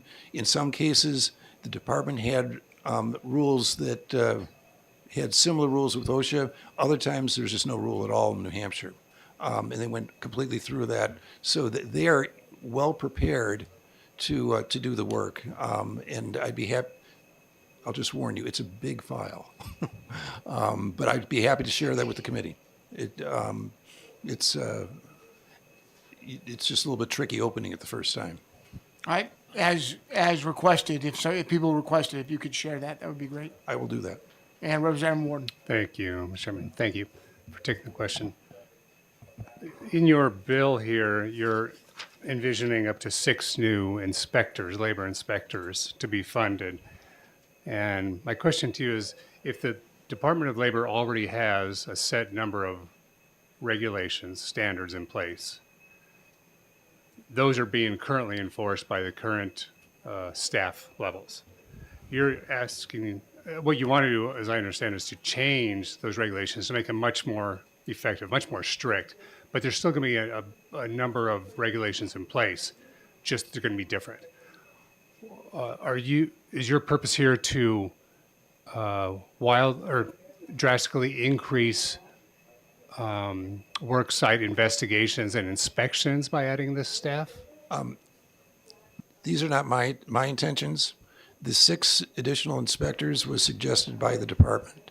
And so I think I'll defer that to the department to let them indicate exactly how they'll operate.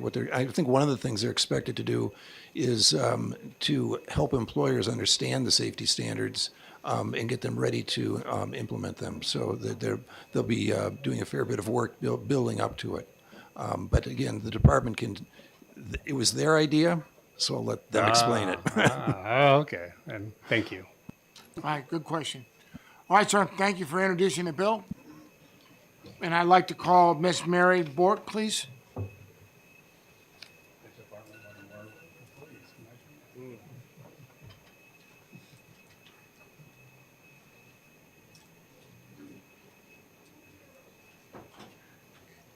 And ma'am, if you could state your name and affiliation for the record, please.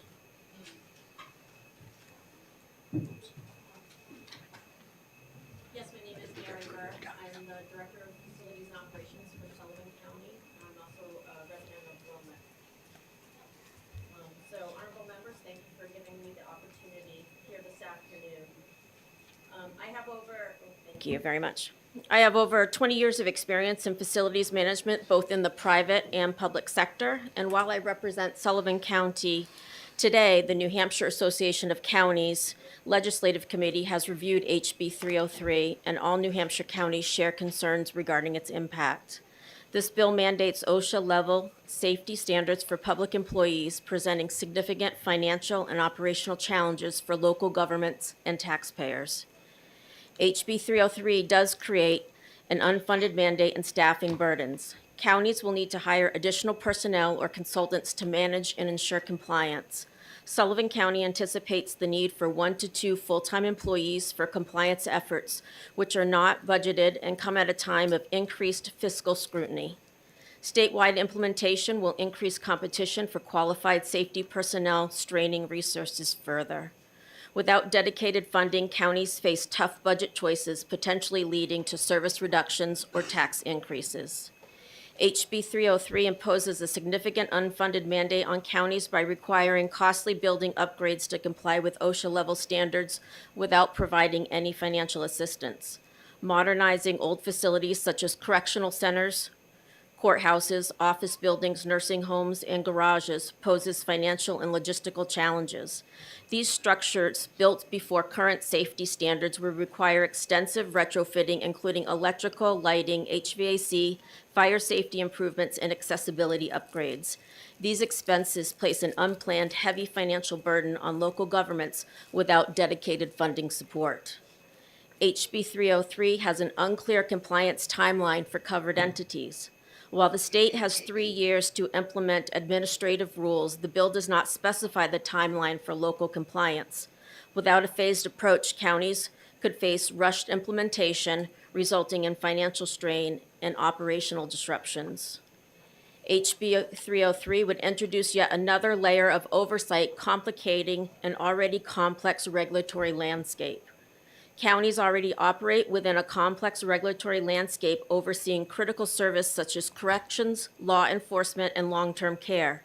Adding another layer of oversight complicates compliance with existing mandates, including criminal justice standards, accreditation requirements, and healthcare guidelines.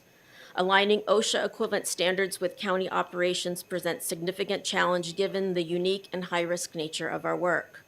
While workplace safety is a priority, HB 303 imposes substantial unfunded burdens on local governments, placing additional pressure on our local taxpayers. We respectfully request reconsideration of the bill's scope, timeline, and financial provisions to ensure a balanced and achievable approach to workplace safety. Thank you for your time and consideration.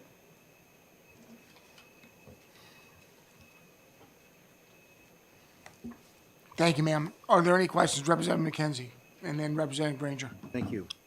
I'm dragging this back from a few years ago, but my understanding is that that long-term care facilities are not covered by OSHA.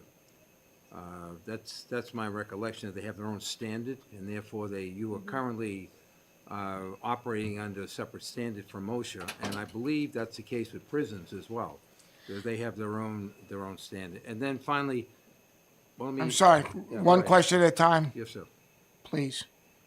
Yes, that, I mean, to me, that demonstrates how complex it makes it, because you would have some operations within the counties that are subject to OSHA following those guidelines, or the state as equivalent to OSHA, while you have other operations within the counties that are underneath their own accreditation, so to speak. And so what it does is it just creates more complicated layering of which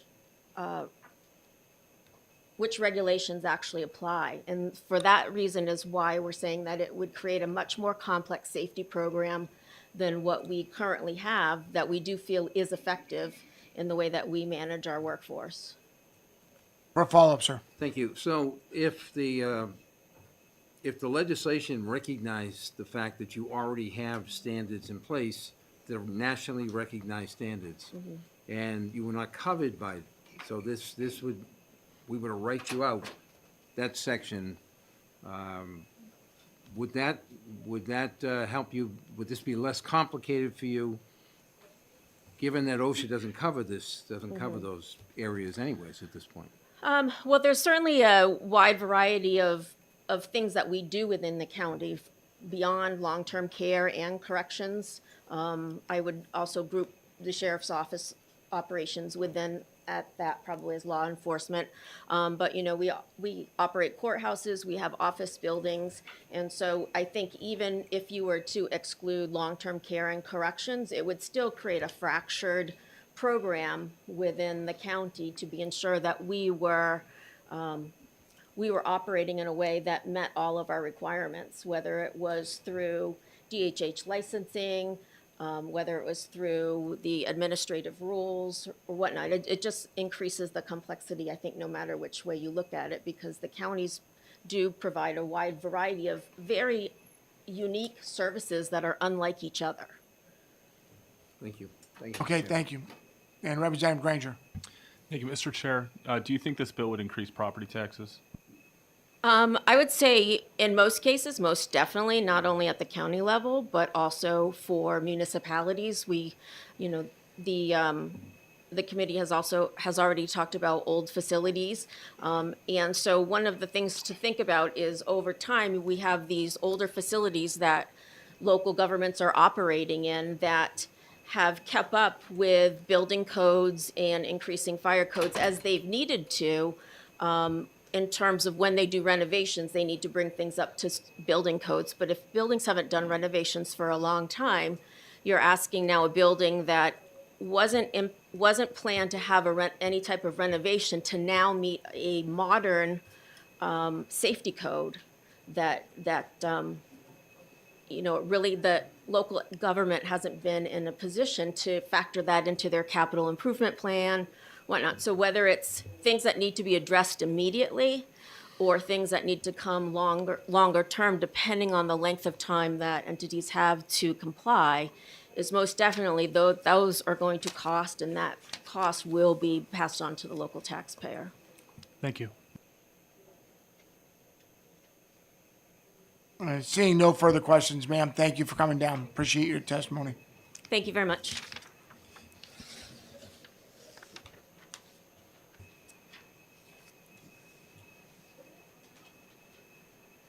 And I'd like to call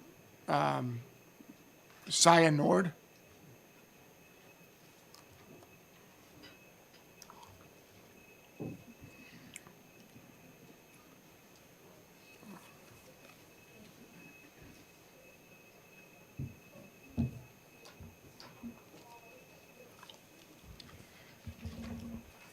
Thank you, Mr. Chairman. To be clear, my name is Susie Nord. I'm and sorry. that's okay. My mom had to be creative with the spelling. So, not your fault. I am here, I work for the National Council for Occupational Safety and Health, and we are a nonprofit, and we do advocacy, education, training for workers on safety in the workplace. And we support House Bill 303. I have been involved with this for actually even longer than Representative Sullivan, because prior to him submitting the bill to create a public sector OSHA for New Hampshire, actually, I believe it was Representative McKenzie who put the first one in. I had met the daughter of Tom Wooten, who worked for the Northfield DPW, and heard her story. And I would like to fill in a few of the gaps that Representative Sullivan didn't mention, because I think they're pertinent. So in July of 2016, Tom Wooten, who worked for the Northfield Department of Public Works, was working, and the town had it's like a tractor trailer container. It wasn't the whole tractor trailer, just the container. And I don't know the words for these, so you'll have to forgive me. That they would move from one location to another. It was a couple miles, not very far. And rather than spending $300 to $500 to hire a truck to attach to carry the container from place to place, what they would do is they would take equipment that they had for who knows what, that had, I call them front loaders. I think I'm wrong with that, but the buckets on the front for scooping dirt. And so they had a tractor trailer for an 18-wheeler that they were carrying between two vehicles, and it was going down public roads. So they had Tom Wooten as a flagger. And what happened in July of 2016 was that something jostled. Tom tried to stabilize it, and he was crushed between the bucket and the truck or the trailer, or I don't know the names of the pieces. You'll have to forgive me. I am not a safety technical expert by any stretch of the imagination. His pelvis was crushed, and he died. And his wife was on a business trip. It took her 12 hours to get home. She was told her husband was in the hospital, so he might be dead. She didn't know because he didn't die right away. His daughter was at the gym. She didn't get the message. She was unable to say goodbye to him.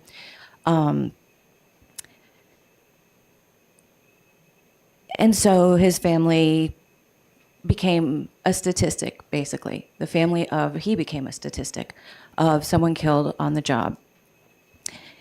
And the New Hampshire Department of Labor sent an inspector, and the inspector sent them a report. It was 7 pages, mostly pictures, that just said, this happened. They didn't do a root cause analysis. They didn't do interviews of the people who were there. There were so many things that would happen in an OSHA inspection had Tom worked for a public or private construction company or private whatever company that just don't happen. The Department of Labor did, I can't say nothing because they did take some pictures and write a report. The report didn't say anything. Anyone who reads it is flabbergasted that this was all that they could muster for the death of someone who was working for the people of the town of Northfield. So Sam, his daughter, in April of 2017, came to an event. I was working at the New Hampshire affiliate of National Kosh, and we have every year a memorial dinner for workers who are killed on the job the previous year.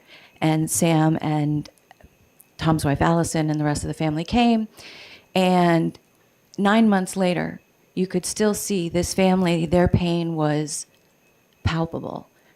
And what I've later learned is Tom had been some sort of a engineer, like highway engineer or something, and they moved to New Hampshire. This was his retirement job. He loved to hunt, he loved to fish, he loved the outdoors. They came here, this was his job before they retired. And he was killed and all of their plans just didn't happen. And so Sam, his daughter, was mad. And so she talked to us and she told us, this is what they didn't even tell us anything about what happened. They didn't know. And at the time she was a college student. She was studying, I think, psychology. And so we tried to find out what happened, and we saw this report and we're like, where's this analysis and where are all the things that you would normally see in an OSHA level report? And so we started looking into it. Representative McKenzie was the chair of the New Hampshire Kosh board at the time. He looked into it. He realized that, and he probably knew this anyway because he's been around here forever, that the department had they had jurisdiction over public employees, safety and health, but it wasn't into statute. So that was the first thing that we did, because as you just heard, the rules, they expire, they do this and they do that, and nobody really knows the status of them, although I would imagine the department does. But so in 2019, we actually put into statute, and the papers that I gave you, I referenced the statute, that the department has jurisdiction over public sector employees. And I will say that the former Deputy Commissioner Ogden took this very seriously, and when he heard the frankly horrifyingly incomplete amount of information that the Wooten family was given, he did make changes at the department level to try to beef this up. And that's good. I think that's, great. I'm good for the department. I think when I come to these, I get so angry because the people like Tom, and he's not the only one. If you go Hazen Road, you can see the memorial with all the shovels for all of the Public Works employees who've been killed on the job. Public Works people do some of the most dangerous work.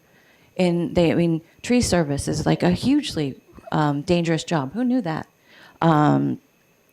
Road construction, other construction. These are very dangerous jobs. And the departments and the DES does a great job. They know, they have equipment, they know if it's OSHA compliant or not. The towns like Northfield don't necessarily know that. Do you know what the first thing the town did after Tom died? They sent the rest of the department to an OSHA 10 safety training. Kind of like closing the barn door after the horse is dead. They need support.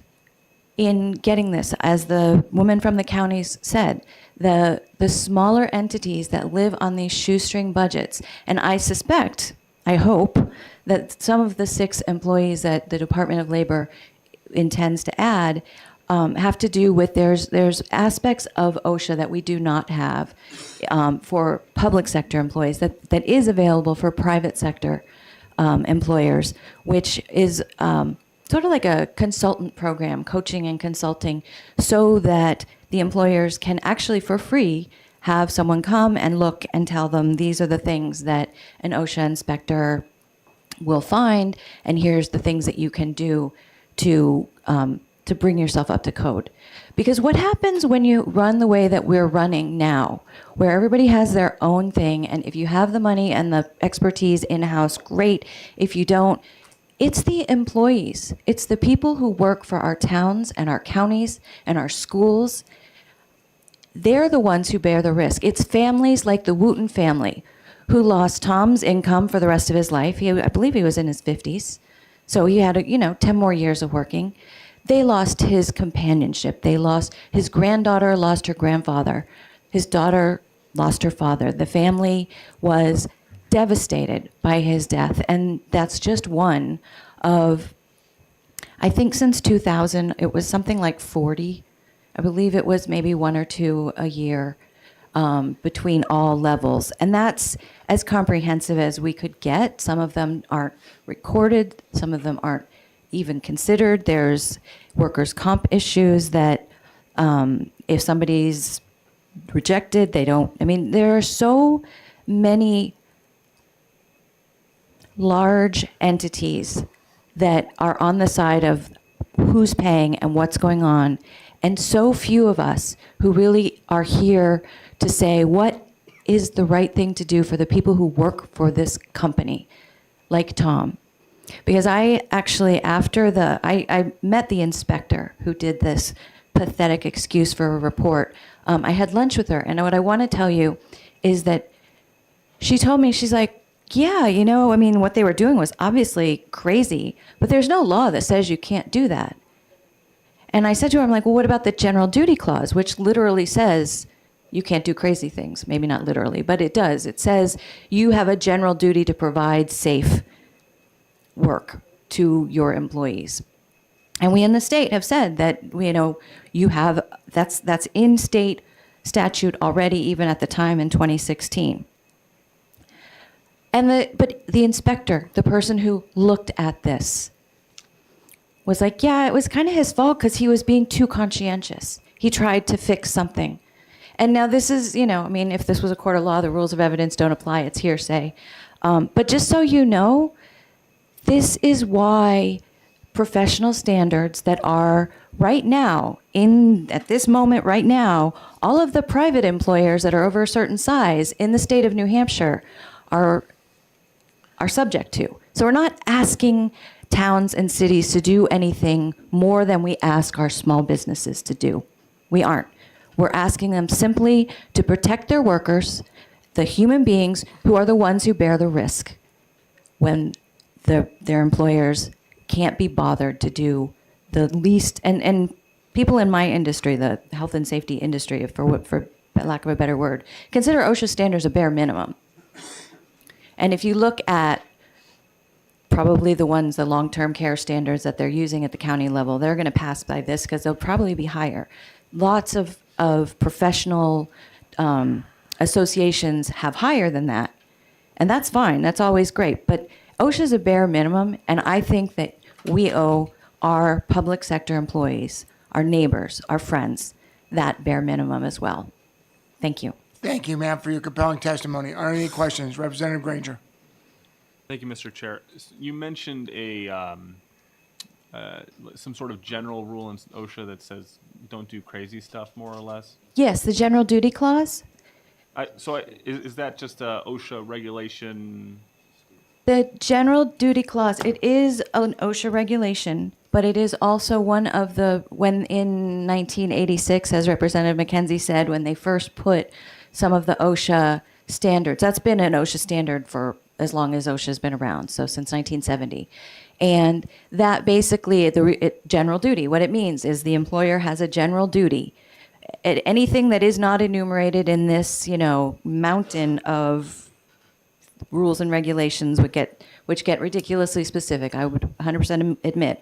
But there is the one that says, if it's obviously unsafe,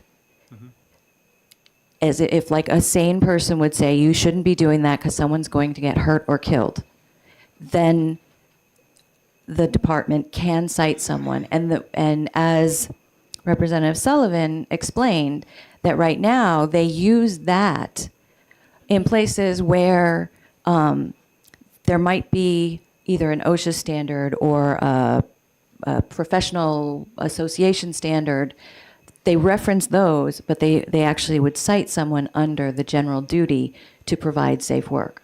So like if you have an electrical panel that has like a leak dripping right on top of it and there's like sparks flying out of it and you're like, whoa, that's dangerous. They would cite that under general duty because, as we just heard, they don't have anything on electricity in the New Hampshire rules.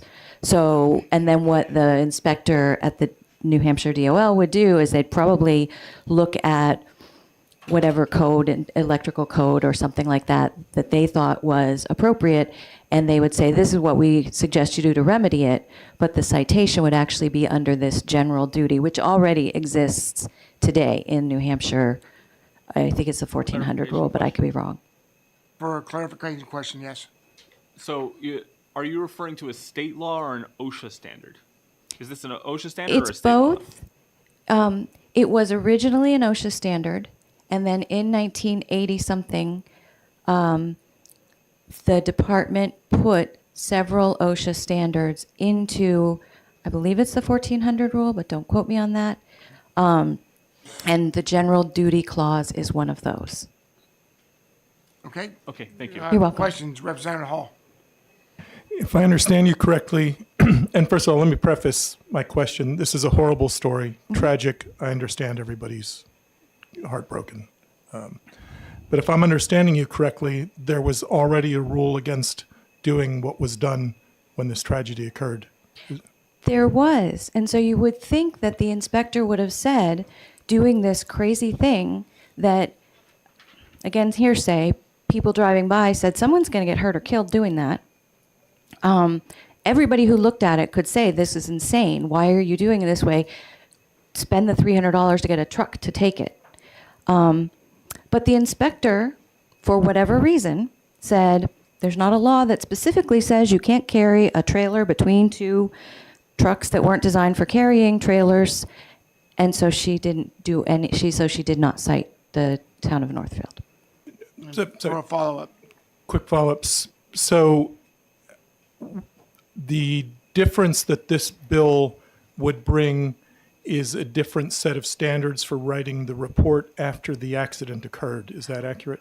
Honestly, yes, it would bring some of those, but what it would also bring is training for the department's inspectors so that they would know what general duty means, because I as a layperson can understand it, but apparently at that time, and my understanding is that since that time they are a lot more attentive to such things, but at that time the inspector, just general duty didn't occur to her. Okay, and Representative McKenzie. Thank you for referencing 1985, by the way. I was still in So high the school. question I have is, you have two employers.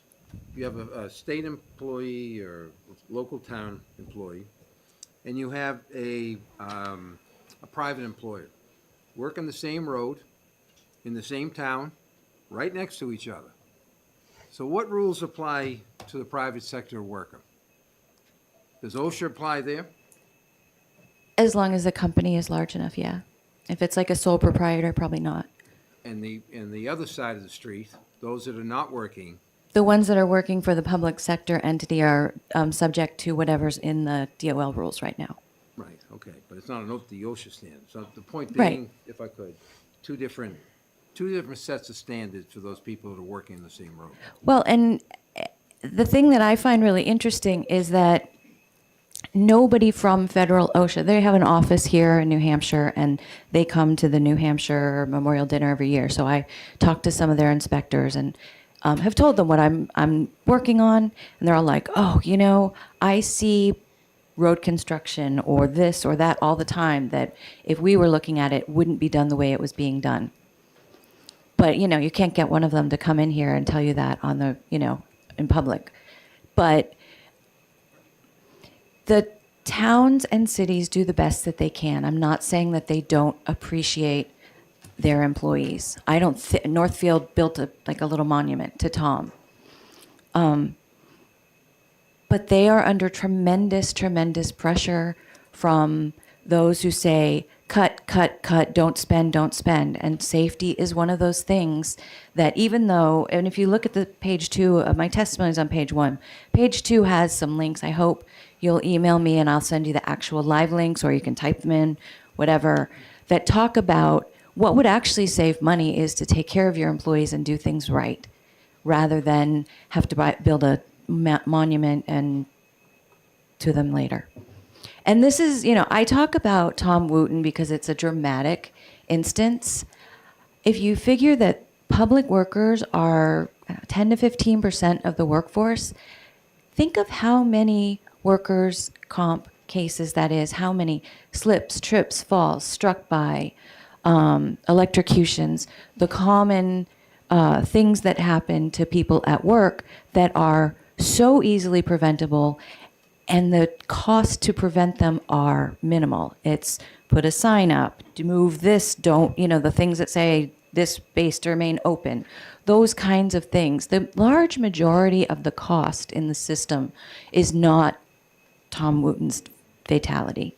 The largest costs are the simple things that just don't occur to people, because when you go to work and you do the same thing every day and you see the same thing every day, it doesn't necessarily occur to you that if we kept this thing clear, people wouldn't trip.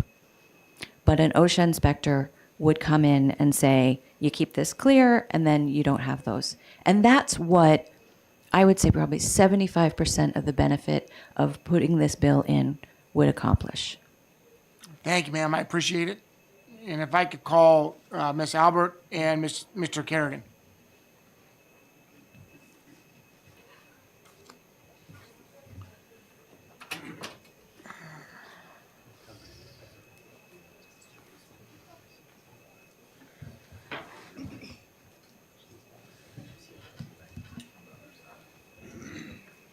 And please introduce yourself and your organization, and looking forward to your testimony. Thank you very much. I'm Danielle Albert. I'm the Deputy Commissioner of the New Hampshire Department of Labor. I'm here today with John Garrigan, who is the department's general counsel.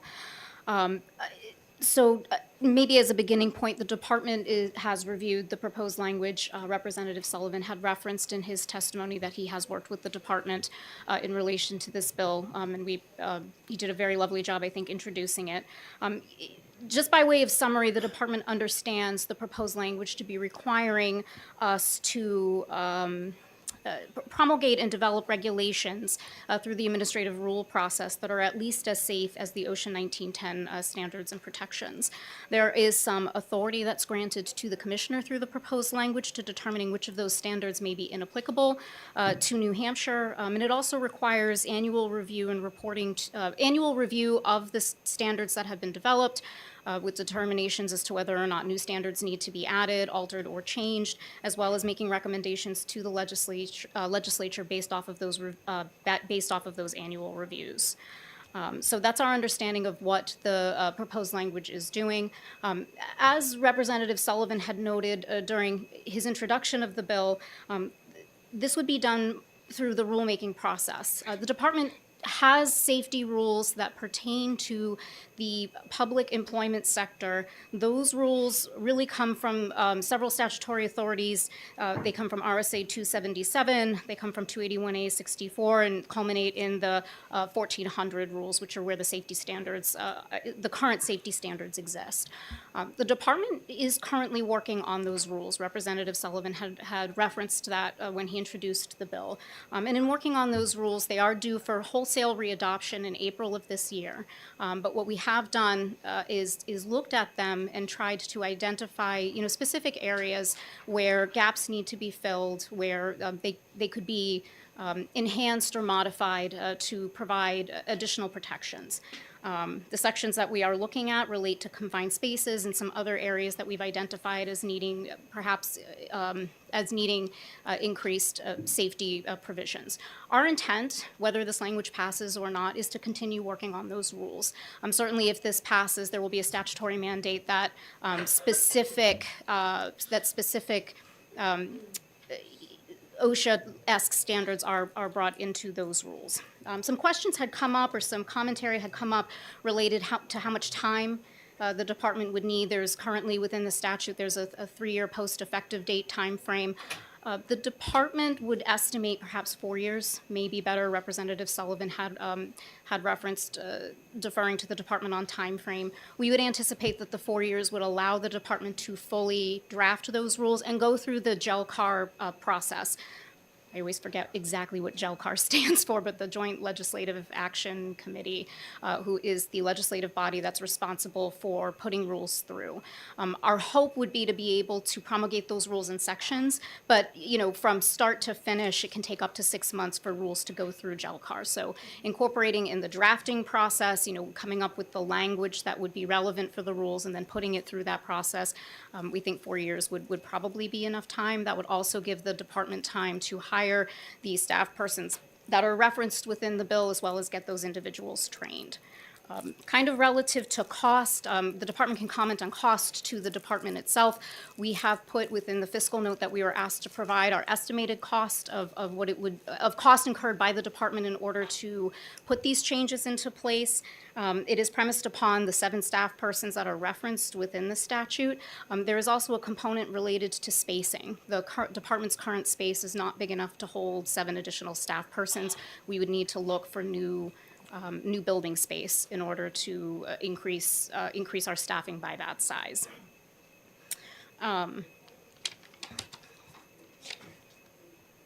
Addressing some of the other testimony, the department has testified in the past, relative to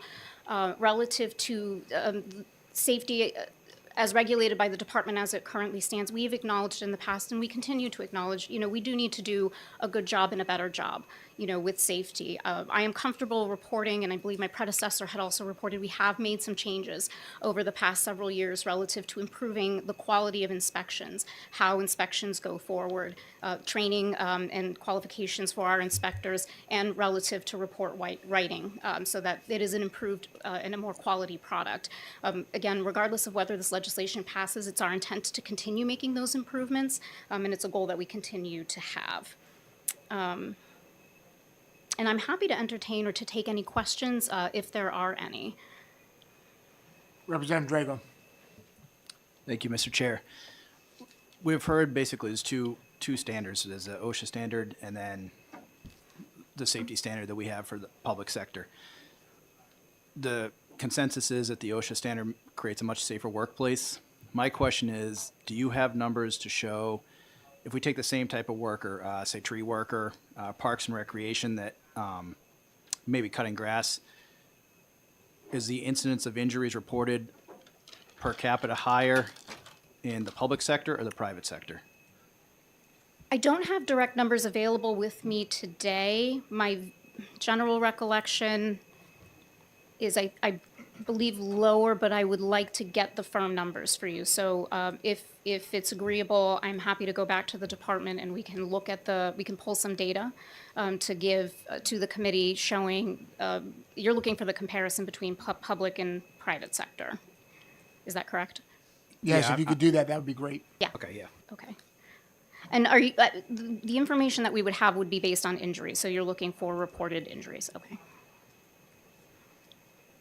Representative Lavery. Thank you, Mr. Chair.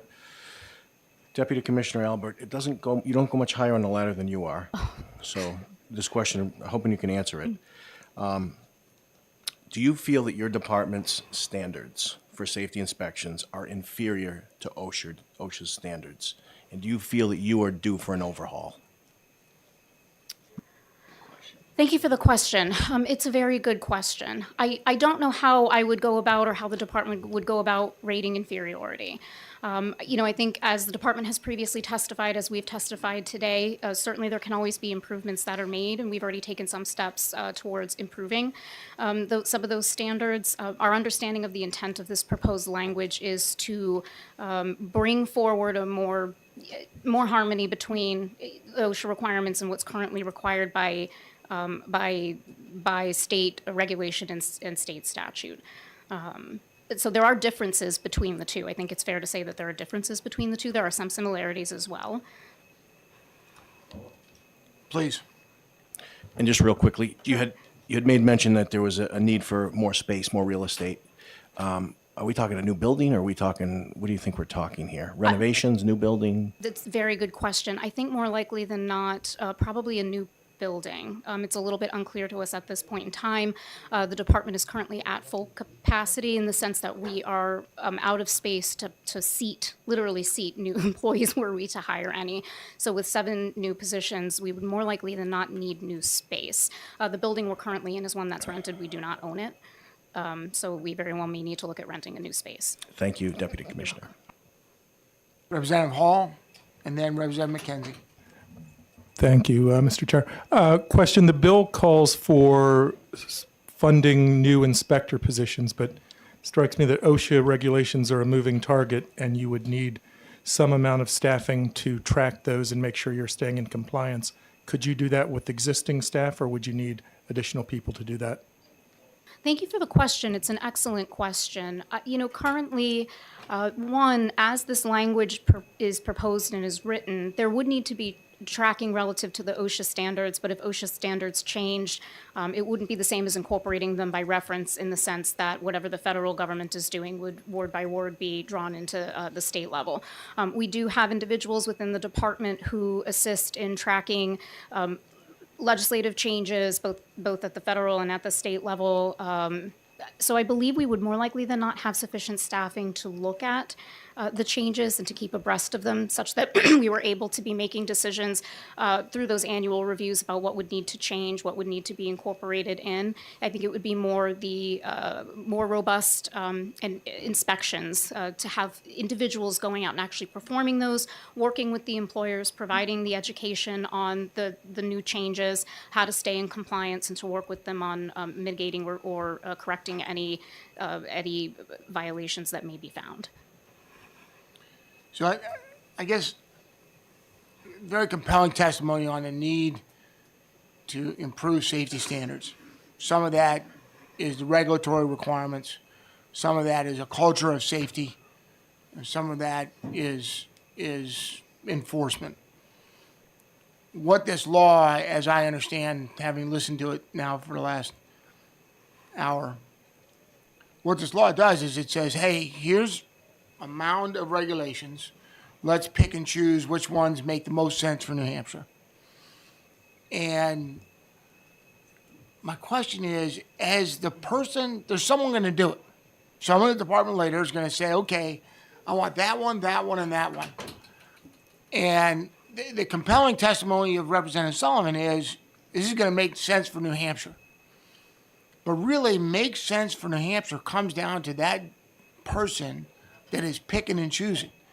And what are the checks and balances then in the Department of Labor said he doesn't pick all of it? I mean, I'm not saying he would, but how is that check and balance so that the municipalities, I talk to my municipality every day, and I talked to 3 constituents last night whose property tax went up by 100%. And so here I am saying, okay, how am I going to approve this law? And there's no check and balance say that the cost of this isn't going to be exorbitant when it goes down to the town level. Recognizing that I completely agree with the premise of changing it. That's where I'm stuck. Yeah, it's a good question. As I understand from the proposed language, the checks and balance, I believe that you're referencing would come potentially from two places. One, it would come through those annual reviews that the department or the commissioner through the department is mandated to do. There's record that's required to be maintained of that. That has to be provided to any interested party on request. And the other check and balance would more likely than not come through the administrative rule process itself, which is a public process. When any department, not just the Department of Labor, is initiating the rulemaking process, there are periods in which they're for public comment, in which the rules are posted, they're reviewed, the public comes in, they provide their feedback, and then it goes through the GELCAR process where that commentary is also at issue. So there would be the ability for the public to comment as well about whether or not, a rule that has been drawn in or that has been written to be at least as effective as an OSHA 1910 standard makes sense, doesn't make sense, and that is a form of check and balance. Okay, thank you. You're welcome. Representative McKenzie. Thank you. I know that somebody asked you for reports. The only thing I ask you when you're reporting that out is that you are taking into consideration the private sector numbers, so compared to the public sector. So 25 injuries with 1,000 employees, much different 25 injuries with 10,000. Yes, yes, we will, and I understood the request to be in regard to proportionality between the two. And can you share with this, if I could, just share with this committee the annual report you got, biannual report? Yes, sir. Yeah, good question. Oh, yes, I'm happy to send them out to the committee. They are also posted on our website, should you ever wish to hop on and just take a look. Okay. Representative Avalani. Thank you, Mr. Chairman. Thank you, Deputy Commissioner. For 5 years, we've been listening to this, and numerous times we've heard testimony that we're working on it, we're working on it, we're working on it. What sections of rules have you changed to adopt partial OSHA standards up to this point? Yes, thank you for the question. I want to just be clear, they have not yet completed the GELCAR process, so we're in the process of writing them. They are due to go forward in April of this year, so in the next month or two. The sections that we are working on are in relation to confined spaces.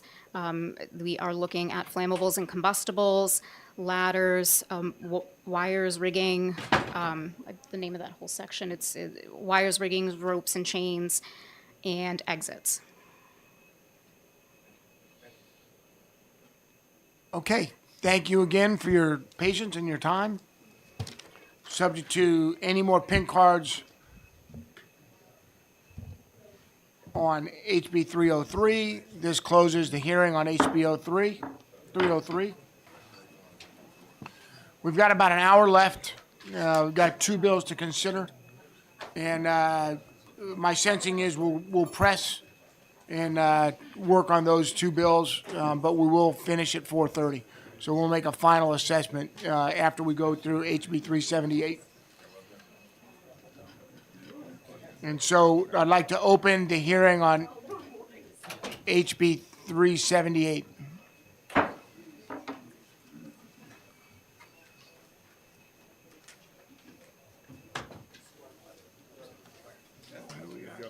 Bunch.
some more.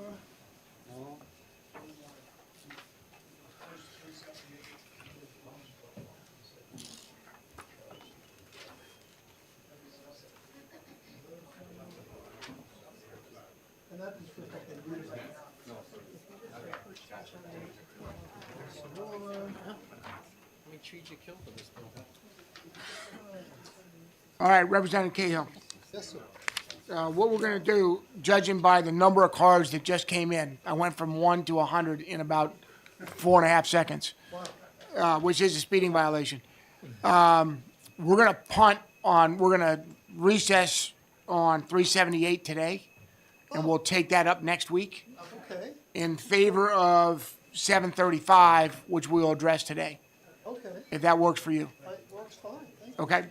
With apologies to everybody who came in for this bill. So I'd like to close the hearing on 378. I apologize, we just run a little bit behind, and we got a lot of folks here for 735. The amendment? Yeah, right. And we will start the hearing on 735 at 3:30.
He said to me, "You are the archives." He told me. Yeah, it's a theme.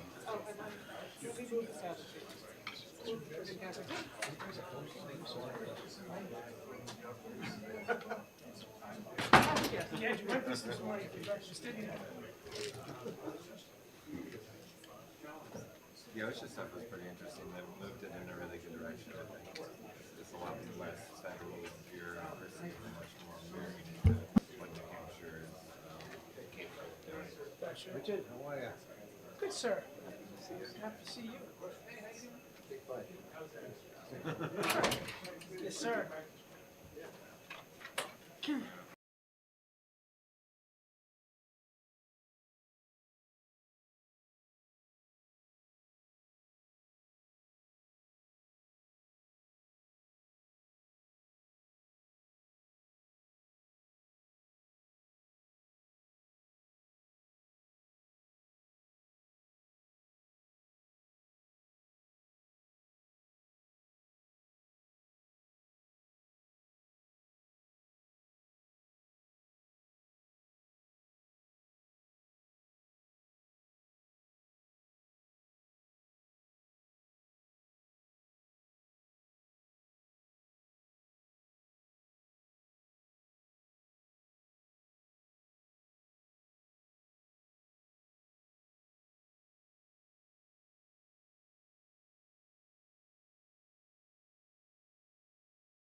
All right, good afternoon, everyone. And I appreciate your patience, long day. We're getting a lot done. I'm going to open the hearing on HB 735 FN relative to elections and collective bargaining. And I'd like to open with Representative Granger, who will introduce his bill. Thank you, Mr. Chair, members of the committee. So this bill is basically just term limits for unions. Unions should represent their members, and if they do a good job of it, then it should be no problem to recertify them at when it comes time for that. And if not, then they should be able to switch which union is representing them. And so that's essentially what this bill does. The mechanism that this bill uses is when the majority of the workers were not there for the initial vote. So if a significant amount of time goes by, then they would have to go up for recertification, and they would have to do another vote to certify the union. Another way you could go at it, if that's more preferable to the committee, is just do it on a time scale. So for instance, in some states, they just do it every 5 years, and in other states, they do it every 10 years. And basically, we need this in order to make sure that unions aren't just perpetually protecting their little fiefdom and saying, this is our workplace and we own it forever. The workers would have the opportunity to say, okay, well, you know, thanks for all your help over the years, but we think that we need a different union supporting us because we have needs that are unmet, or whatever the case may be. If you want to think about it in terms of regular politics, we don't elect kings in America. We have a president, and he lasts 4 years, and if he doesn't do a very good job, then we vote for someone else. And this just extends that to unions. I can take questions if you'd like. Are there any questions? Representative McKenzie. So currently, unless I'm mistaken, there is within the law, the ability for a union to petition to decertify the local union and to come up with a whole nother union representative if they want. Are you suggesting that that's not sufficient to meet the test? That if people are unhappy with what they currently have, that structure is not good enough? Well, you and I know that a union would never use intimidation or tactics of that nature in order to scare people against decertifying a union. But there is an impression among many workers that that is the case. So this just makes sure that everyone knows there's either a regular schedule, or when the union is sufficiently distanced from when they were certified, we'll just do a recertification. And that way you don't have to put pressure on certain members of the union as to, you know, oh, will they fire me if I dare broach the topic? Okay. Any other questions? Representative Sullivan.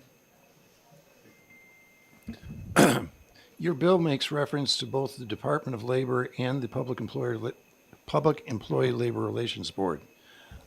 Which of them actually has jurisdiction over public sector unions? The latter, I believe. Follow-up? For a follow-up. Why is the Department of Labor included in this bill then? Because they would have to keep track. So the other way that we could do this is we could just have it on a time-based system where it's like every 5 years. Right now, they would need to keep track of who was working for the company when the certification occurred. That way, when the majority of the employees in that union weren't there for the vote, they could say, well, now we get to do a recertification. I don't believe that would be the case if, I could be wrong about this, so I'll put that caveat in. If we had a 5-year scheme or a 10-year scheme instead, then I don't believe that they would need to be counting horses in that sense. Representative Cahill. Thank you, Mr. Chair, and thank you, Representative, for taking my question. Would the Labor Department be in charge of finding out whether or not the new employees had joined the union or were paying agency fees or fair share agreements? Would that be another requirement on your database? No, they would just have when they started working there and when the certification was. Thank you. Seeing no further questions, thank you for your testimony.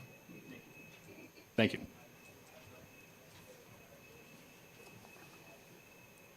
And Representative Litchfield?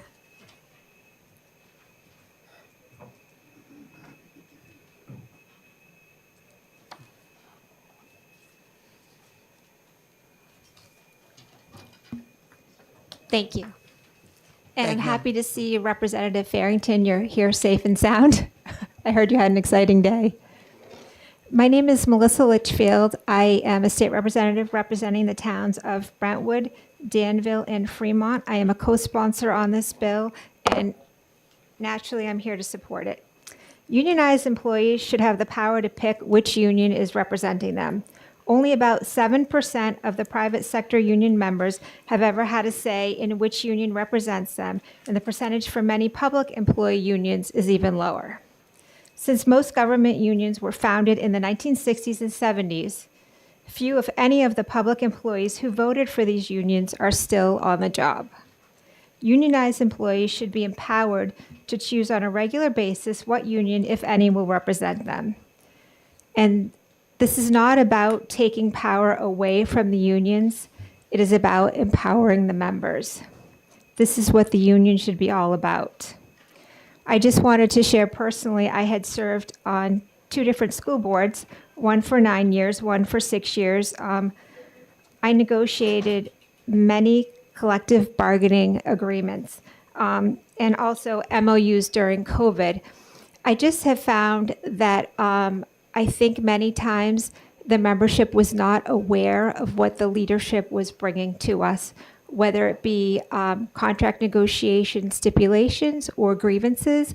I think that some of the members would have been embarrassed or horrified to have seen some of that. So I just think that this is great for accountability. And as I said, we're all about choice. This is the United States of America. Thank you. Thank you, ma'am. Any questions? Seeing no questions, thank you for your testimony. Thank you for no questions. And Reverend Kinney?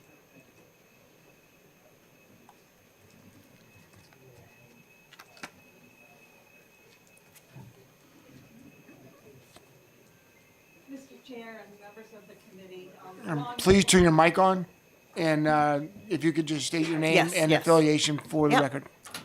Long day for you. Thank you all for being here and sticking with it. For the record, my name is Gail Kinney. I am a pastor with the United Church of Christ, which some people also know it as the Congregational Churches. And I am here on behalf of the Economic Justice Ministry of the statewide United Church of Christ, and also on behalf of a number of other clergy throughout the state of New Hampshire. And we understand that some folks don't like unions, and that is, that's fine. It really is. We all have our own way of sort of approaching things and looking at different things. But for this particular bill, faith communities across the state are vigorously opposed to House Bill 735, and we strongly urge inexpedient to legislate. But I also want to put on my management hat.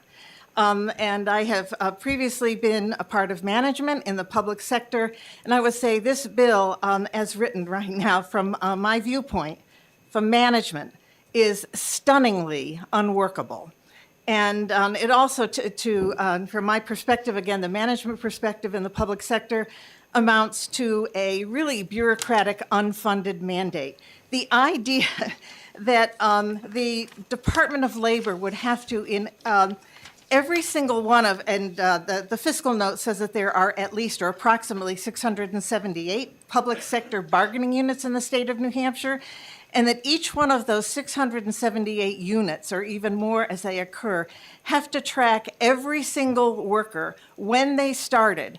And then the Department of Labor has to get that information, which is constantly changing as there is a changeover in employees, and determine at any given point in time that some of those people were not members when the union came into existence or was recertified or whatever, it really is mind-boggling in terms of how that would work in 678 workplaces in the state of New Hampshire. So the other thing that just finally, I want to say that, unions are dynamic organizations.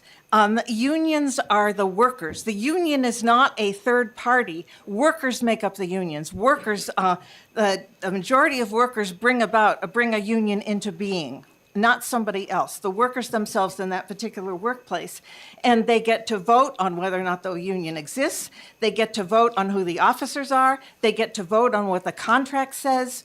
And it's an ongoing basis of workers having a voice already on the job in every single public sector workplace wherever there is a union. And so the bill in its totality is just so, again, unworkable that if you really think about it, if you go through the bill line by line and determine what it's really asking for, I would hope that this committee would see that it is not workable and is not necessary for the workers who make up the unions in New Hampshire and keep them going. So I would request respectfully and expedient to legislate. Okay. Any questions for Reverend Kenny? Seeing none, thank you, ma'am. Appreciate your testimony. And can I have Glenn Brackett, please?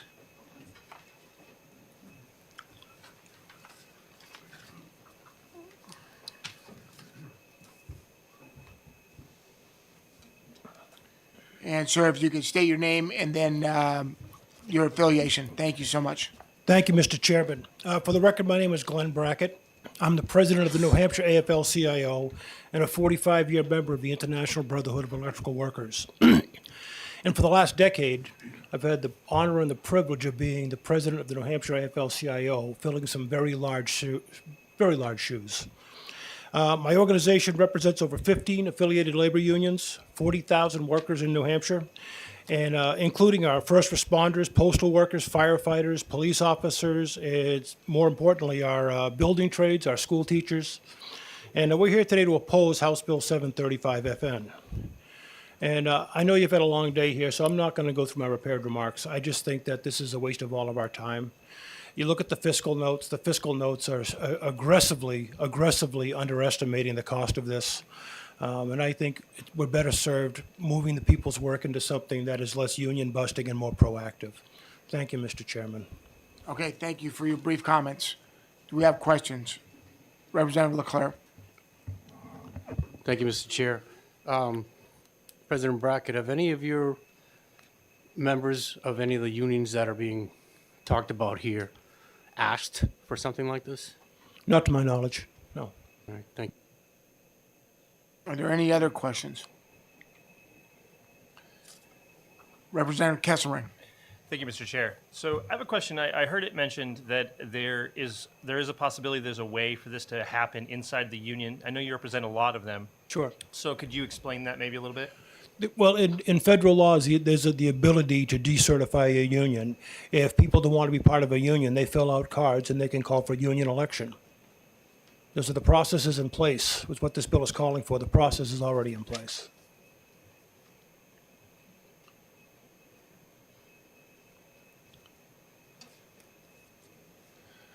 So I got a question. I'm just trying to understand. So if I join, for example, I'm a ski patroller. Lucky you. and my organization went on strike in Utah 2 weeks ago. And so if I were to join that union and not know anyone, I don't know anyone there. I've never voted for them.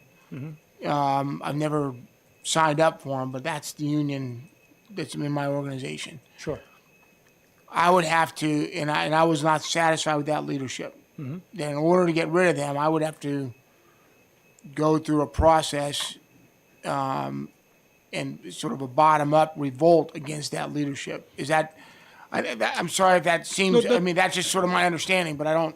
Well, that makes sense, too. You have to understand, first of all, unions are democratic organizations. If you don't like the leadership, every member of the union gets a vote.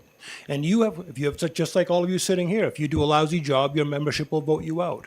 Unions are a democratic organization. That's what we do. If you can't do that, and enough people are on the same page as you, then you can absolutely just decertify your union, and you can find another union, or you can go non-union. Okay, and so for a follow-up question then, that vote, you said you can vote them out. When does that occur? After enough cards are signed. When you have enough members of your organization, enough members of the bargaining unit that want to change representation, they have that ability, yes. Okay, and that number, is that in federal law or is that in union rules? How? Well, it's not union rules, it would be, I'm not, I think it's in state law and federal law. Is it state and federal law? I think it's in both, yeah. Okay, great, thank you for the, Thank you, for Mr. the Chairman. answer. 273A, okay.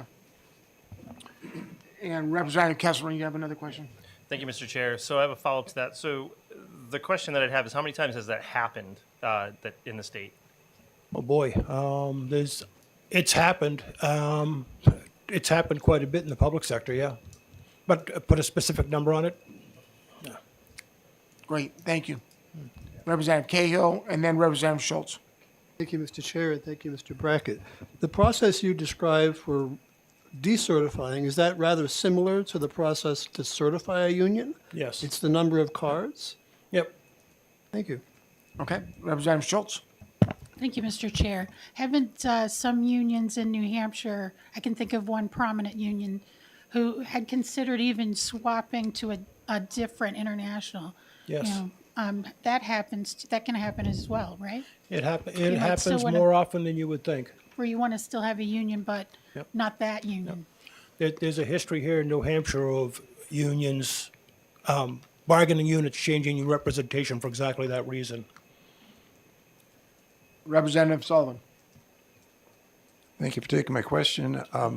Is it accurate to say that since this is a public sector bill, that this would be governed, this would be dealing with employees who are unionized under RSA 273A? I don't want to answer that because I'm not sure what this whole statute of 273A speaks to, Brian. Since I represented public sector unions for 25 years, I can assure you that RSA 273A is the statute. Thank you. So, Really? yep. All right. Subject to any questions? Thank you, sir. Oh, I'm sorry. Representative McKenzie. So, thank you, Mr. President Brackett. So, based on your experience of 45 years in the labor movement, and I know you've negotiated many contracts because I've stood next to you many times. So tell me what this would be like in a union if every few years they're required to stand for an election. How would this impact bargaining, the flow of work? If all this is happening constantly rumbling this whole setup that we currently have, what impact would that have on delivering services? Well, I think the way you phrased the question, it's apparent to all what would happen. It would be just quagmire, I guess is the word I'd use. Nothing would move forward. But I'd also put it out this way. You know, what if every year, instead of every 2 years, members of this legislature had to go up for re-election if it was every year? Well, so that's the answer to my question, brother. All right. Thank you, sir. Thank you, Mr. Appreciate it. Chairman. And Mr. Rill, please, again.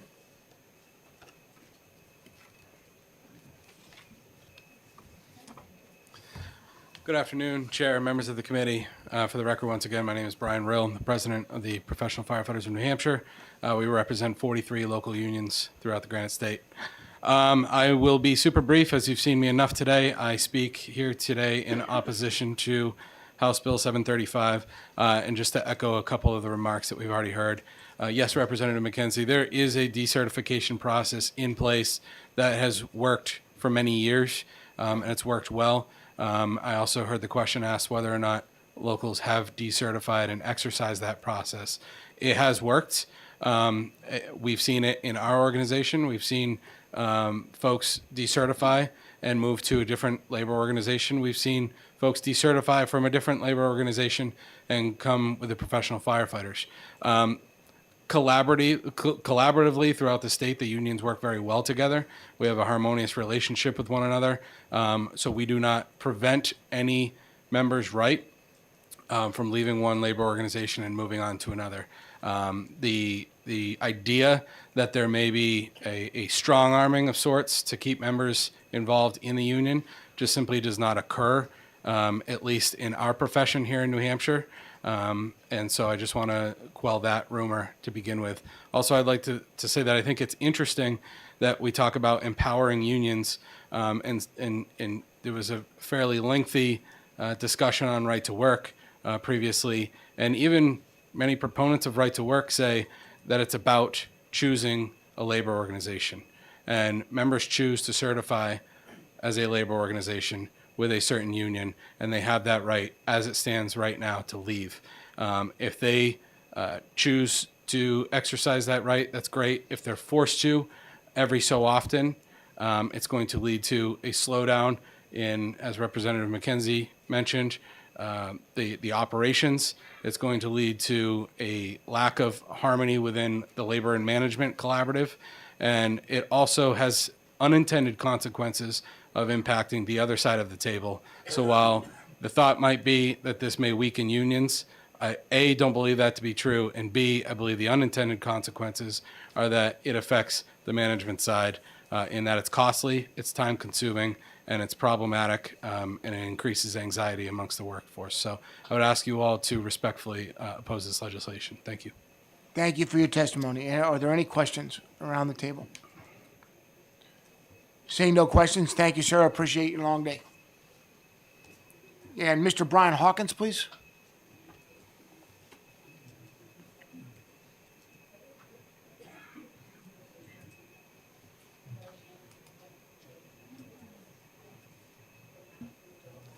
Thank you, Mr.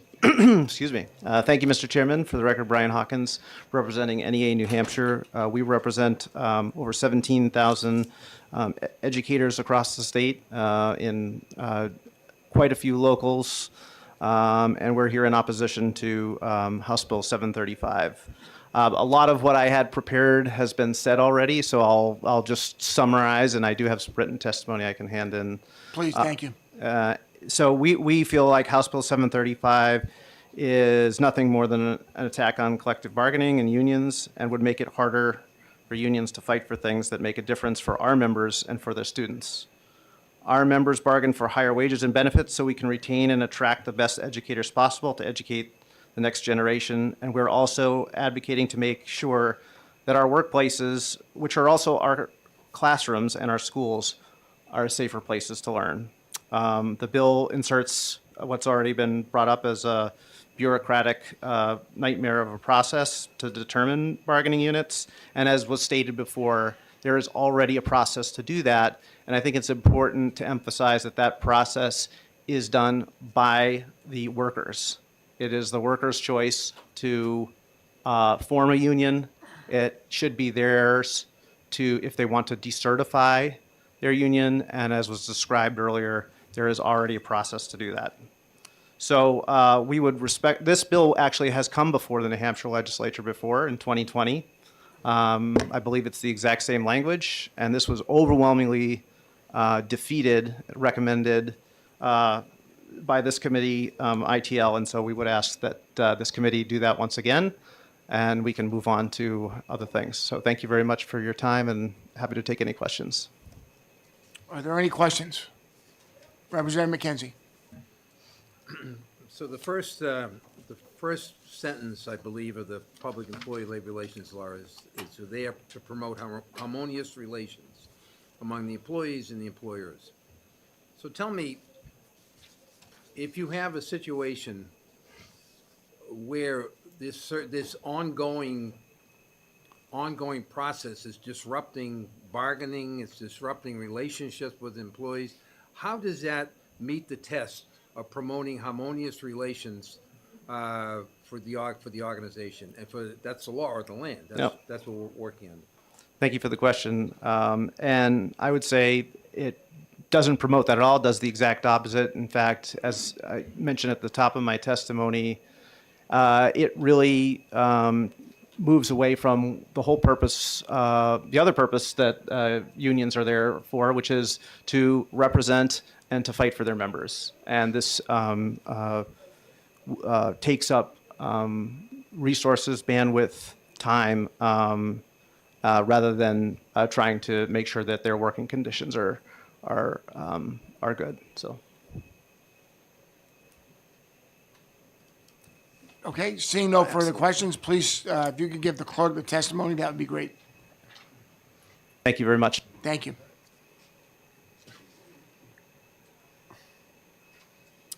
And Rich Gula is next.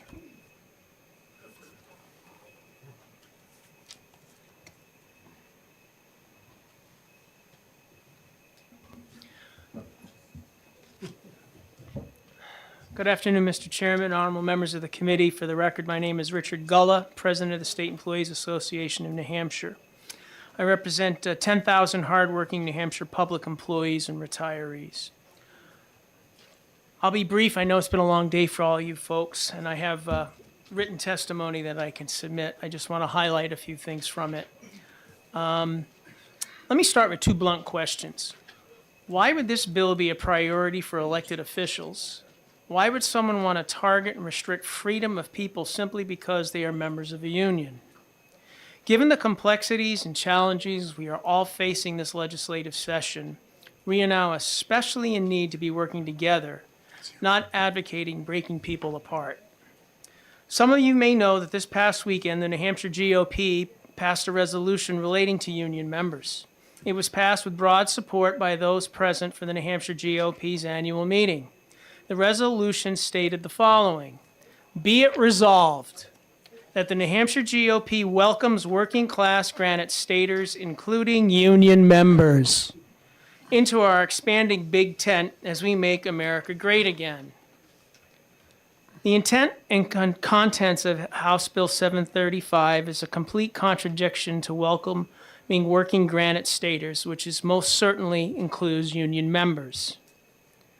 Supporters of this bill are trying to restrict the freedom of nurses, teachers, firefighters, police officers, and other public employees to come together to have their voice heard. These folks who serve our community have the right to protect their retirement and health care as they see fit. And anti-union extremists in our state capitol are trying to restrict, to that end, our right. We know that we have worked in good faith with numerous sponsors of this bill, and we hope we can quickly return to that dynamic and work together to deliver on our promises to the Granite State. And with that, I'll conclude. I'll pass this in, and I would ask you to pass this in expedient to legislate. Thank you for your input and your testimony. Representative Schultz, do you have a question? This will be quick. I know in recent years that the breakdown of your membership essentially matched the proportion of party representation as the whole state. Is that still the case? It's changed. It used to be a third, and a third. I now have more registered Republicans that I represent than Democrats, and then more independents, which does follow the state. There are more registered independents now, but it's independents, Republicans, and Democrats. I have a lot of Republican members that are active, that it's like poking their eye with a stick with these type of pieces of legislation. They're hardworking citizens, and they're taxpayers, and they're Republicans. Thank you, sir, for your testimony. And if I could have Deborah Howes, please.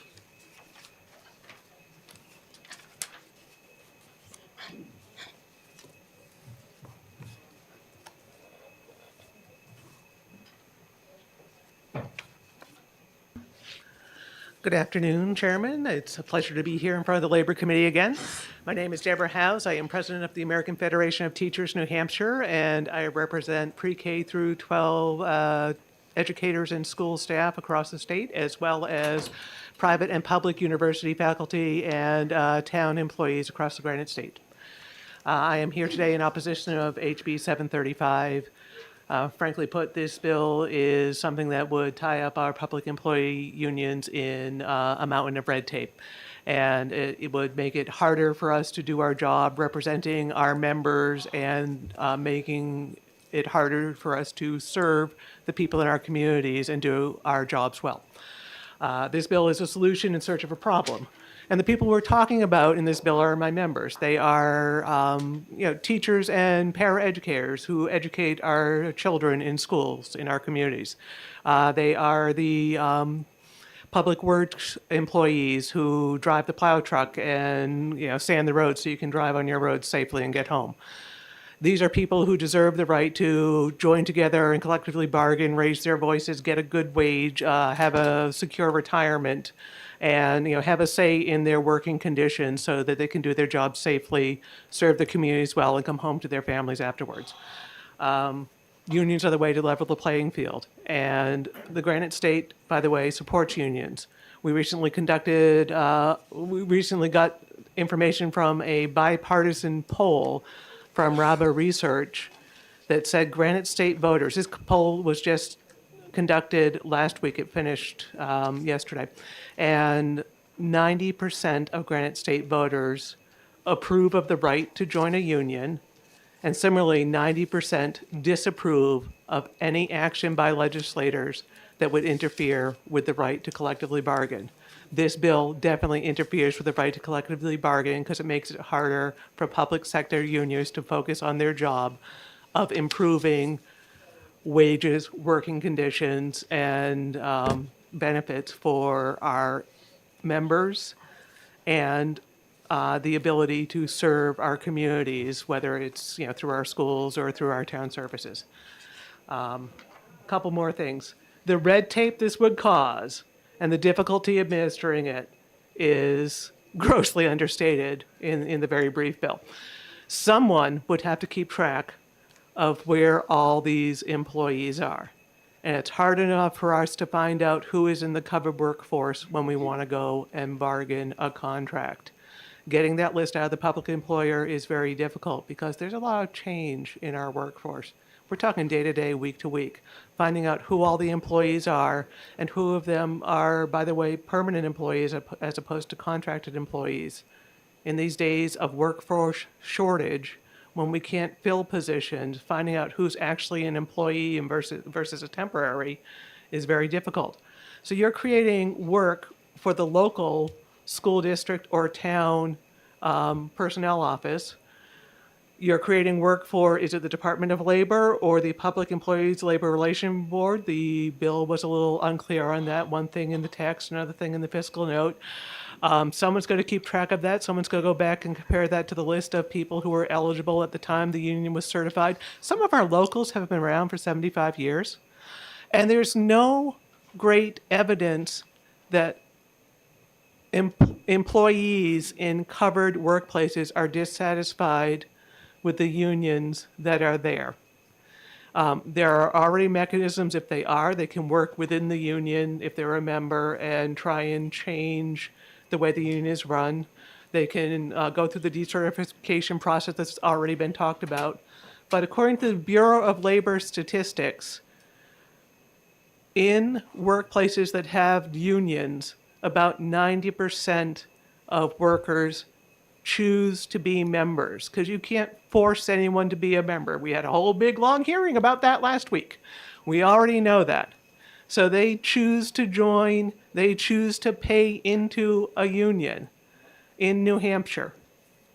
So we oppose this bill. It would tie us up in red tape. It would keep us from doing our job, which is representing our members, bargaining for better wages, working conditions, benefits, and resources to help us do our jobs well for the people of the communities of the Granite State.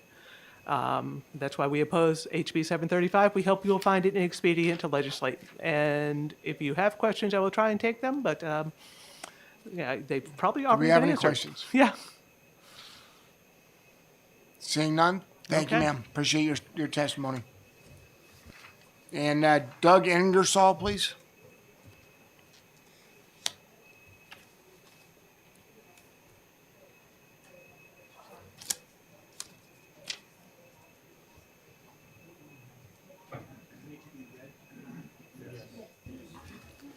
And if you could introduce yourself and who you represent. Thank you. Sure. My name is Doug Ingersoll. I'm the executive director of the Public Employee Labor Relations Board. I've worked for the board since 2006. I'm not here to take a position on the bill. I'm here to give hopefully a very brief overview of processes that are in the existing law so that you have that context when you make a decision or a recommendation on this bill. And also maybe to offer a comment about the references to the Department of Labor.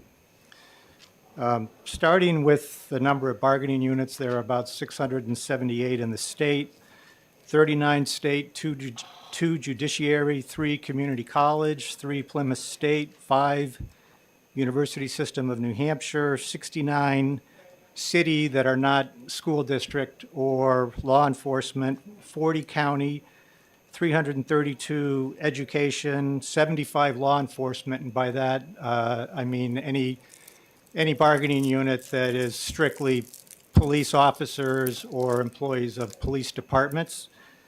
Municipal 104, which does not include the school district or the law enforcement, but which does include firefighters.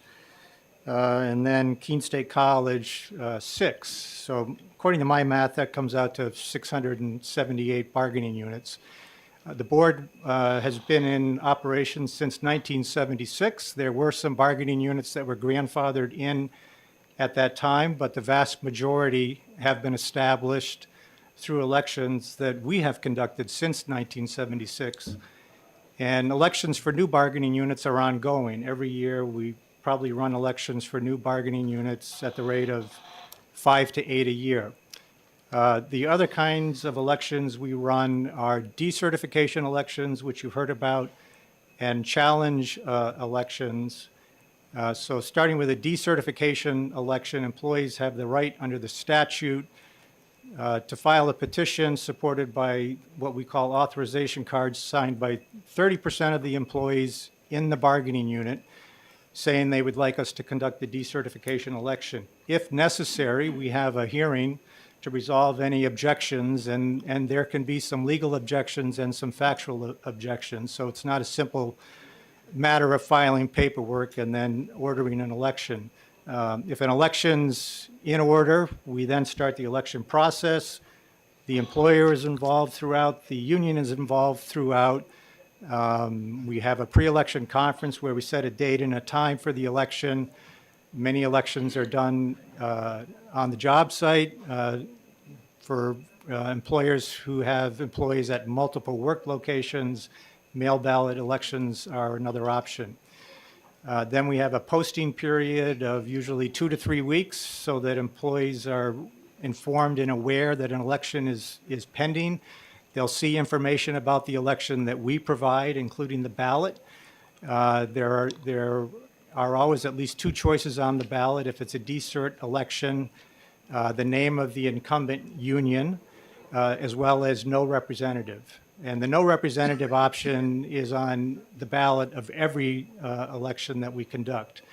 And the outcome of the election is determined by the majority of the ballots cast, not by the number of employees in the bargaining unit. So if employees are interested in participating, they show up to vote, and then based on the number that vote, we see how the ballots play out and we declare the outcome.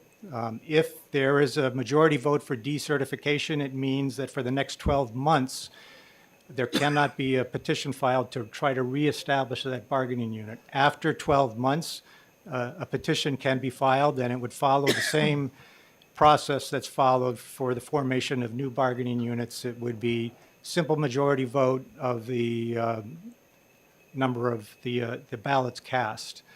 The other election that occurs, and I don't have exact numbers with me today, but decertification elections are not a common occurrence.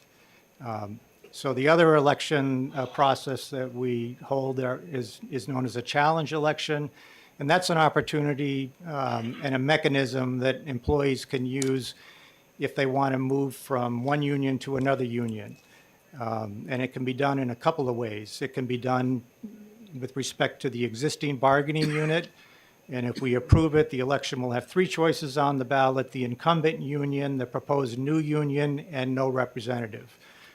The other way challenge elections happen is if a group of employees covered by an existing bargaining unit want to form their own independent bargaining unit. And we've seen that a couple times this year with firefighters who have been in with other town employees, but they decide they want to be independent and they want to be associated with, for example, the IAFF. They will file paperwork to remove their positions from the existing bargaining unit. We may have hearings if it's approved. They have a separate pending request to run an election, and then we will run an election. The incumbent union will still be on the ballot there. The proposed new union and the no representative choice will be on the ballot. The other thing that can happen with bargaining units is a surrender of a certification, and that's done by the union. And we see that happen when there is, although we don't probe, when there's a lack of interest by employees who are covered by the bargaining unit in joining the union and paying dues. If that happens, it doesn't make a lot of sense for the union to continue to represent, and if, we probably get a handful of these a year. So there is those bargaining units sort of wither on the vine. So that's the high-level overview of the election process.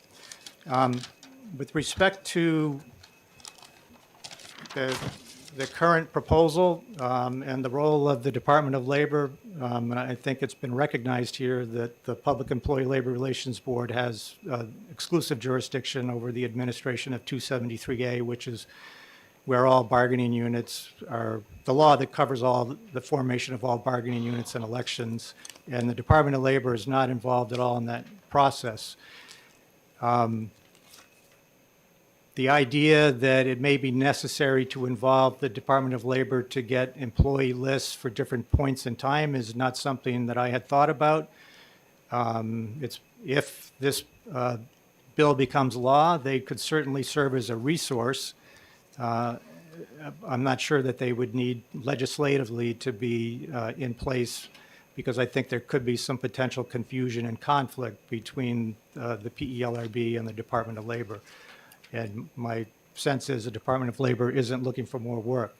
The other thing I wanted to point out on employee lists is we don't keep a record of what employees show up to vote, but we do have a record of our list of eligible employees, certainly comprehensively going back 20 years, and we have scanned in all of the old certification files and decertification files, which are mostly complete, and a lot of those files actually have employee lists in them, tick sheets that are at the polling place that we use when we conduct the election. So that would be a starting point, but I anticipate the major way to figure out if the trigger has occurred here would be communications between the PELRB and the employer in question, asking them to research their records. We would look at our records.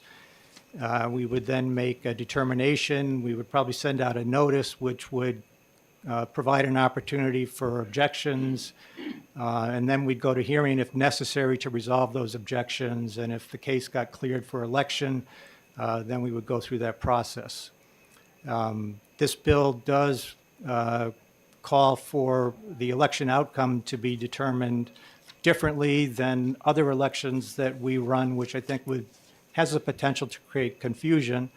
But instead of just determining based on the votes actually cast, we would look at the entire list of eligible voters. So if we had a unit with 100 eligible voters, but only 20 showed up to vote, then obviously that particular unit would not meet this recertification requirement, even if the 20 who showed up were unanimous to continue representation. And then I think on rebound elections, I think the wording is a little unclear, but I think the intent is to have the same arrangement that we currently have with decert, that there's a 12-month period when no attempt to form the bargaining unit and have an election can be held, but after that, any vote that's held would be for a unit that didn't meet the recertification requirement. They would be subject to that majority of the entire list, as opposed to the process we follow for a regular decert, which would be the majority of the employees who actually show up to vote. So something to be said for maybe having consistency between the election procedures that we use now and any procedures that are in this statute. I'm not going to go into the details of how we conduct the elections and how much time is involved. I did my best in our fiscal note to determine a financial impact. I think for us, it would mean some additional funding to reestablish a position, to have somebody sort of working administratively almost full-time on this to keep the ball rolling. And then on the employer side, depending on how complicated a particular case is, depending on how much the employers use outside counsel, they could encounter expenses. In my estimate, the option I had was 0 to 10,000 or 10,000 to 100,000. Given the rates that I think the private attorneys charge who come to my office, I think it wouldn't take much before there's a $10,000 legal bill in a particular year, especially if there are multiple recertification elections being addressed. So I'm sure I'm forgetting some things. I think you got a good overview of the situation from the other speakers today, but why don't I stop there? I'll answer any questions, and you can always email me, and I'll supply any additional information if necessary. I appreciate good testimony. Representative Labrie. Thank you, Mr. Chair. This will be quick. Could you get us the information for recert, decert, and surrender for like the last 2 years? Is that possible to submit that to the committee? Yep. Okay, thank you. Good question. Thank you. Representative Schultz. Thank you, Mr. Chair. I have a dumb question, and I should know the answer to this, but who hires you? Who chooses who does this work? I'll answer that in a second, but you asked for recert, decert, and surrender. So currently, there is no recert procedure, right? So there's new bargaining units. Why don't I just do new bargaining units, any deserts and surrenders, last 2 years? Okay. Yep. Great. Thank you for clarification. So I'm going to answer the next Please. question. So the answer is I'm hired by the board. Yep. Okay. And Representative McKenzie? Thank you, Mr. Mr. Chairman. So you've been doing this for a while. My question to you is, the process rolls along, collective bargaining rolls along. We have an obligation under the law to provide, once we're certified, to have the opportunity to negotiate. Given that, what kind of impact would, during the middle of negotiations, all of a sudden this triggers this thing? How is the right to bargain collectively balanced against this particular law, which would be on the best day disruptive as anything to the process? Yeah, I mean, clearly at a minimum, it would create uncertainty. So, for example, in the case of a school district, usually bargaining starts in September. In a perfect world, sometimes it doesn't really get rolling until October, November. The objective for all bargaining is to get a contract negotiated in advance of the budget submission date, so all the necessary paperwork can be completed. So in the case of a municipality, if there are new cost items in a contract, that gets in front of the voters. At the state level, obviously February 15th is the budget submission date. So there's already pressure, and there's been hearings in the past that have talked about that. If an issue came up, if we had a complaint about it, and we also conduct contested hearings on unfair labor practice complaints, among other things, I anticipate our direction and instruction to the involved parties would be, until the status of this bargaining unit changes, you have to negotiate just like you've always negotiated. But on a day-to-day basis, whether that would be true, I don't know. We are not out there in the field at the bargaining table. We only tend to hear about things when things go wrong, or we get calls from unions and employers asking for guidance because maybe they're in tough negotiations, and our basic advice is, look, here's the framework, and you have to kind of work your way through it, and most of them do. Follow? For follow-up, sir. Thank you.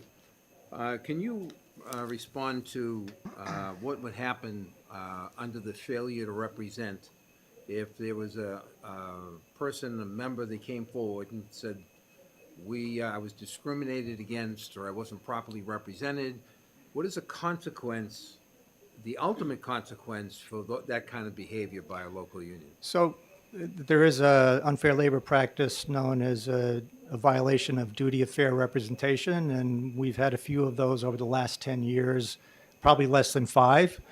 And it's usually the result of an employee who's unhappy with how the union handled a grievance, and the fact that a union had decided not to advance a grievance to binding arbitration, which is an expense both to the union and to the employer. And there's a legal standard we use to evaluate those cases. I think in all of those cases, the board's determination was that the duty had not been violated. But if the duty is violated, we publish written decisions. All of the decisions and orders that the board has issued back to 1976 are on our website. We also require certain decisions to be posted in the workplace to make sure the employees are aware of the board's determination. And depending on how egregious the conduct is, we might keep that case open so that we can monitor the behavior of the union to make sure that appropriate corrections have been made. Representative Avalani. Thank you, Mr. Chairman. We've heard a lot of talk about bargaining and everything else. It only triggers between line 2 and 4. Can you explain to us what happens when that happens?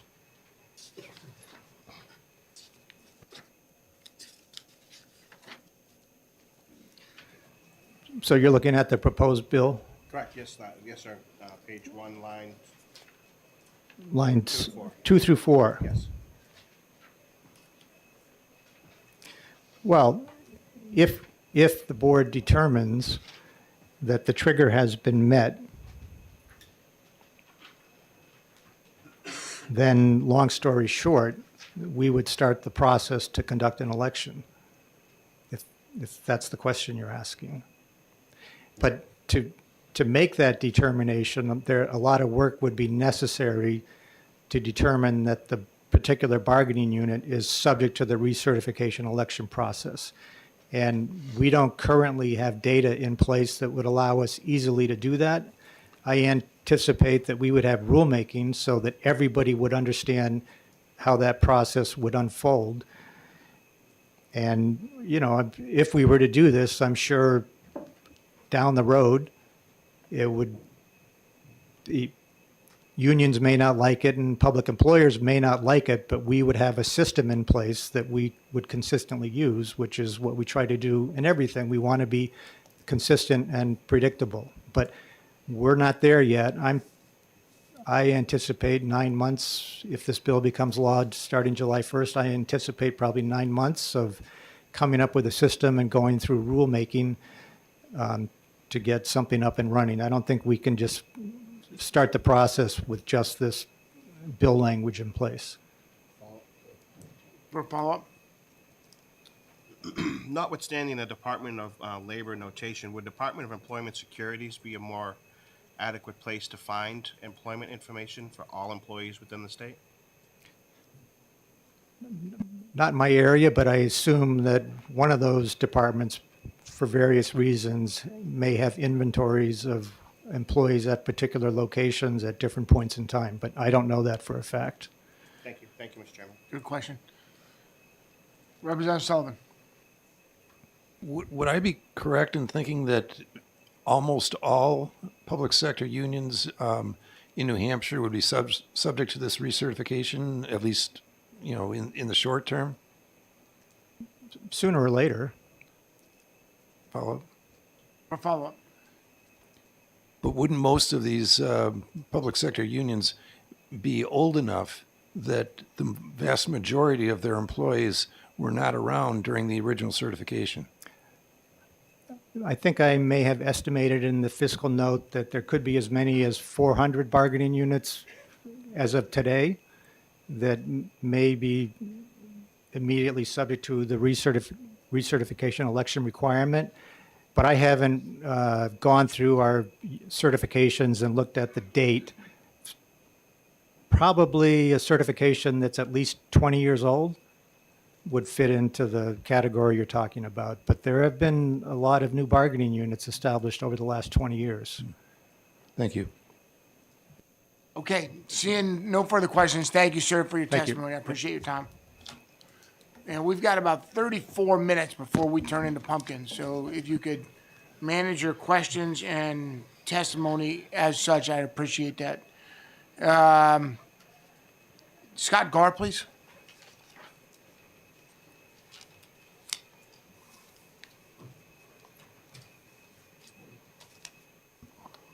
Mr. Chairman, members of this committee. My name is Scott Gove. I represent the Teamsters here in New Hampshire. We're here to oppose this piece of legislation. I will be quick.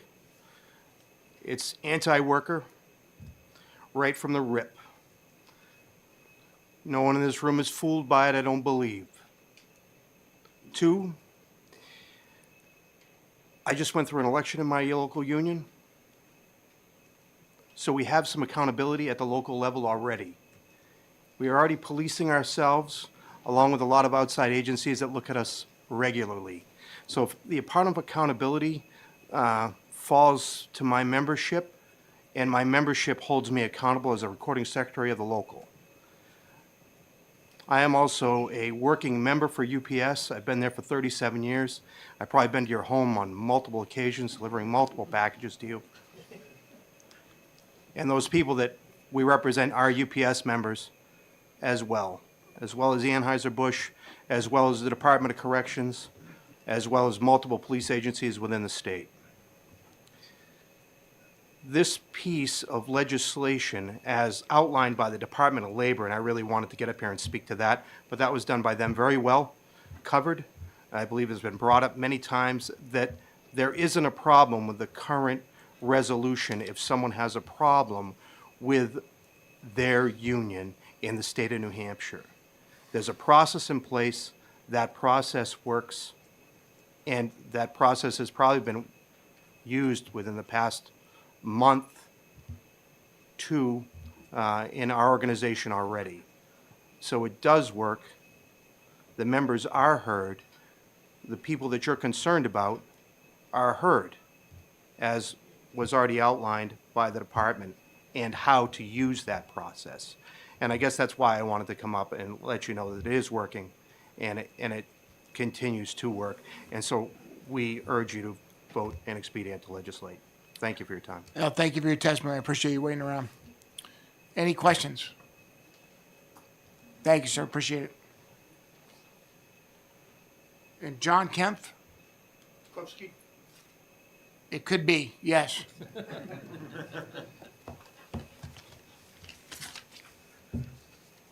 Good afternoon, Mr. Chairman. By way of introduction, my name is John Krupski. I'm an attorney here in Concord. I've been practicing law since 1995, almost exclusively for labor and employment, and have been practicing in front of the PLRB since 1995. I have the distinct honor and privilege of testifying on behalf of the New Hampshire Troopers Association and the New Hampshire Troopers Association command staff. And we stand opposed to House Bill 735 because it is, in essence, as said by other people who have testified, a solution looking for a problem. Since 1976, almost 50 years, the PLRB has had a mechanism which allows for certification, decertification, and changing of certification, and has worked well over those 50 years. If you wish to file a petition for certification, any individual can do that.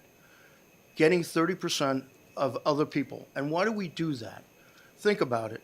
Instead of having elections just to have elections, to bring in bureaucracy, expend money, expend time just to do it, doesn't make sense. But if you have to have a majority and you have 30% who say, I'd at least like to get a hearing, then you get a hearing, and it makes sense. It's not just do it to do it, but rather when there's a showing of interest. Second part, and I think that needs to be brought up, is that individual union members, as well as collectively, have a way to either decertify or address if they think their union isn't doing something correctly. For example, and I'd like to leapfrog over Executive Director Ingersoll, I just want to let you know that if you discriminate as a union, if you violate the duty of fair representation in an egregious manner, you will be decertified. That decertification will go away, okay? The other thing is that if an individual on an individual basis does not want to support a union, they have a right, and it's actually been in our law since 1976, that you cannot discriminate against somebody for membership or non-membership in a union. And in fact, in 2018, the United States Supreme Court, in the case of Janus, said directly that you can't even require contributions as a fair share. So individuals don't have to contribute economically or be a member. As I said, this is a completely unworkable bill. It's unworkable on a lot of levels that I think has already been addressed, and I'm happy to talk offline to people on why it's further unworkable. But one of the biggest issues that two last points I'd like to make is one of the biggest issues is it conflates the jurisdiction of the DOL, Department of Labor, with the Public Employee Labor Relations Board. The Public Employee Labor Relations Board has exclusive jurisdiction over certifications and decertifications. Exclusive jurisdiction. The Department of Labor has no expertise, nor, quite frankly, knows what happens over at the PLRB. You've heard the director say they don't have the data to do this. Why don't they have the data? Because when you use words like a majority of the people, what does that mean? For example, there are sometimes elections where somebody will be certified, and I'll use the troopers as an example.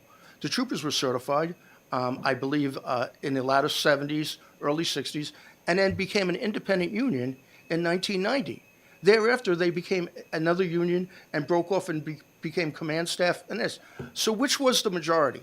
Was it back in 1970? Was it back in 1990? Was it most recently in the 2000s? That's not addressed here, okay?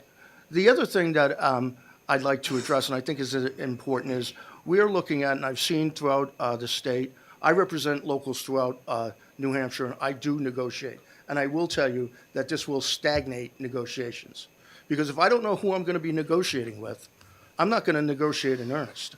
Because it may be a new thing. And you'll often see that, and I'll hear this from towns and cities, where they'll say, hey, can we hold off on negotiations because we're having a new board being sworn in. Here in the state, they've said to us, in regards to state negotiations, hey, let's wait to see what Governor Ayotte appoints to her written. So it does negatively impact. And if that changes on a regular basis, then that will inhibit the ability to reach collective bargaining. And lastly, which I think needs to be addressed by this board, and this is right now, and Executive Director Ingersoll hit on it, and it's extremely important. The way that that 735 reads, you have to have a majority of the whole bargaining unit, okay? So if there's 200 people, you have to have 101 people vote to recertify. I'm asking you to look at your experience.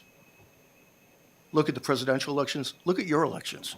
Were you voted to represent your constituency by 51% of everyone in your district? The answer is no. But that's what you're requiring unions to do, whether people want to vote, whether they want to exercise their right not to exercise their franchise.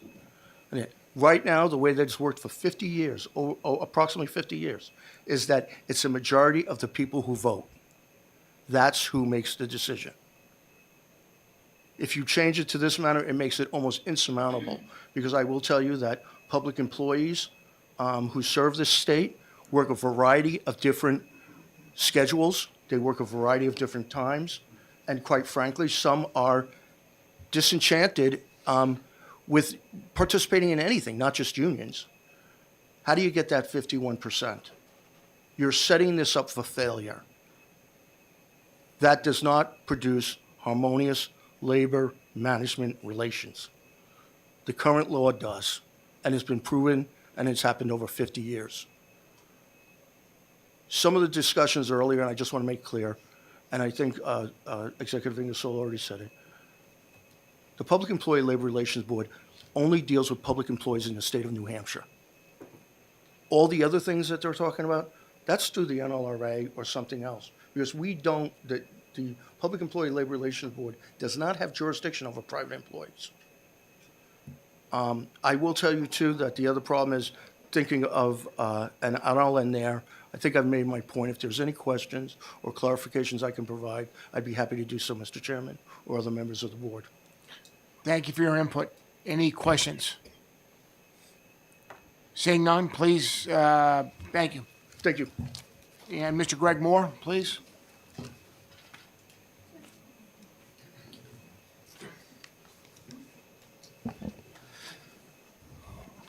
Always great to be between a committee and going home, so I'll try to be quick. For the record, my name's Greg Moore. I'm a state director with, regional director with Americans for Prosperity, and here today to testify in support of House Bill 735. I will say there was a similar bill brought forward in 2020, as an earlier speaker mentioned. I am glad that the sponsor didn't give me 1 day's notice like in 2020, so I'm happy about that piece. But I will say about, in addition to what the representatives who brought the bill in said, I would just add that the one distinction with public sector unions is that they don't go away. Businesses go away. There's a great book called Built to Last by Jerry Porras and Jim Collins, and it talks about what makes enduringly great companies, and in it they raised the point that less than 0.5% of businesses that are around today were around 50 years ago. So there's a natural cycle going through in the private sector. That doesn't happen in the public sector. In the public sector, I expect that the unions that were here today will be, most of them will still be here 50 years from now. And at that point, undoubtedly none of the people in those bargaining units will have ever had a chance to choose between which union they might think they prefer as the one that best represents them. I'll tell you that there's an interesting experience. I have a friend whose wife is a public school teacher. They live in Manchester. She had been working in Nashua, which is a AFT represented board district, and she had a chance to come to work in Manchester, which, given the commute from driving down from Manchester to Nashua every day, I would make that choice too. And she found out that they were an NEA affiliate. And she expressed to me that she liked what she was getting in Nashua better than what she's getting in Manchester. And she said, "Do we vote on that?" And I said, "There was a vote, but it was before you were born." So that's one of the things that I would just encourage people to consider.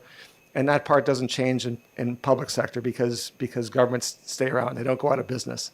As for the actual language in the bill, there are a number of states that do public sector recertification. None of them do them this way. None of them do it this way. I'm not sure that this is necessarily the best way to do it, not just because of the additional burden it would add to the employers to track all the information as to when someone's start date was and when the certification was, or most recent certification was, but also because it creates a level of uncertainty, and almost, as Representative Sullivan pointed out, almost all the union, or a good chunk of the unions, would immediately be implicated, and it would probably overwhelm the PELRB. So I would say that as you're considering this legislation, you need to consider an orderly fashion in which, if you're going to go through this route, an orderly fashion, so you break the work up, so you're not suddenly deluging the PLRB with hundreds potentially of recertification elections. Just goes with some what other states do. The state of Florida, it's 10 years, so once every 10 years they have a recertification. The state of Missouri is every 3 years. The state of Iowa has recertification whenever there's a new contract. Probably the easiest and simplest one of all, though, is the state of Wisconsin, which goes through the annual election process. So when you're going through your annual benefits, and you're deciding what benefits what payroll deductions, in other words, you're picking your health plan and picking your other benefits, it adds paying union dues. And if the number of employees who opt to pay union dues drops below 50%, then that automatically triggers a recertification election. So I'm just talking about what some other states do in terms of the triggering mechanism to begin the recertification.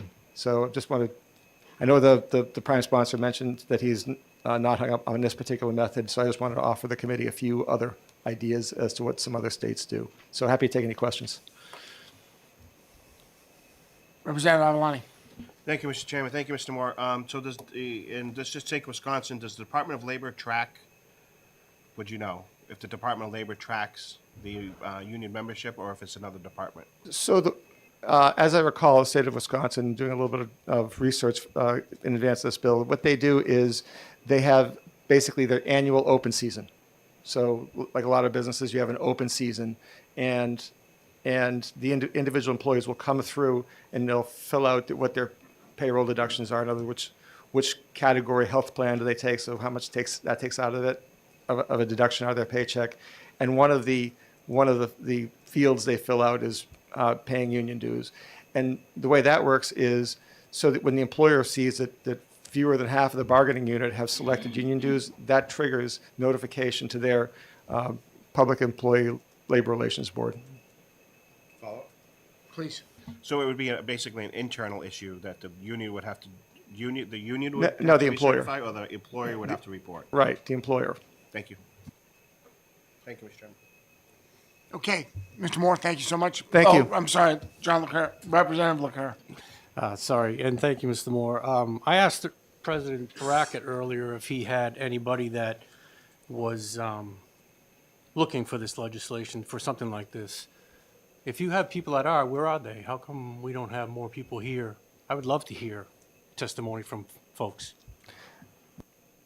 Representative, I don't know how many people are able to take off work at 3:30 on a Tuesday afternoon.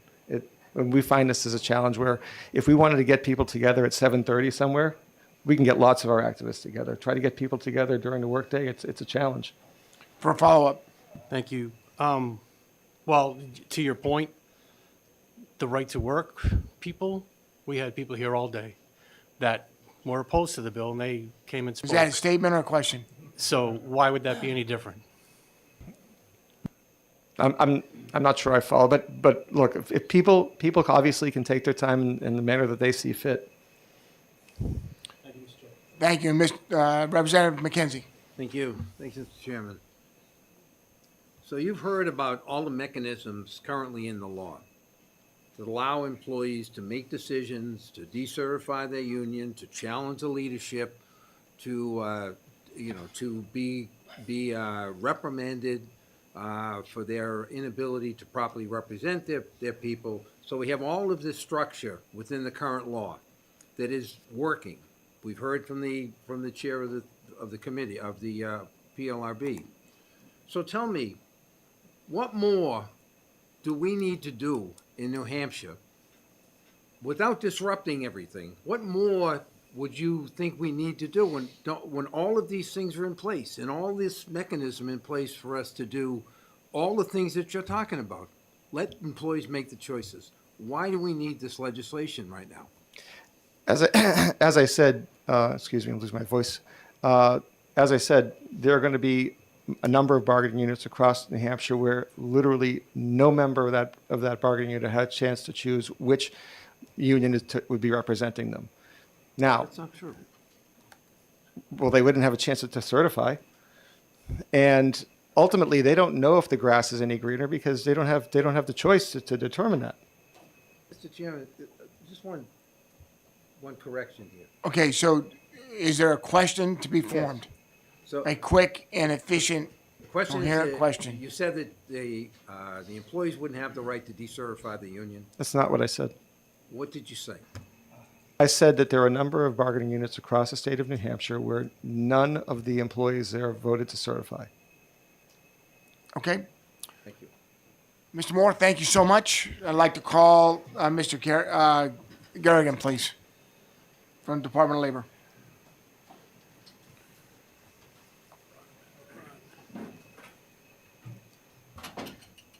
Good afternoon, chairs, members of the committee. My name is John Garrigan. I am General Counsel with the State Department of Labor. Given the time, I will simply note the Department of Labor, as has been said, has no existing role when it comes to public employee collective bargaining agreements. We have no jurisdiction over that world. And for discussions on the fiscal impact, I'll just refer to our fiscal note. I'm happy to take questions. Are there any questions? Thank you for that clarification. Representative Avalani. Well, Representative McKenzie, yes. on you. So, given the charge that you have under the law, do you have either the capacity or the legal framework to be able to take on the responsibility of managing what this legislation is saying? The bill would require new personnel, new work processes. It would require new jurisdiction for us in order to obtain these records, store these records, review these records, and take enforcement action if necessary if records weren't forthcoming, and to then process them internally. So. Okay, good. Representative Avalani. That was half my question, Representative McKenzie. The follow-up to that is, would Employment Services be a better resource that already has those half or more of those processes in place that you would have to ramp up for? I can't speak to their capacity or processes. I do know they do track employee numbers as part of their role, and employee wages as part of their role, regulating their systems. I don't know to what granular degree they do that. I would have to refer you to Deputy Commissioner Lavers. Thank you. Thank you, Mr. Chairman. All right, thank you, sir. Thank you. Appreciate it. All right, ladies and gentlemen, representatives, really appreciate your time on this bill, and appreciate all the testimony. And I close the hearing on this bill. Thank you. Committee members, great job today. Thank you for your patience, your attentiveness, your good questions, and the hard work on this testimony. We will meet next week at 4, on the 4th at 10. We've got 6 bills currently scheduled. Representative Solomon and I will go through those again with 378 in mind. Before we leave today, and so that'll come out on the next calendar. We will exec those bills that we heard today. We'll exec next week, and so we'll do that probably for the first hour and a half, 10 to 11:30, and then we'll hear bills after that. Are there any questions, comments? Yes, Representative Schultz, ma'am. Always a question. Thank good. you, Mr. Chair. Just real quick, I assume the minimum wage and sub-minimum wage bills will be on that day. Thank you. That's correct. Any other questions? Great. Good job today. We will see you next week. This adjourns.